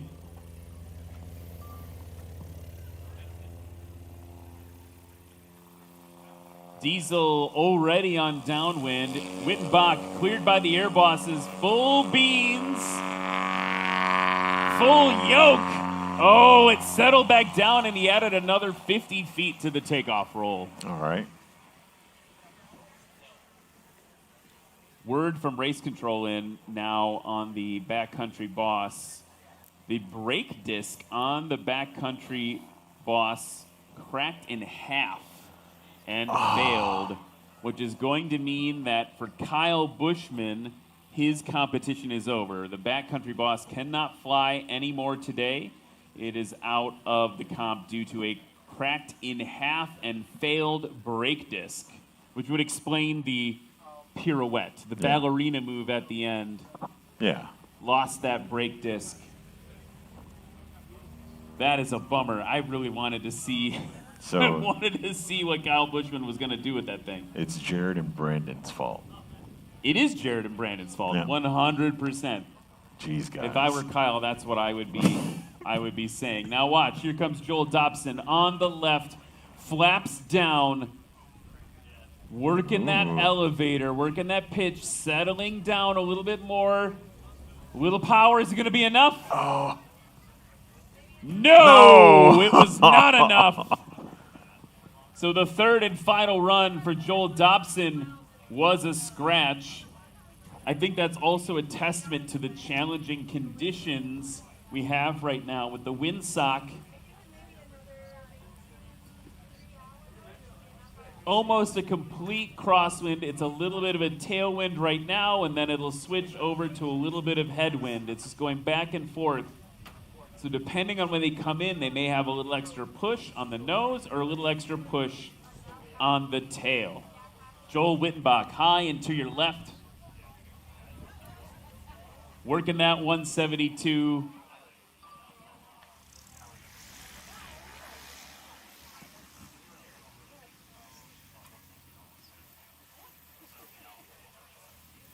Here comes Joel. Settling in. He's got a lot of horsepower. Ooh, was it enough? Oh, no. It looks like it was a scratch. I think it was a scratch. I saw That was arms a very folded. low. I don't know, were they arms X'd or were they arms folded? Oh, no. She could have just been folding her arms in disappointment, but I believe that was potentially a scratch for Joel Wittenbach. Disappointment. So we are going to see what that was. Yep, it's now on the score sheet. Joel Wittenbach with the triple scratch. What heartbreak for him from Sauk City, Wisconsin. Would have been competitive, too, had he been over the line on some of these. He would have definitely been competitive against Joel and Jeff. Hard to say if he's going to be competitive against the Huskies. So that's what's up next, is we're going to do the second heat of the backcountry class. We also need to wrap up our wilderness class in just a moment. But just to recap, folks, wow, wilderness class, you have some really competitive numbers.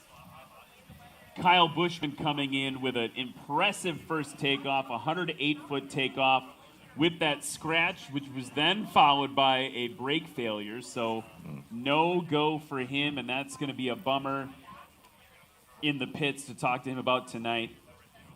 Backcountry, we've got our first heat.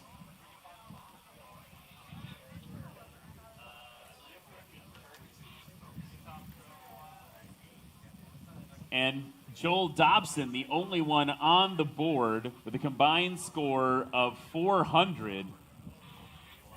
Jeff Pohl, Brad Crawford, and Jerry Clemens, Austin Clemens, all about to be up in front of you flying a Cessna 170 Bravo, another Cessna tail dragger, and some Aviat Huskies. Yeah.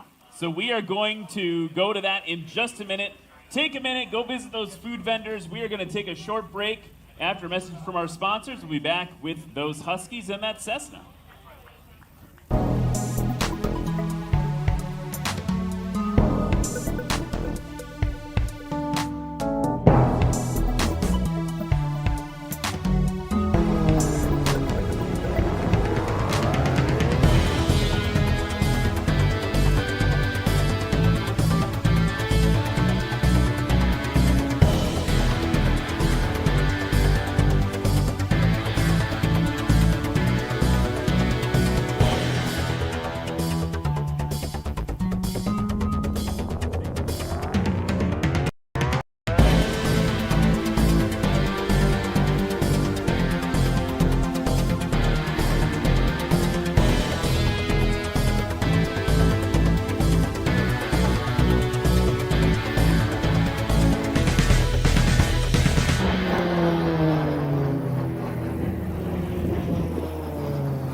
My name's Danny Goggins. I'm the flight instructor here at American Legend Cub in Sulphur Springs. What we have here today is we have the Legend, the AL-18.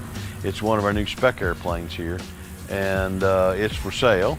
So I've been doing demo flights in it. I got the fortunate to fly it off the assembly line and then take it out and fly it all the way to Oshkosh and back, so it has a few little hours on it, nice and broke in, and then we do demo flights with it. This one has the IO360 Lycoming engine in it. It's got the Cato ground adjustable prop on it. It's got the G3X in it. It's a very light aircraft, flies very well, very stable. I'm a little biased in my opinion, but I got to start with Darren over 20 years ago when he started, so we had a lot of input. All the local guys around here, we were all Cub guys.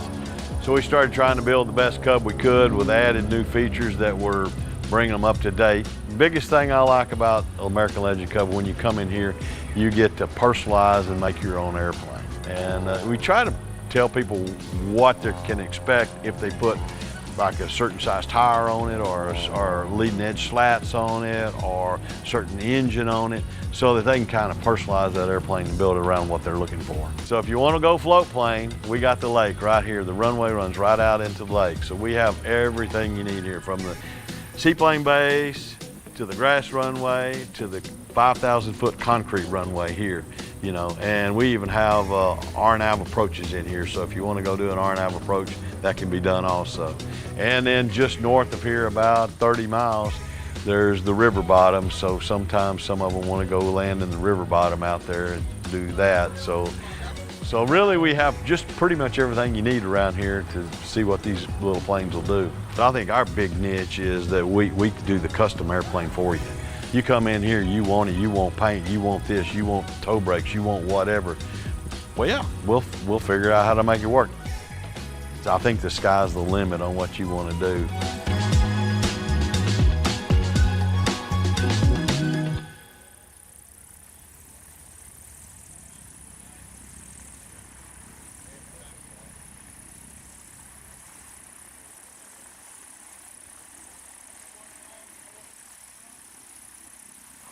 And welcome back to, I almost said Swamp Stole, Sodbusters Stole 2025 at Hartford, Wisconsin. Yeah, wow, we're having an eventful day. It is super eventful. We're having silent auctions and airplanes flying and airplanes breaking. Yeah, like you saw a picture. They just walked over. The Backcountry Boss team walked over and said, "Look at what this is what it did." Yeah. Did you see it? What was Yeah, it? the rotor, the rotor just snapped. Full rotor. Just ka-ching, ka-ching, Yeah, gone. it just looked like, what I saw, it looked like it was just hanging inside, like behind the tire. Wow. Like, it is snapped in half. It is Can't really blame kaput. him. I was kind of like, oh, he will get a warning for the pirouette, but Oh, you yeah. can't. I mean, it's like he was hanging on at that point. That would normally be outside of normal airmanship for Right. Kyle Bushman. Like, he's a great pilot, and that wouldn't be normal. So I've yeah. never broken a road. I mean, anything. I've had a tail wheel lock up on me and send me to the trees. Oh. Yeah. It's kind of not fun. It was more scary than. No, actually, the truck was pretty scary. But when you see a tree line heading towards you real quick in a little airplane, you get scared real quick. Cam, we need to have a little less excitement in your life. We fixed that issue. That was a tail wheel issue. All right, first up in this next heat of the backcountry class from Milwaukee, Minnesota, race number 00, a 1955 Cessna 170 Bravo. Give it up for Jeff Pohl. Jeff Pohl's aircraft is named Dirty Bird, a 170 Bravo. It is a plane that nearly sat for 25 years before he purchased it. After a quick inspection with a friend, he flew it home and spent a couple of months redoing the interior panel and adding STOL mods.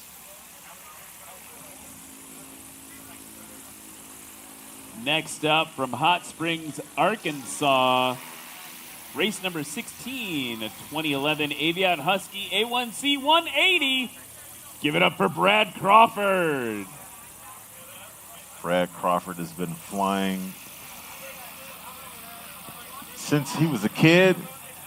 Bush flying is his passion, and he bought and rebuilt many airplanes, especially Huskies. He's also an accomplished aerobatic pilot.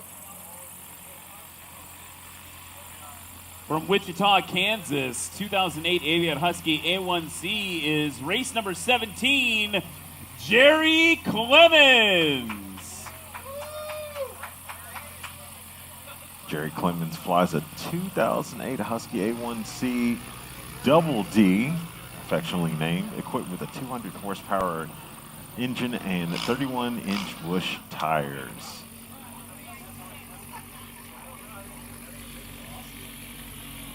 From Benton, Kansas, race number 62, a 2011 Aviat Husky. Let's hear it for Austin Clemens.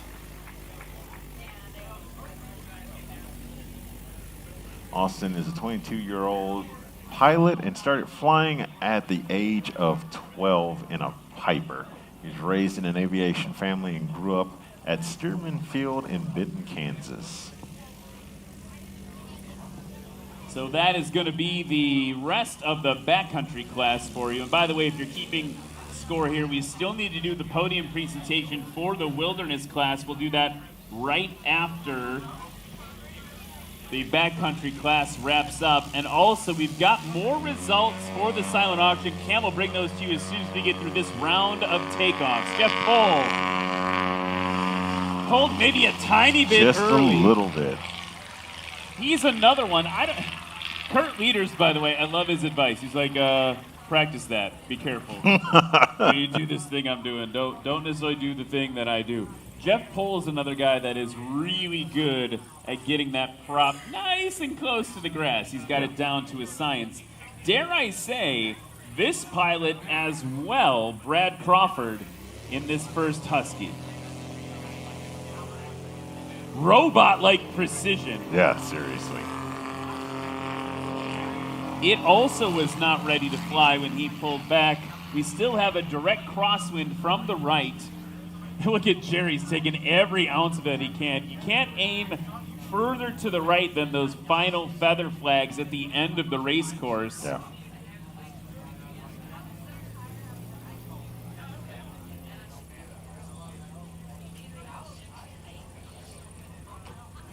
The go from him, and we'll hear some power introduced, tail coming up.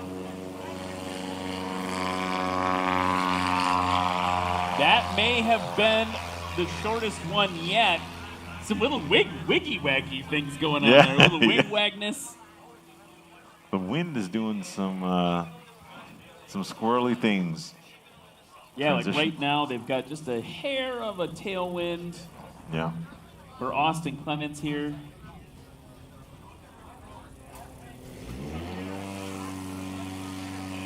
We got tail up with the snarling husky on the tail. Oh, there we go. Man. Nice one. That kid has been a legend on the circuit ever since he was like 18, right? Like he is not messing around. We don't see him as often anymore because now he like grew up and got a job. Yeah. But like he is always putting down numbers. Okay, let's talk silent auction, Cam. Let's sneak one in. Oh yeah. People Let's are do waiting. that. All right, so the next item is the Tundra tailwheel basket, if that's a basket. And it was won by Scott Sobchak. So Scott, head over to the merch tent while Jeff Pohl is on short final in Dirty Bird. Ooh, we heard that burst of power, but it was too late. Dirty Bird was screaming from the nest. It wasn't enough. Oh, man. Forgot how loud that plane is. Me too. You could be a little loud bird. Yeah. So not enough to get him over the line that time. So a scratch for Jeff Pohl. As the wind gets sketchier, so will the landings. But Brad can handle it. We'll see him bring that tail up. Ooh. Ooh, He knows how to work it. Everyone gets nervous, but Brad does that for breakfast. He knows exactly. Like we were talking to Mike Goulian, who was here at the airport a couple days ago, about how that can happen, right? And one of the most counterintuitive things is when the nose is going towards the grass, sometimes you have to add a little burst of power to get some counteracting forces on the tail. And Goulian started like acting it out, and he was like, that is hard. And I was like, yeah, dude. It's a trained thing. Okay, Jerry Clemens now coming in his Husky, holding it off with power, a little bit of a balloon. Yeah, with a direct crosswind. Dropping it down on that right main, reverse kick thrust.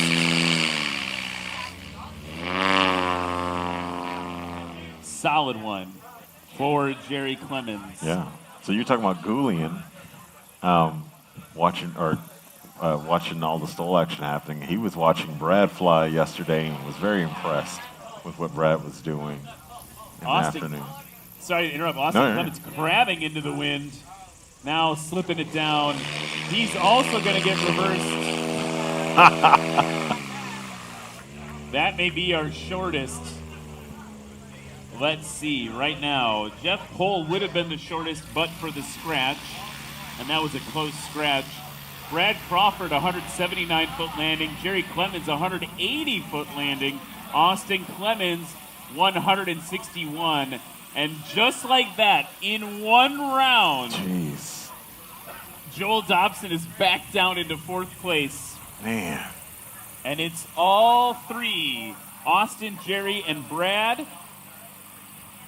All three Huskies up top. So the only hope for Cessna, because I know Textron is watching, the only hope for Cessna right now is Jeff Pohl, who is at the line right now.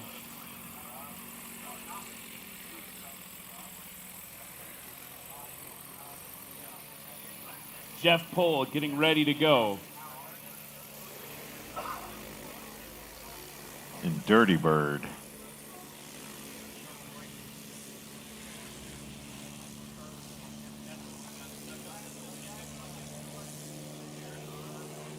Watching that wind. That tail's coming up. Classic 170B stance.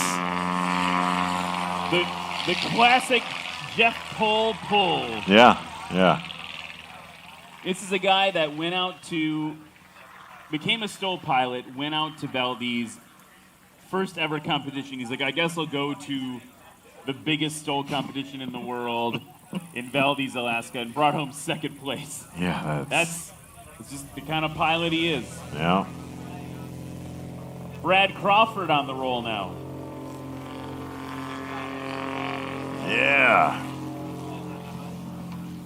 Judges are saying sub 175, looking like 168, somewhere around there. 169 for Brad Crawford. Put that in perspective, though. Jeff Pohl with that great takeoff, 168. Yeah. That is not the shortest, but nearly the shortest takeoff. Jerry Clemens on the go.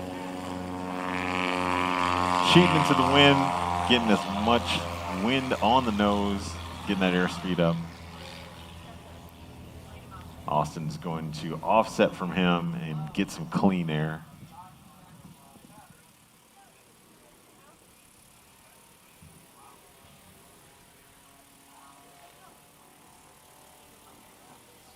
We can watch for this control surfaces. Yeah. Gus coming through the tent right now. He's going to probably notice it in a few seconds. Yep, there go the...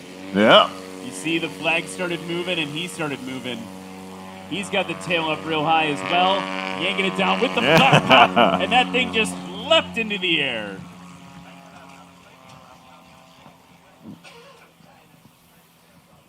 Jerry Clemens' takeoff was a jaw-dropping 139, but I got news for you, folks. Austin Clemens just took off in 130 feet with almost no headwind. So the Huskies, as we go into the landings now, the Huskies are 1, 2, 3. Clemens, Crawford. Jeff Pohl looking to fight his way up the ladder. Yeah. All right, over the Flopping line. it down. Keeping that tail down. He is working it. Really good showing for Jeff Pohl. Waiting for the score to come in here from race control. Meanwhile, Brad Crawford slipping it in. There we go. Straighten it out. He loves a good slip. He'll always be out here playing after practice nights. He'll just be putting an hour on the plane in the pattern. Here he goes now. Cross-controlling a little bit, getting some visibility, straightening it out, maybe showing off a little bit. And looks like a scratch. Yeah.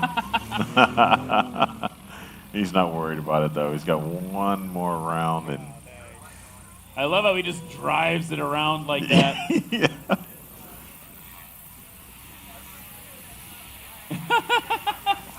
Style points for Brad Crawford. I wonder if he's just going to hold the tail there the whole time. Okay, no. He's going to lower it down. Jerry Clemens off to the left, settling in now lower.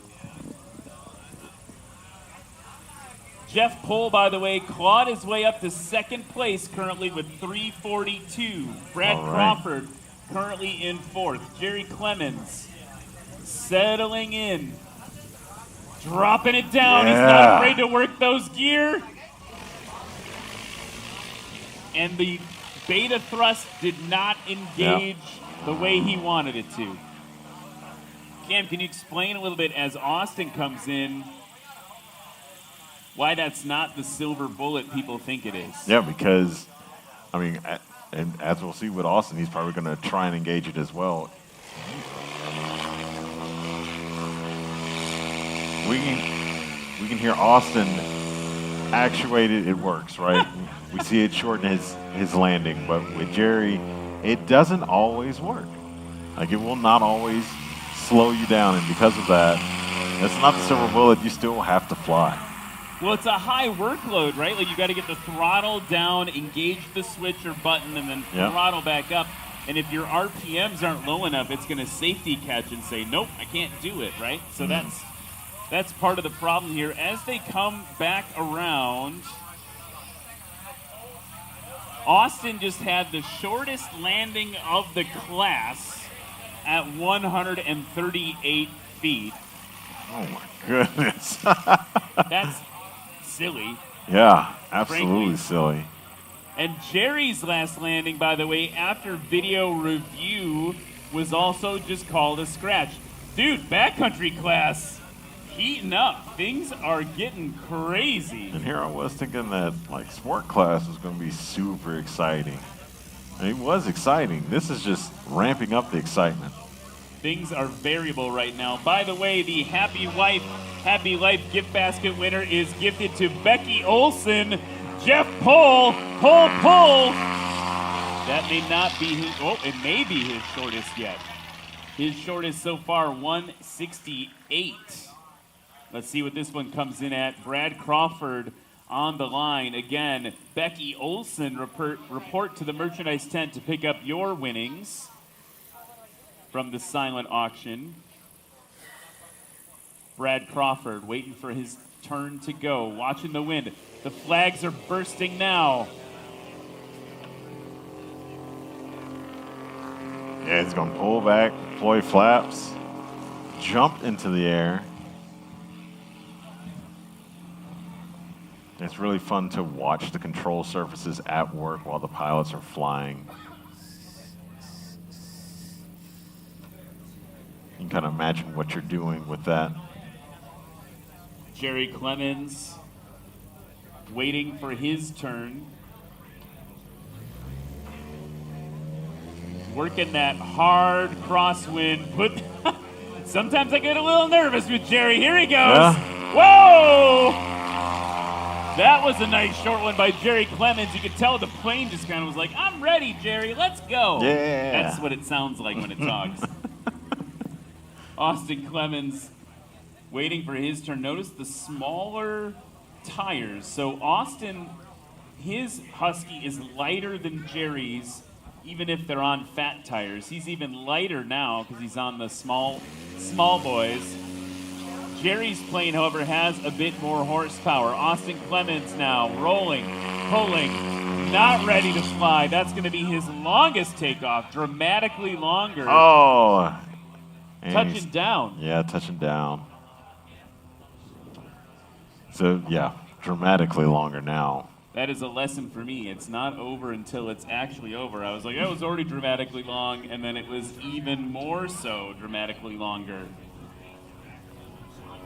That was a 215-foot takeoff for Austin Clemens compared to a 130-foot takeoff his second run. Jeff Pohl now settling in. Dropping it down right on the line. Lexi did not give an indication, so it is going to be close. Hopefully it's good because it's sub 150, and those are the numbers that he needs to stay relevant in this class right now. Brad Crawford to your left, slipping it in. Love a good slip.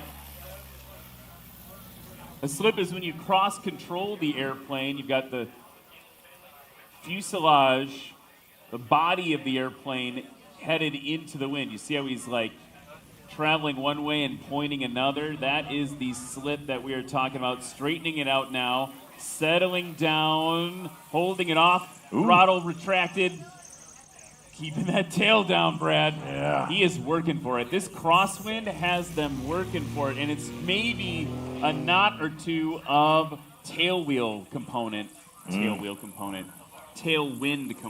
behind them. When we wait for Jerry on final, the Sun and Fun gift basket, weekly passes and camping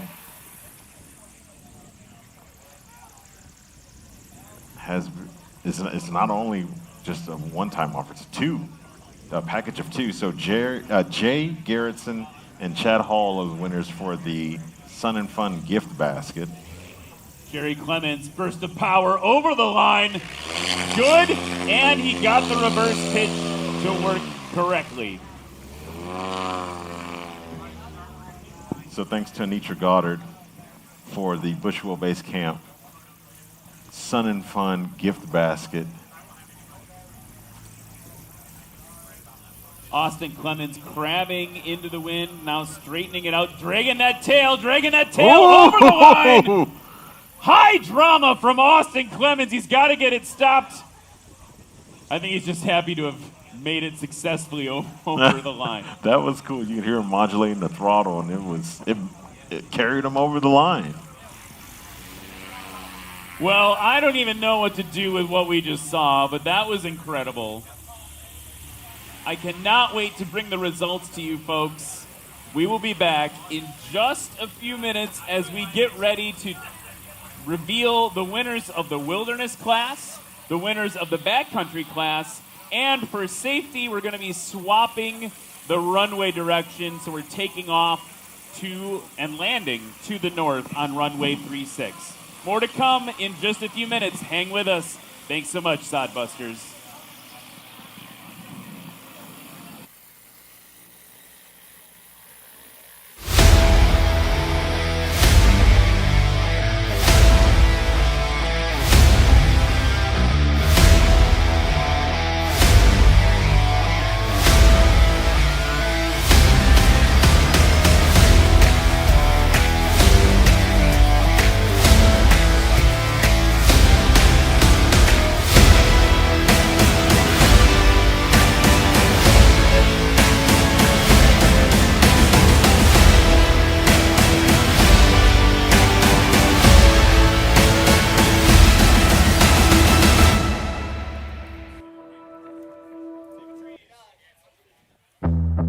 What's up, Av Geeks and STOL Freaks? Welcome to Lone Star STOL here in beautiful Sulphur Springs, Texas.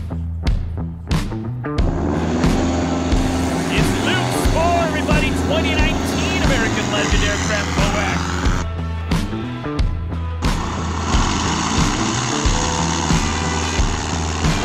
A round of applause for Chuck Olmstead. In the gray and orange MOAC, Brian Shirley, everybody.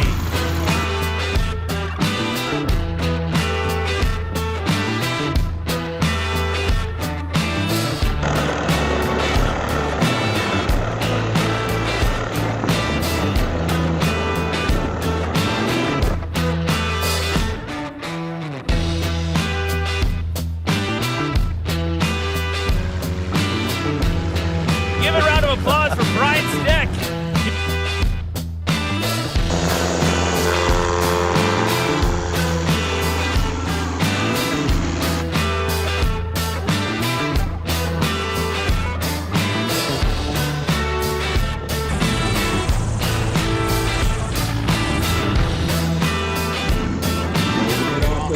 It's good. Textbook.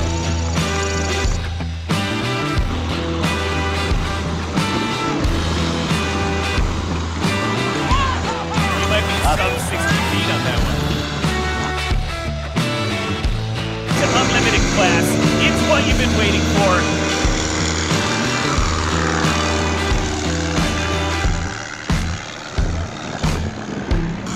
That's right, the Beast Mode MOAC, Cowan Geneva.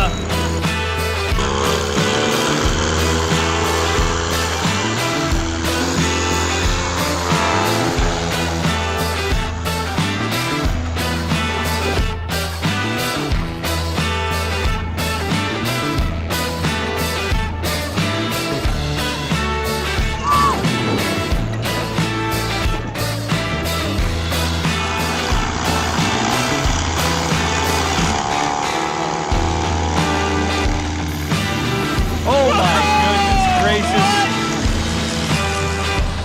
Frank Knapp showing that he deserves to belong here.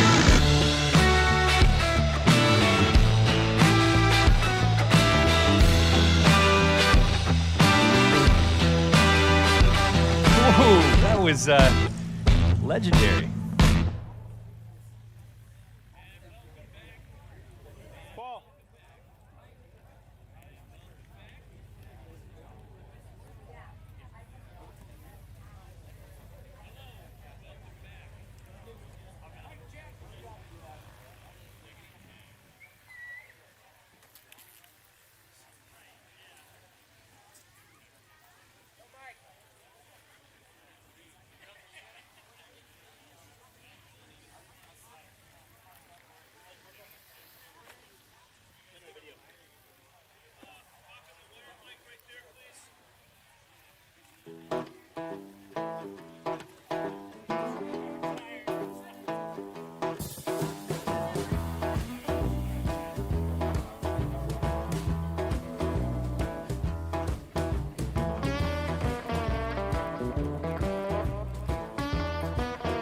Special thanks to our annual sponsors: Legend Aircraft, Clemens Insurance, Behringer Aero, Sarasota Avionics, Lift Aviation USA, Flying Eyes Optics, Red Tag Art, Legendary Aviation Coffee Company, iFly EFB by Adventure Pilot, ICOM Radios, Tundra Tailwheel, Fly Orca.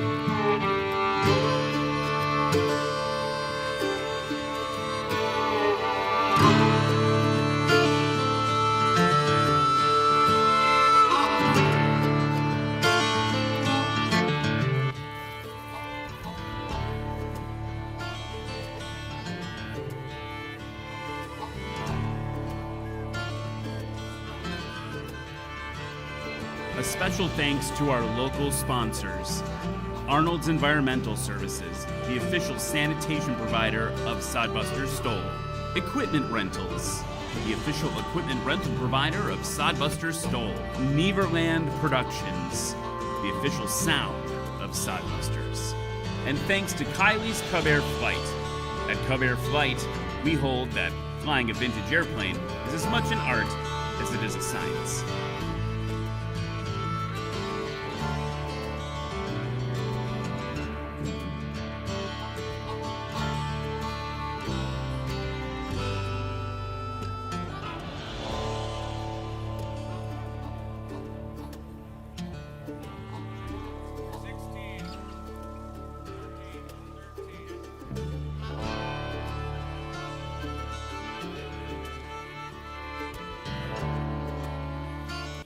And we are back here in Hartford, Wisconsin. What an amazing show we're having. We got to wrap up a couple classes before we head over.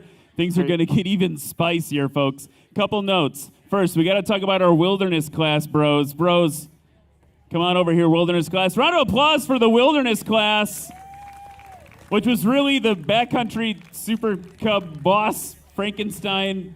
What were we calling it, Cam? We were calling it the New York City studio apartment with wings up there. That one didn't have a ring to it. You didn't like that one, Brad? He's like, we'll workshop the name. All right. So let's talk about who won that, and then we'll talk about what happened. In third place in the wilderness class with a combined score of 452 feet, give it up for Jeff Whiteley. Jeff, you can come on right up here.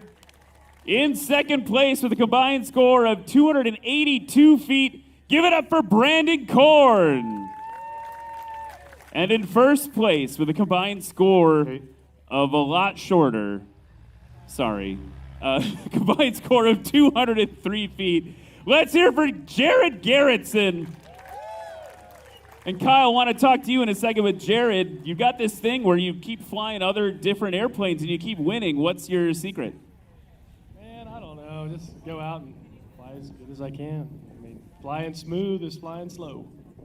Flying smooth is flying slow. Okay, and then Kyle, we got to talk about what happened at the end there. What happened at the end there? So this airplane, it's not like any other airplane. We have a known good part. We have a 35 on a 10-inch with Cleveland or ABI brakes for 185. When I got on the brakes, left brake went completely soft. Came off both, realized I didn't have a brake, pulled the mixture and buried the right side, just spun it around. I thought I was going to see a broken line, but it tore the rotor right off. So the caliper locked and tore the rotor right off the thing. So did the best I could. It is what it is. We'll fix it and make it better. It's a bummer, too, because that was also your first run. You didn't get to, fully ring it out, and it was a scratch, too. So just one and done for Kyle there. Let's hear it for the wilderness class, though. Putting on a great show. And next up, we got to come over to our friends in the backcountry class. Thank you, gentlemen, very much. Backcountry class, the Cessnas versus the Huskies. You guys are all grinning. You guys had a good time out there, yeah? Let's hear for this backcountry class right here. Putting on a show in tough winds. We're actually about to switch the runway, I think. In third, you're welcome. What? In third place with a combined score of 309 feet, Jeff Pohl. In second place with a combined score of 295 feet, let's hear for Jerry Clemens. And with a combined score of 268 feet, first place goes to Austin Clemens. Austin, you're like a grown-up dude now, and you like work, and you're not on the series every event, but you're still capable of putting down like totally impressive numbers. Is it just come back to you every time, no problem? Yeah, just floor it and pull back, and then press on the brakes, and it should be good. Is that like the official instruction advice? Yeah, and just something about America and bald eagles and cool stuff. Free. Hashtag freedom. Okay, everybody, let's hear for that backcountry class. If you guys want to get your vengeance out on anybody, Cessna versus Huskies, you can. They're like, we're good. All right, speaking of that, we'll be back with more flying in just a few minutes. Thanks, everybody. We'll be back. Hang tight.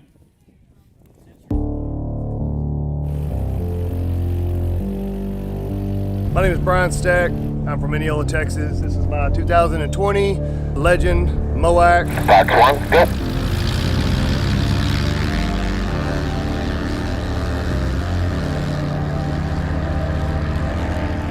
You know, at the time, I had no idea what I was building. Went and talked to Darren and Randy at Legend Aircraft, and, you know, I just built an airplane that we could go fly in. And those MOACs make it challenging, don't they? Oh, man, them are some beautiful birds, and the pilots are good. You know, it's competition. He calls this airplane, not only does he call it Pepper, he also says it's part of the wolf pack.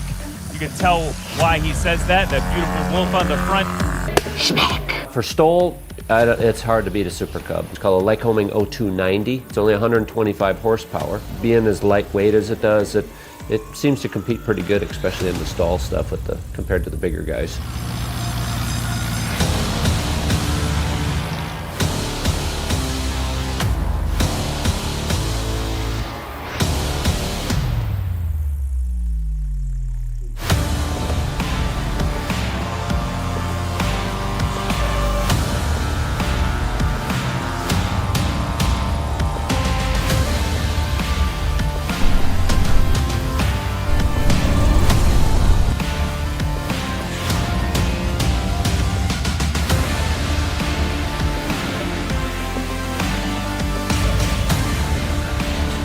Now, Brian Shirley with a scratch for Brian Shirley.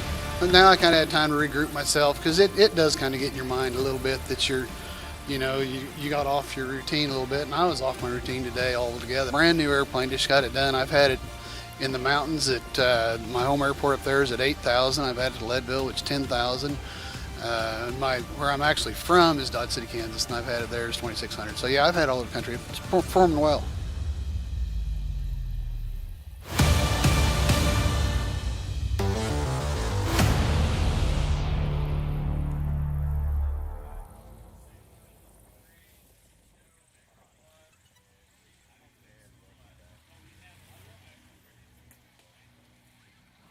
And welcome back to not Swamp STOL, Sodbusters STOL. I'm going to do this every time. Welcome back to Sodbusters STOL. We are at Hartford Municipal Airport. Next, we have the adventure class coming up, but before that, we are going to do a quick recap of our backcountry and wilderness class. Wilderness class, we'll start with first place, Jared Garrettson, with a combined total of, now my sheet is going to mess up on me, 203 feet. Second place, Brandon Korn, with a combined total of 282 feet. Jeff Whiteley in third place with 452 feet. And Kyle Bushman did not make it through because of some mechanical issues. Next up, the backcountry class. First place, Austin Clemens, with a combined total of 268 feet. Second place, Jerry Clemens, with a combined total of 295 feet. Third place, Jeff Pohl, 309 feet. Fourth place, Brad Crawford, 346 feet. And fifth place, Joel Dobson with 400 feet even. So now, as you see in front of us right now, we have Kathy Page taxiing by as we are flipping the runway. Number 85 in the aircraft known as Lunacy.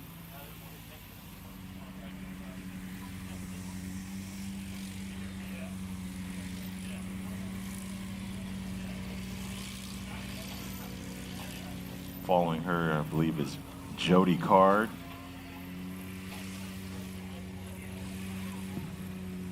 Jody Card, and then behind Jody is Mike Babcock and Ronnie Sanders' airplane. Yes. There's a little bit of a story there, which we'll tell as we get a little bit further in. But first up, everyone, from Tucson, Arizona, race number 85, a 2022 Cub Crafters Carbon Cub FX2.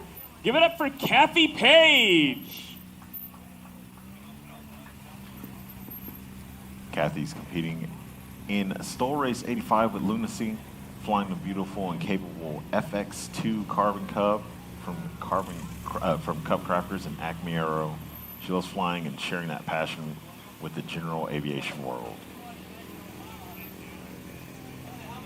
Next up from Casper, Wyoming, race number 92, a 2022 Badlands Traveler. Let's hear it for Jody Card. Jody Card is 55 years old. He's a private pilot and has a couple years of flying experience. And then from Cottage Grove, Oregon, race number 8, Mike Babcock flying a 2025 Badlands Traveler. Mike says that he's not as good as he wants to be as a pilot, but good enough to compete with other pilots, with better pilots. He believes there can be too many mods, and there's something to be said for simple, basic airplanes that are easy to maintain and easy to fly.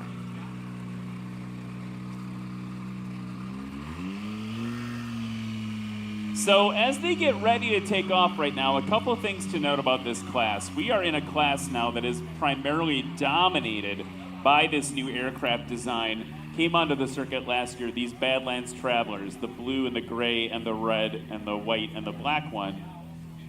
Yesterday during practice, there was another airplane competing, Mike Babcock's plane, bright blue, you can see it over in the pits there. That aircraft, after practice yesterday, was out maneuvering, and it actually had an engine failure. Mike Babcock did a dead stick landing to the airport here in Hartford during some testing, and they were going to replace the engine during the morning before the competition got up today, but they did not successfully complete that or weren't comfortable running a brand new engine during competition today. So Ronnie Sander decided to give his wings to Mike Babcock so that he can still compete. Ronnie Sander has not yet competed, but at least his aircraft will compete in National STOL today. By the way, if you are a judge or able to judge, go down to the start-finish line. This is judges, pilot judges. We need you at the start-finish line to continue the competition here. Thank you very much. So we're going to be kicking this class off in just a second. The other thing that I'll mention is that Kathy Page, I was talking to her last night, she's like, man, I am outclassed by these BLTs, by these Badlands Travelers in this particular aircraft. And I was like, but don't forget, Kathy, like, you are the smoothest. I'm not even bashful at saying it. Like, in practice yesterday, Kathy Page was 100% the smoothest, most butter pilot in this class. Yeah. Everything was smooth, everything was precise, everything was absolutely beautiful. So it's still possible for her to be competitive, even though if you look at like pound for pound, you know, she's got a Titan 340, 180 horsepower. Jody Card Titan 340 with a little less horsepower. It says 173 on his bio sheet. Ronnie Sanders' plane is the one to look out for. It's a Yamaha Sidewinder with unknown horsepower. Yeah. It's got so many. They haven't counted all the horses yet. So many horses in the stable. So they don't even know how many horsepower that airplane has. I think someone knows and they're just not willing to share it, let's be honest. So it's an interesting matchup. The pilot, I'm guessing after this weekend and after this season, the pilot committee that makes these rules, the rulemaking committee, the advisory board, will probably be assessing where all these aircraft go because we have data now. Yeah. Kathy Page and Lunacy. You'll see what I mean about her smoothness, folks. There it is. It's just absolutely textbook. It's like she's not even touching the elevators. It's just, the plane's just lifting off the ground as it should. Kathy's someone who is flying professionally, and I think it really shows in her STOL flying as well. Yeah, absolutely.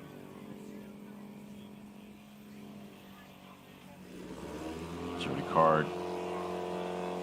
Tail up, brakes released.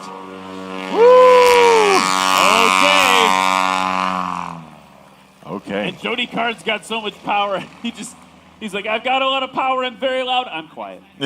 Just chill. Don't worry. It's quiet. It can be quiet. Okay, Yeah. Mike Babcock in Ronnie Sanders' airplane. This is that Apex motor, that Yamaha turbocharged monster motor.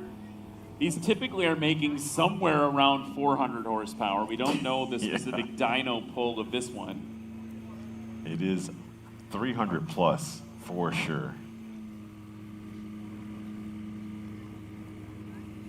We'll see what this aircraft does for its first time in competition. It's got a very specific sound. And he is off under 100.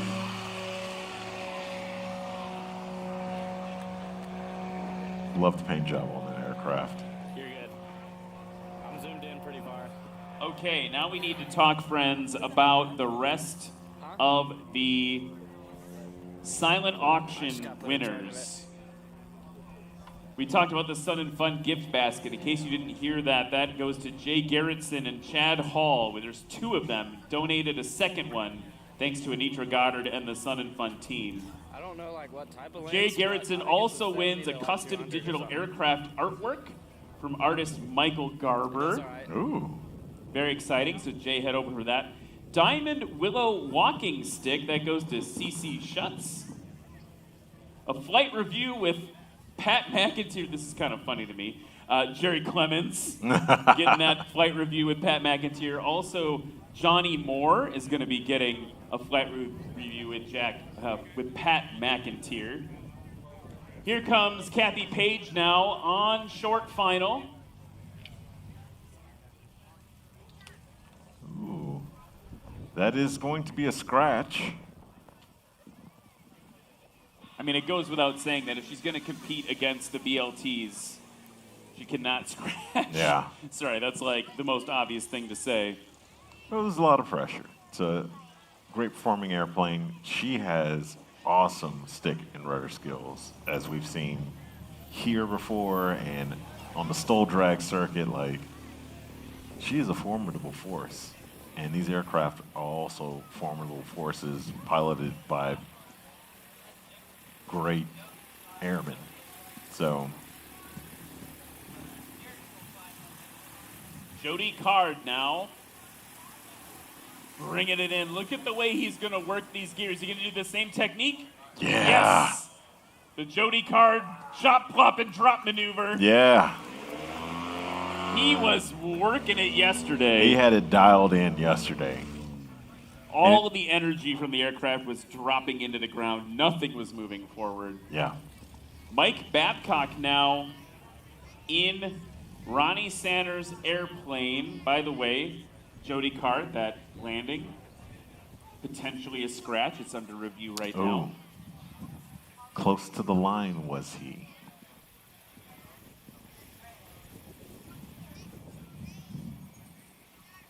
Babcock on short final, crabbing into the wind. Short burst of power. Gonna drop it in pretty hard, Mike Babcock. Bucking Bronco down the runway. He's not gonna stop. All Kathy Page giving a little burst of power, saying, I don't know if I want to be here right now.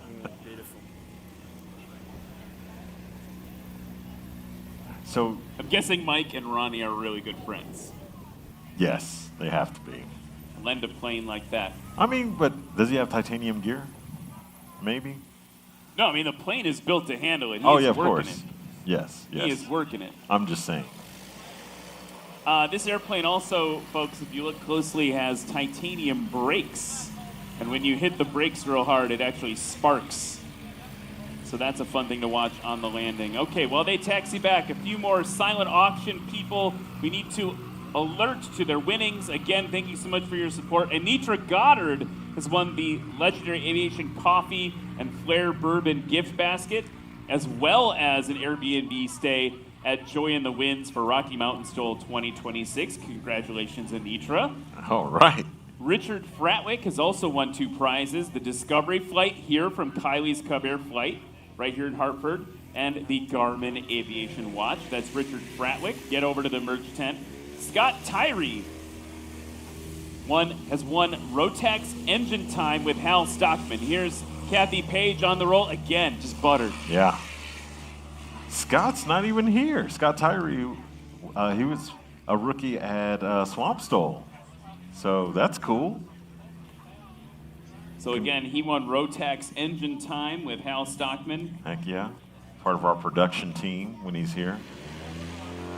Jody Card, same engine, different plane as Kathy.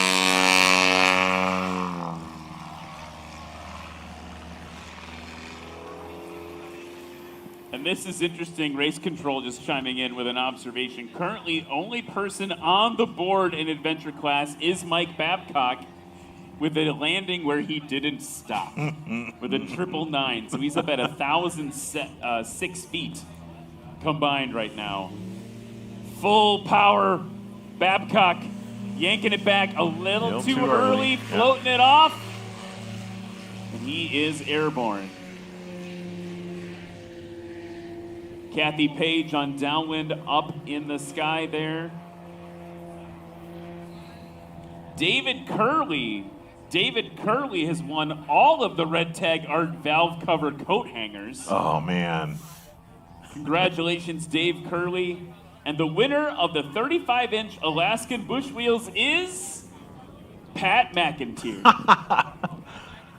Oh, that's Pat funny. McIntyre for your 35-inch Alaskan bush wheels.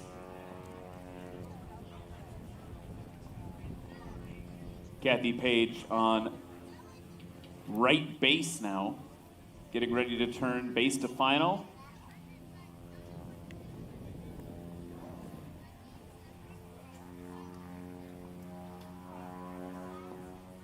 A nice, easy turn. Slipping it in, base final.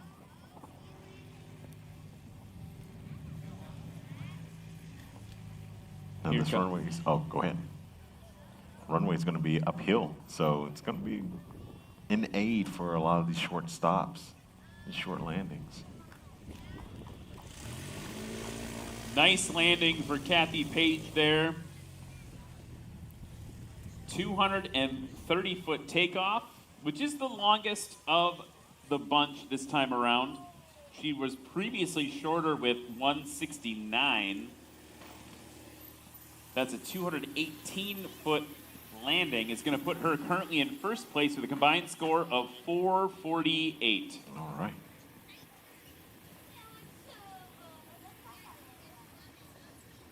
Jody Card on low short final to your right. Below the treetops. I didn't even see him there for a second. Here he comes now, using all that power, holding it off. Holding it off. He's going to drop it down. A little burst of power to get it over the line. Good over the line. Didn't want to scratch it. I Yeah. feel like, I mean, after the first scratch, you don't want to chance it, right? You want to Yeah. get on the board, but like I feel like from here it looked like if he would have just hung on, it would have been fine. But that power kept him going a little bit further. Mike Babcock, short final, over the line, good. Dropping it in on those gear, working the Sparkies. Yeah. Those titanium brakes. And he's going to be down and good as well. So now we have an actual race on our hands. By the way, huge shout out to Mike Babcock. He donated those 35-inch bush wheels that head back in Tier 1. So, all right. Thank you to Mike Babcock for supporting the rebuilding of National STOL. And look what we've got. We've got a little bit of a fight on our hands now. Jody Card in first place with a combined score of 230. Mike Babcock in second with a combined score of 312. And third place going to Kathy Page with 448. Honestly, though, if we look at some of the scores from the scratches in that first run, Kathy Page could still be higher than third. Yeah. And Jody Card would still be in first.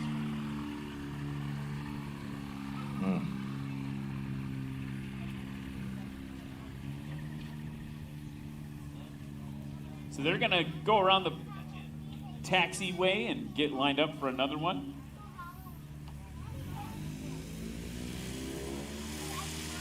Kathy Page putting the pedal to the metal.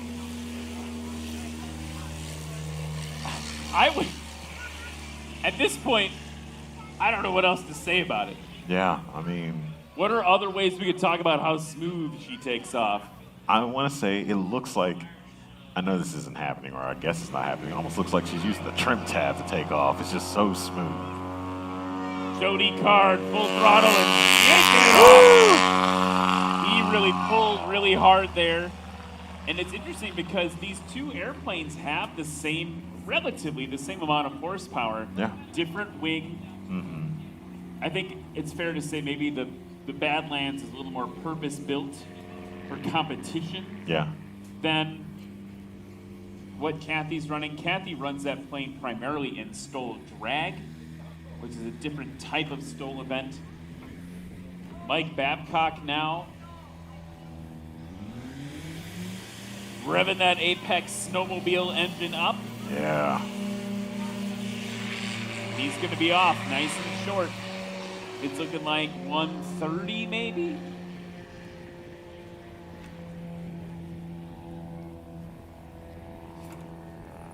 $135. All right. So the numbers are getting a little bit longer for most people. Kathy Page down to 201. Jody Card 119. Mike Babcock 135.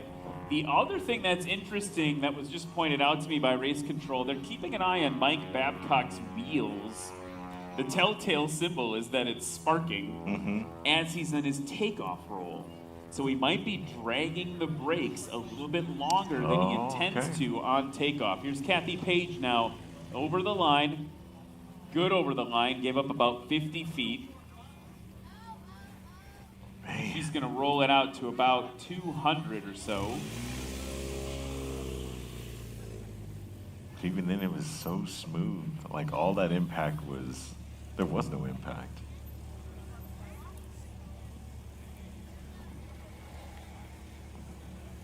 Jody Card to your right now, getting ready to turn over the trees and the houses there here in Hartford. Over that little cornfield there. We have nothing if we don't have corn in Wisconsin. Also cows, also cheese curds. Yes. And look how low Jody Card's approach is now. Really going to be working the throttle, using the power to stay in the air. Oh, wow, behind the power curve. Yeah, that nose high. Here we go. Plop it down. Double thumbs up from Lexi. Good and stopped real short for Jody Card.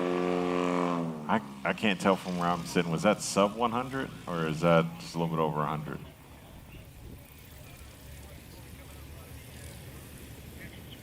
About to find out. Just a little bit over 100. 113. Yeah.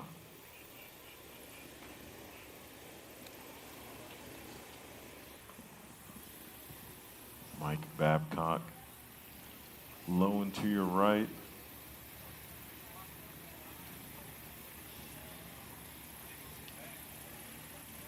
We can hear him modulating the throttle. That nose is coming up just a little bit.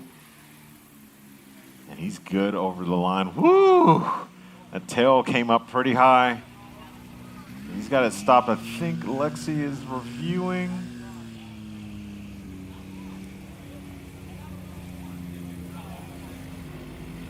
Brian, for a second, that tail came up pretty high. It was scary. That was sporty. Yeah. A little sporty, and that's going to be marked as a scratch for Mike Babcock. We will be back with the results of this adventure class in just a second. We'll be back with more at Sodbusters here in Hartford. I just called it Hartford. It's a hot one. It's getting hot out here in Hartford. It hot is. in Hartford. Okay, moving on. We'll see you in a minute.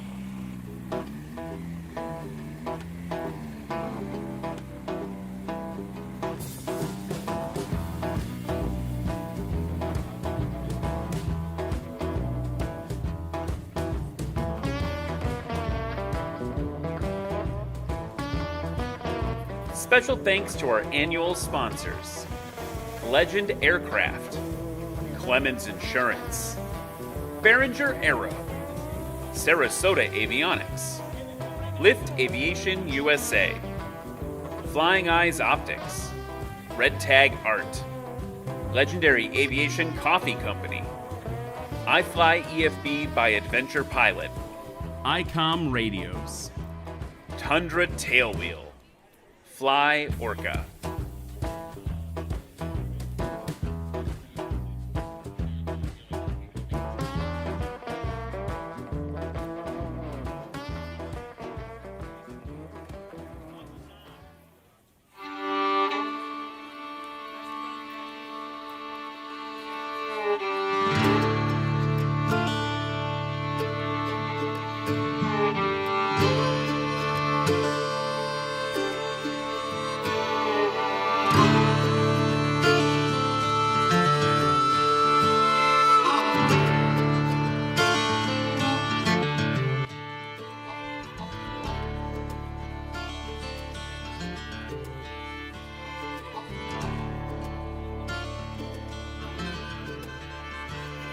A special thanks to our local sponsors: Arnold's Environmental Services, the official sanitation provider of Sodbusters STOL; Equipment Rentals, the official equipment rental provider of Sodbusters STOL; Neverland Productions, the official sound of Sodbusters; and thanks to Kylie's Cub Air Flight.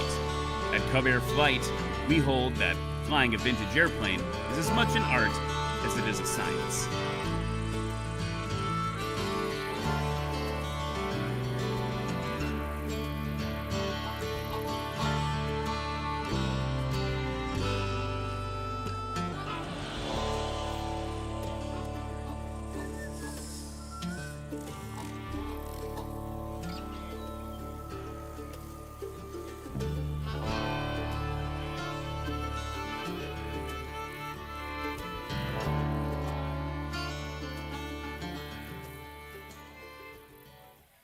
And we are back here in Hartford, Wisconsin. My kids are coming out. They just got some stickers from Kathy Page. She said, check out my plane's the coolest one. It's the prettiest one. You got to get a sticker. So I think you just got fans for life, Kathy. All right. How about that adventure class? It got a little exciting, right? Absolutely. By the way, right after this, you're going to see a brand new plane that's hot off the presses over there. You might recognize it from the internet. It's going to fly around a little bit for you. All right, here we go. The adventure class, Sodbusters 2025, in third place with a combined score of 413 feet. Give it up for Kathy Page. Yeah, come on up. Yep, right here, Kathy. All right, in second place with a combined score of 312 feet. Give it up for Mike Babcock, who's going to thank his friend Ronnie for giving him a plane to fly. And in first place with a combined score of 230 feet, Jody Card. Jody, what we were doing, we've nicknamed it the Jody Card Chop Plop and Drop.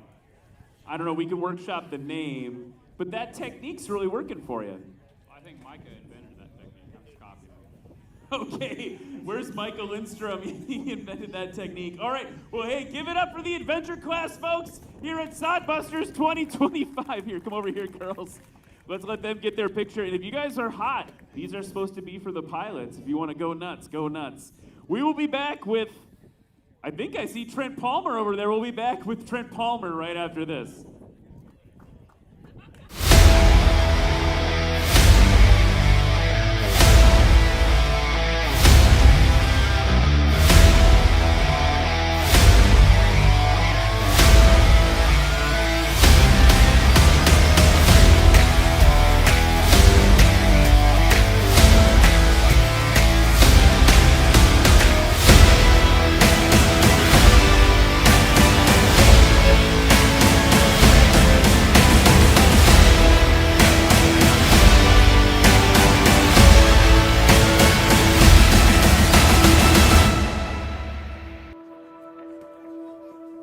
Sarasota was created actually back in the 70s, but we and Bert and Vince, my two partners, they've sold their business to Ryan and Sean, which is my two other partners now. We started around in 1999, 2000, just had one little spot in this hangar and we've built it up from there. So we've been here for 23 years now. And then we have 5 facilities now here in the state of Florida. First starts in Tampa, Sarasota. Venice here is our main headquarters, so we have Punta Gorda and then Fort Lauderdale, Lantana. Then we have partners in Brazil, South Africa, Greece, Tullahoma, Tennessee, all over the world. We're the largest Garmin dealer in the world, so that's probably what we've been known for. So we do more installs on aircraft, general aviation, anything really under 10,000 pounds than anybody else in the world. So, and we've been that for quite a few years now. So.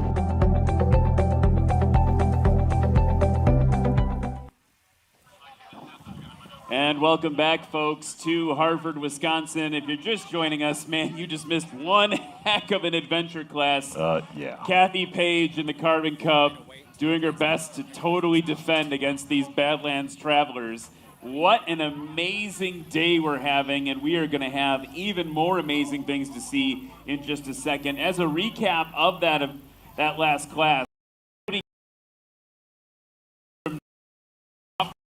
30 feet combined. Mike in third with 413 feet combined. Now, we've got a very exciting, exclusive thing happening right now. You might recognize, Kim, that airplane over there. I actually do recognize that airplane. It's kind of famous. That's Trent Palmer in the American Legend Nomad. Yeah, so Trent Palmer is here on his way to Oshkosh visiting. He's got this beautiful Legend Nomad that is, for all intents and purposes, hot off the presses. It really is. There's only a brand new handful airplane. of them.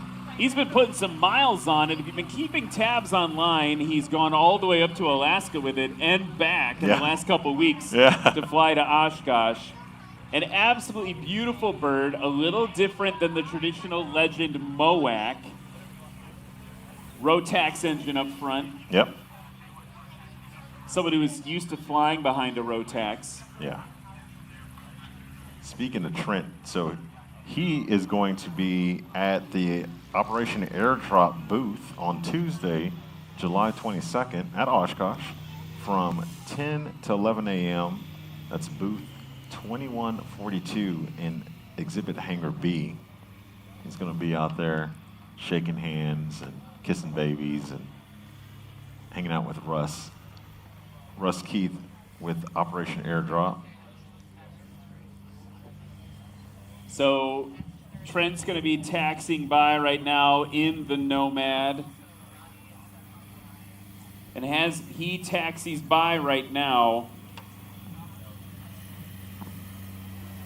give you a good look at that Legend yeah, Nomad. look at that beautiful aircraft there. We're all up recording video for the socials. It's a beautiful aircraft.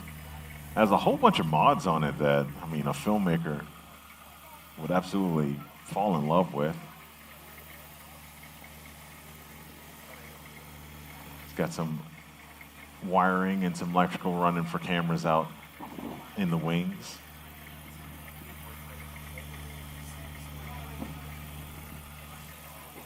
All right, everyone, in the Legend Nomad, let's hear it for Trent Palmer from the internet. As he honks the horn. I love it. I love a plane with a horn.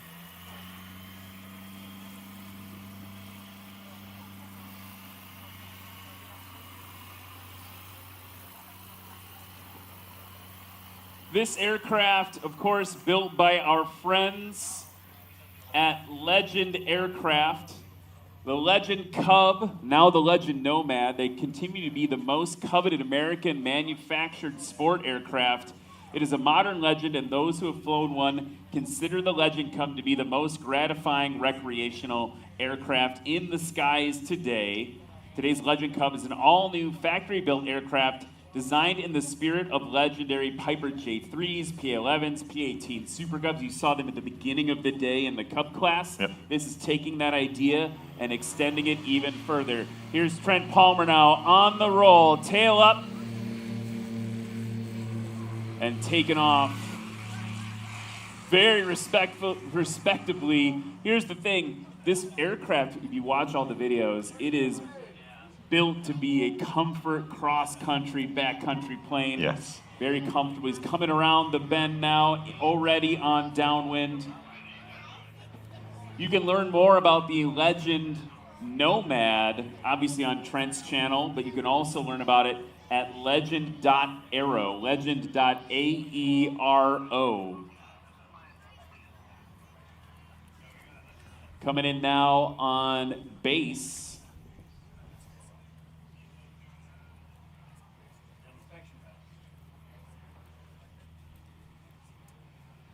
One trip over the cord. So what Trent's simulating right now is he's going to come in first and do an inspection pass of the runway. Very typical in backcountry operations. He's taking a look. Oh, I love the horn and the smoke. That is awesome. Scare away any deer on the field, or I guess cows.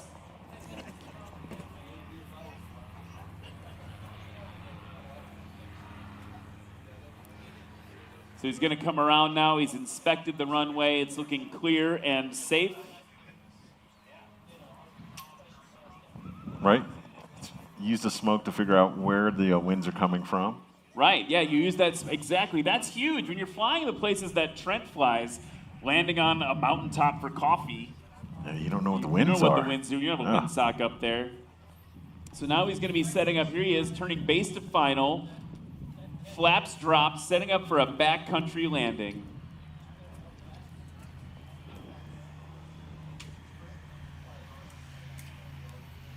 Adding power, good over the line. Oh, yeah, look at those wheels locked up. And he's looking to see what numbers he put down in it. Trent doesn't really compete in STOL competitions anymore, but I could see a little bit of the competitive spirit come out there as he was going around the pattern.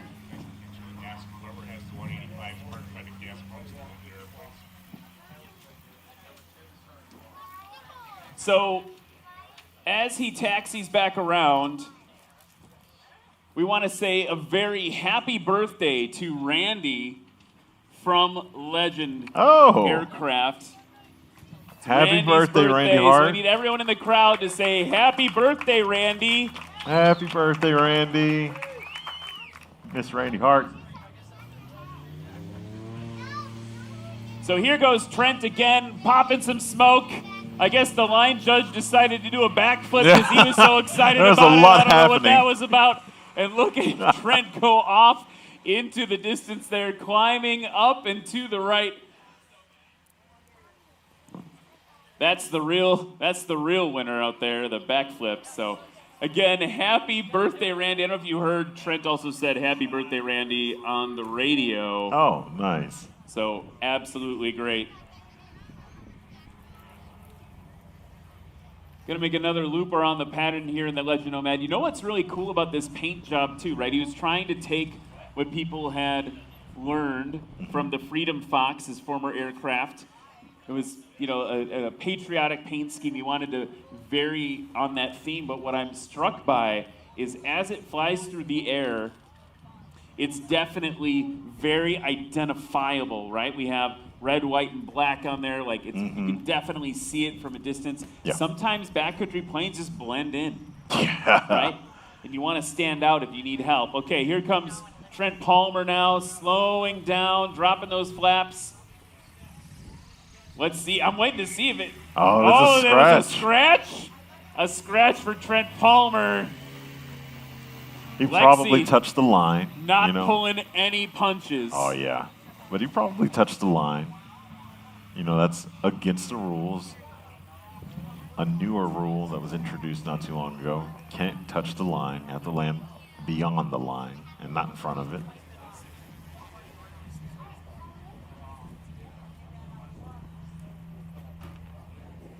But yeah, if you follow Trent Palmer on the socials, you'll see that he mentioned that this aircraft was made for comfort.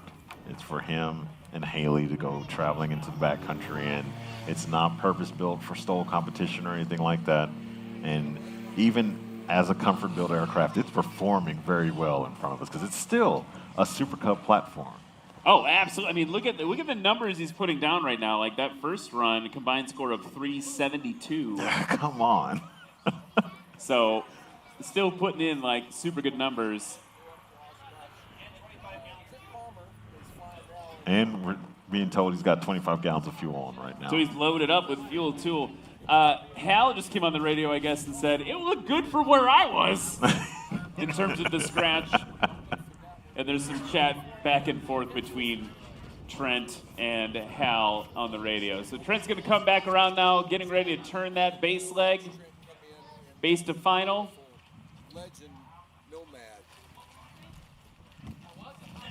Doing a little bit of a slip there. Yeah.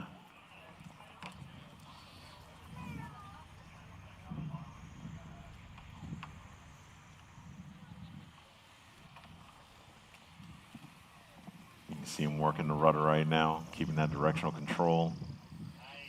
Nice and straight. Very good landing. Everyone in the tent here loved that one. Another backflip. It earned another backflip from the judge. Really excited there. Trent Palmer showing off the new Legend Nomad. It's going to be up, as Cam mentioned, up at Oshkosh. You can go check it out, see where Trent's going to be. I think we just heard he's going to be at the Garmin booth, but he will be at Operation Airdrop on Tuesday. Let me get my information again. We'll be at the Operation Airdrop booth Tuesday, July 22nd from 10 to 11 a.m. That's booth 2142 at Exhibit Hangar B. Again, we heard from Russ Keefe from Operation Airdrop earlier, and all the great work they're doing out there. So, hey, let's give a round of applause for Trent Palmer, who just put on a show in the new Legend Nomad. And we're going to gear up for the Unlimited class, but first, let's hear a little bit more about how the Unlimited class works.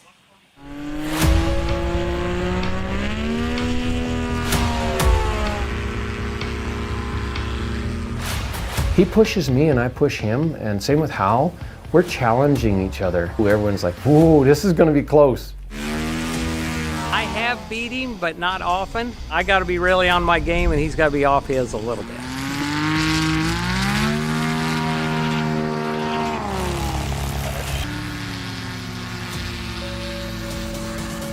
The hard work happens with the majority of what Steve does before we get here. It's the innovations, the development of the new parts, testing them, all that. And a lot of that has to do with what Steve does before we get here. Really excited. I just hung my weights and got everything ready for traditional STOL, and I'm just excited to get going. I usually fly a Highlander, but I sold it. I'm rebuilding a new one that's going to be pretty competitive at both National STOL and STOL Drag, so I'm excited about that, but it ain't ready yet. I fly my Rans off a grass strip in airport about 15 minutes from my house. Rick and Colin Kadiva, both really good friends of mine. Colin has a place with a strip behind his house. I've flown in and out of there. Patrick and I, we got a little bit of a grudge match going. Come on, get it stopped, Charles. Get it stopped, Charles. No! You know, had to let it all hang out. Oh, man, One way or another, we're going to stop it, even if it's sideways. It was so fun. I got to fly the Unlimited. You can't beat it. That's the Unlimited class, and you're about to see it firsthand here at Hartford, Wisconsin. It's the end of the show, and it's going to be an awesome matchup. We have some amazing aircraft about to fly for you, but it's going to be a really fun one to watch because you've got different pilots flying different solutions to the STOL problem. This is the anything goes category where everyone can run what you brung, bring what you want to fly, and you're going to see everything from a classic Rans S7 over to a aircraft with canards on it. And then Ronnie Sanner has decided to enter the Unlimited class as well. So the lineup that you have in front of you right now for Sodbusters Unlimited class. Pat McIntyre will be in a 2006 Rans S7. Hal Stockman will be in a 2005 Badlands Vaquero.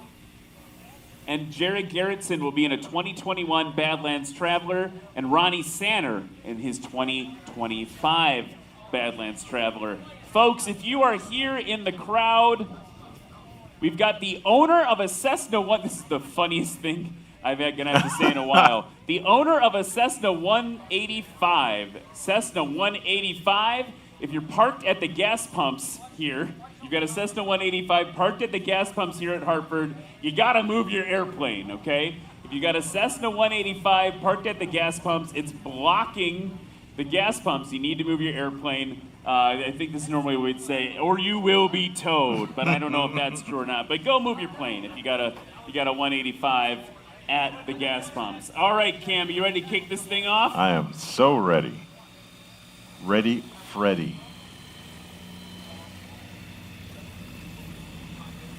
From Lincoln, Nebraska, race number 40, a 2006 Rans S7. It's going to be his final time flying this aircraft in competition. Give it up for Pat McIntyre.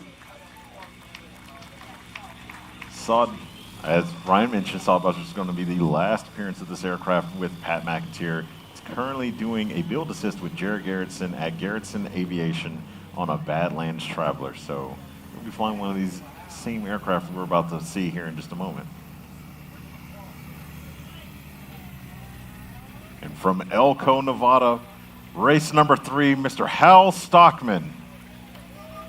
Hal Stockman, this is the rebuild of Lawnmower 4.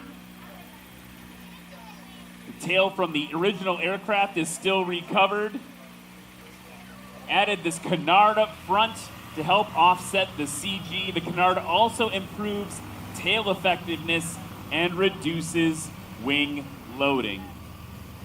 Next up from Manhattan, Kansas, race 603 and the 2022 Badlands Traveler. Give it up for Jared Garrettson. Jared Garrettson is entering his second season of competing with National STOL. He buys, sells, trades, and builds experimental backcountry aircraft and is excited to see how the season is going to unfold this year. And then last, a new addition to the to the Unlimited class, from Hayden, Idaho, in a 2025 Badlands Traveler, race number 171. Give it up for Ronnie Sanner. This is going to be Ronnie Sanner's first time in competition, is it not? Yes, he was in practice yesterday, but technically this is the first time we're seeing Ronnie compete. Yep. Beautiful aircraft. Flown by Mike Babcock earlier. Just going to put it to the test. Oh, the crowd just fell so quiet. Here comes Pat McIntyre. He's about to be competing in a different aircraft, so this is the farewell tour for the S7. On the roll, pulling it off. Right around 125, a little over 125 for that takeoff.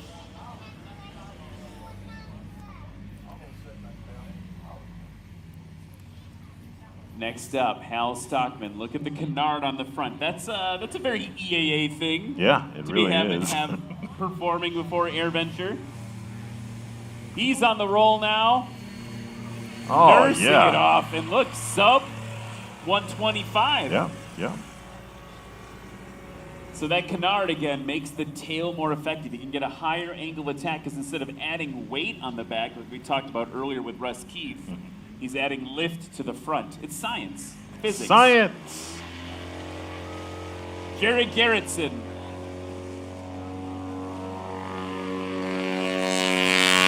And that was a hard one to see because it's hard to tell where the aircraft departed the ground. Yeah. He skimmed the top of the grass blades. I can see daylight, but I'm not guaranteeing where that daylight originated from. Judges are calling that 144 for Jared Garrettson, Hal Stockman 115 on the takeoff, Pat McIntyre 130. Ronnie Sanner breathing fire, pulling a little early. He's going to be one of the longer ones of this first round. And I think part of the story is, look at the windsock. We don't have a ton of wind, but we're flirting again with tailwind. Yeah.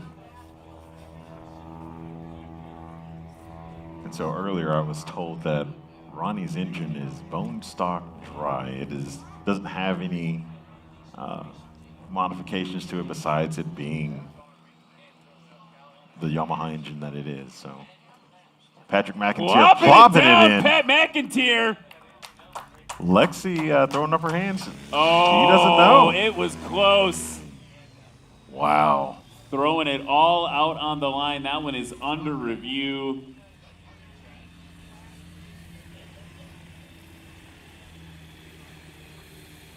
The distance came in at 120.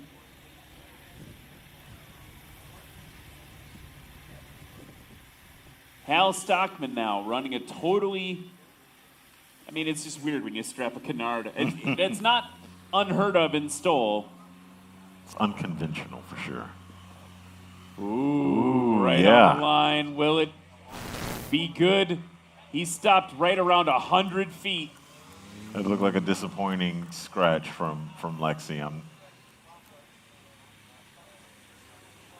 So Pat McIntyre's score is still standing if it's under review with 120 feet on the landing. Hal Stockman with 98 feet, but sadly a scratch. Watch Jody Card now. Oh, yeah, burst of power. Oh, wow. Yeah. That's Jared Garrettson in Jody Card's plane. Yeah. He was doing his best Jody Card impression there. Holy moly. Yeah.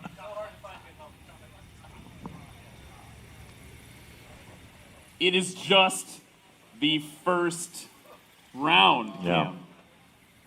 That was a 79-foot landing for Jerry Garrettson.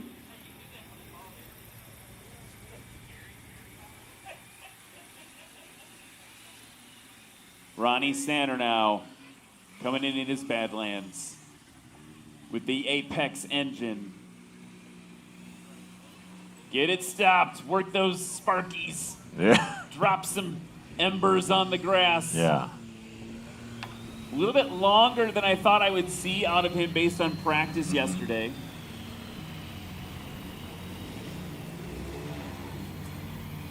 And looking at the flags right now, I feel like we have between no wind and a tailwind for them. The wind has been light and variable this afternoon, and we're definitely experiencing that right now. And it is kind of blowing to our backs right now. I kind of feel it. So it's going to be at least a quartering tailwind for these guys right now.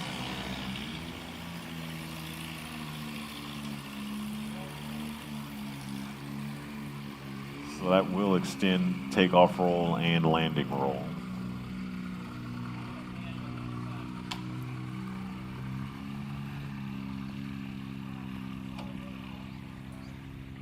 As we get everybody positioned. So, heading into the second heat, let's set the stage. Jared Garrettson in first with 2:23. Pat McIntyre in second. He's on the roll right now. Shorter for Pat McIntyre than the first one. Yeah, sub 125. And I can feel just the slightest of breeze passing through the tent right now. Any knot of wind, I've said it before today, is going to help. That's a improvement for Pat McIntyre from 130 down to 116. Hal Stockman now, not on the board yet, and look at that. I feel like that one deserves a backflip. That was real nice. Yeah. Sub 100 is what they're looking at out there. Hal Stockman last night talking to a bunch of folks kind of holding court about the canard, right? He said it's not tied to the elevator. You can use a jack screw to modify its angle of attack, but that's it. Yep. Jared Garrettson. Oh! All right. Holy. That is going to be a weird YouTube clip of me just screaming, but that was incredible, Cam. Yeah, sub 75. Is that what I'm looking at?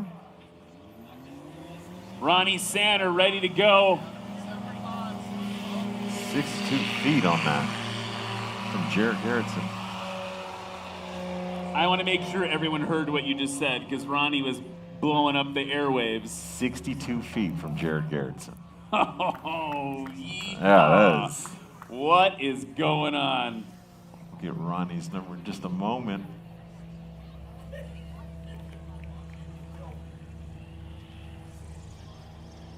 Pat McIntyre coming in hot. Good to go. Not too hot, though. Look how short that was. Yeah. All right, so Ronnie Sanders' takeoff just now was 91 feet. All this under 100 foot.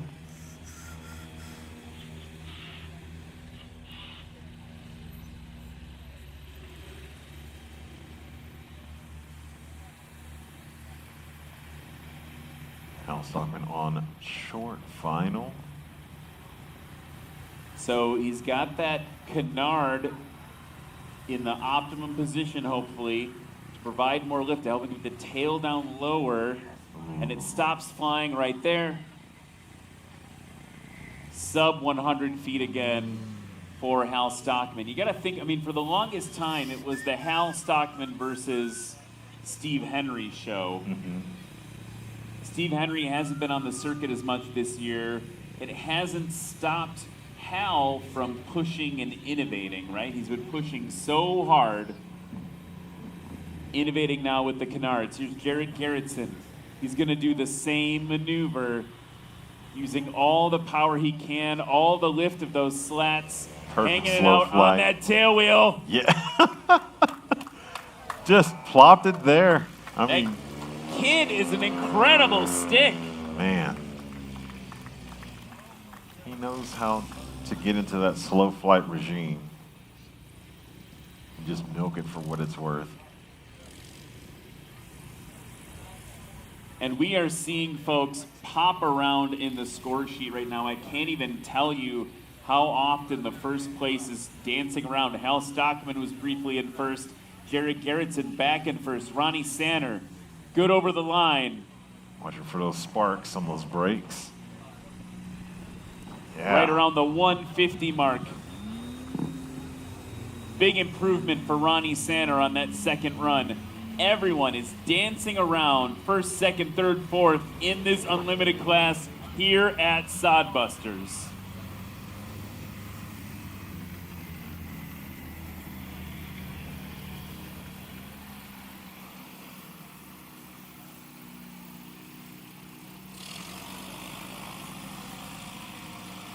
So we're getting position for the last round of the unlimited class.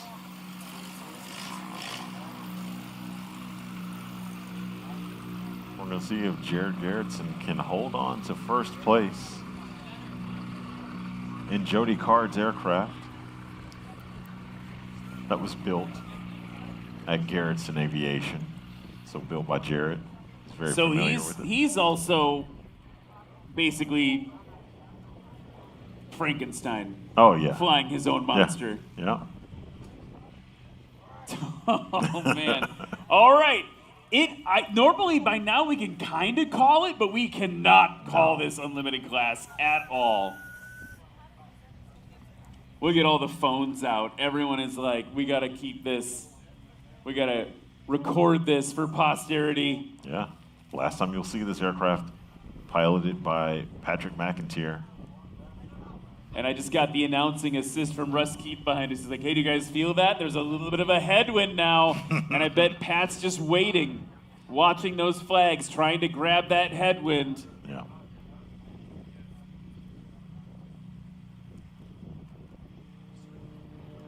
Oh, he's waiting for the transient traffic. But let's pretend it was for the wind. It's more dramatic.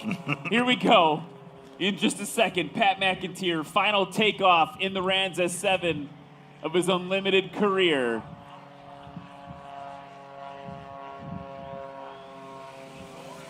Spooling it up, full throttle, tail nice and high.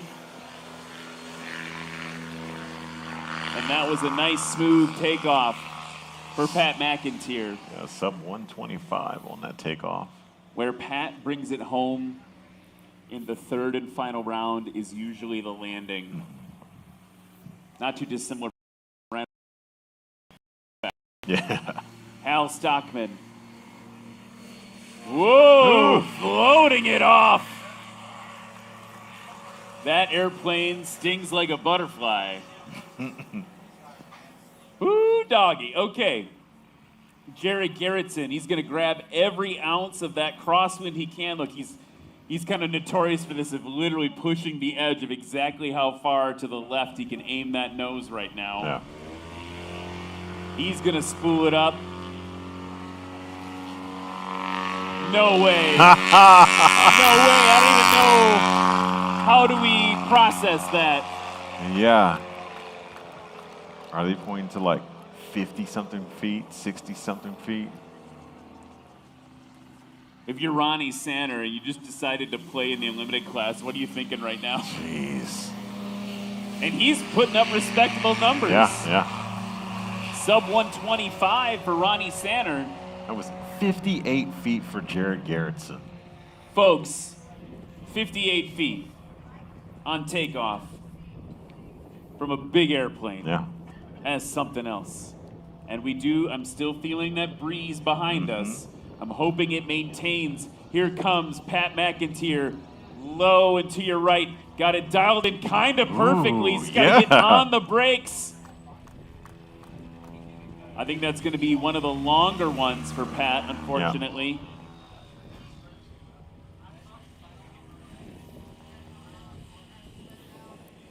He's currently holding in third.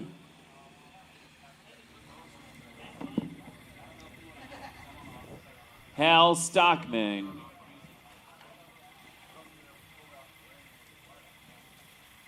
Turning base now. He has a shot, a 74-foot takeoff. If he nails this landing, he has a shot to steal it from Jared Garrettson.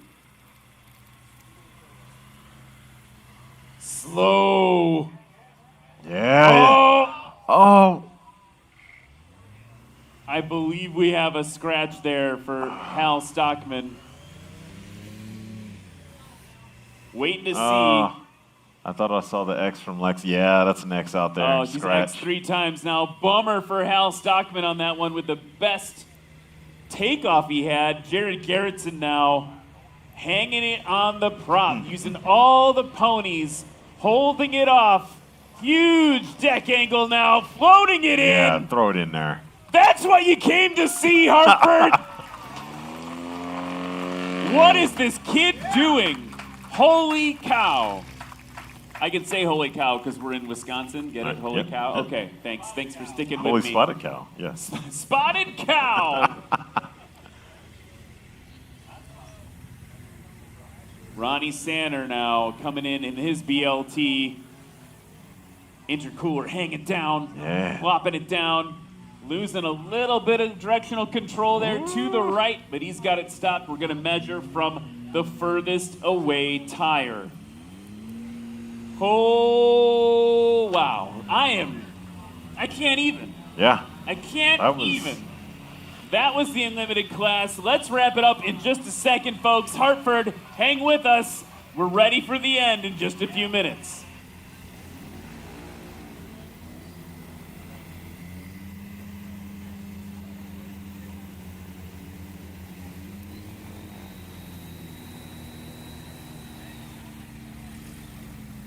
We've had it in all of our airplanes.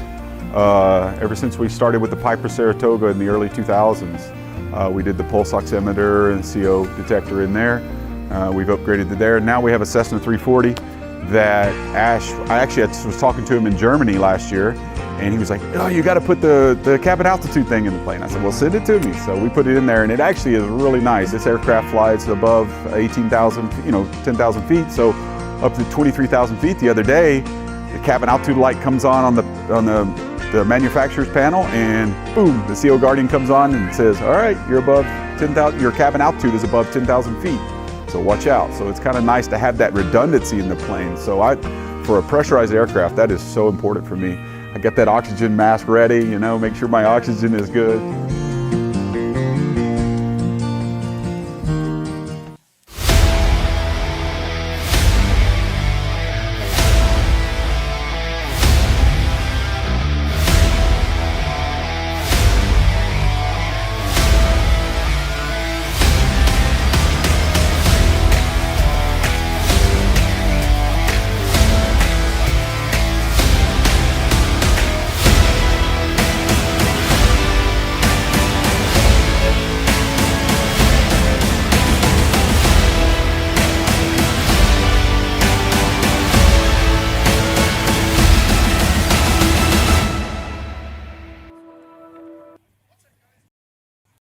We are back here in Hartford, Wisconsin for the conclusion of Sodbusters 2025.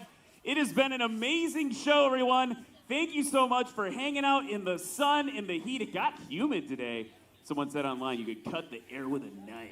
I like that. Very dramatic. Let's give a round of applause for these Unlimited competitors. Literally, I think every single one of you was in first place once or twice throughout the whole thing. It came back and forth the whole time. In third place, with a combined score of 230 feet, it was the second run. The third one was a scratch. Pat McIntyre. In second place, with a combined score of 193 feet, give it up for Hal Stockman. Rocking the canard. And in first place, with, I don't even understand physics anymore, combined score of 107, what? Jared Gerritsen, give him a big round of applause.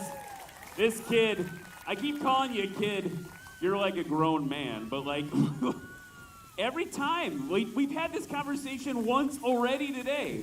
You borrow a plane and you win. What's next for you in the season? Man, I don't know. Just going back home and getting back to work. Don't more of these travelers. Okay, you heard it here first. Just gonna nose to the grindstone. Let's hear it for the Unlimited class here at Hartford, everybody.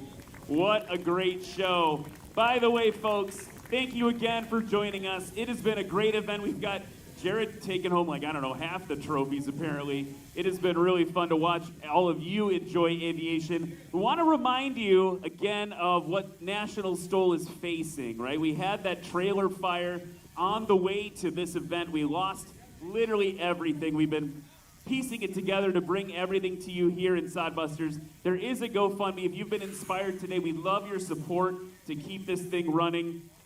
Also, I just want to point out my buddy on the mic, Cam Walton. He was at the wheel during that traffic accident, and Cam, you and I on the mic all the time. I'm just so happy you're with us and unharmed and ready to go. Big round of applause for Cam Walton, everybody. Thank you to our volunteers. Thank you to the broadcast crew. Thank you to you in the audience, to all the pilots. Come see us at Oshkosh. We're actually going to be up there next week, booth 928, right next to the STOL runway. And Hal wants to say something real quick. Yes, I know all about fires, so many people help me, and we just put stickers on the airplane. So if you contributed to my GoFundMe, your name is on my airplane. Thank you. That is awesome. All right, everybody, we'll see you up at Oshkosh. We'll see you in a few weeks out in Wyoming. It has been a great weekend. We can't thank you so much. We'll see you soon.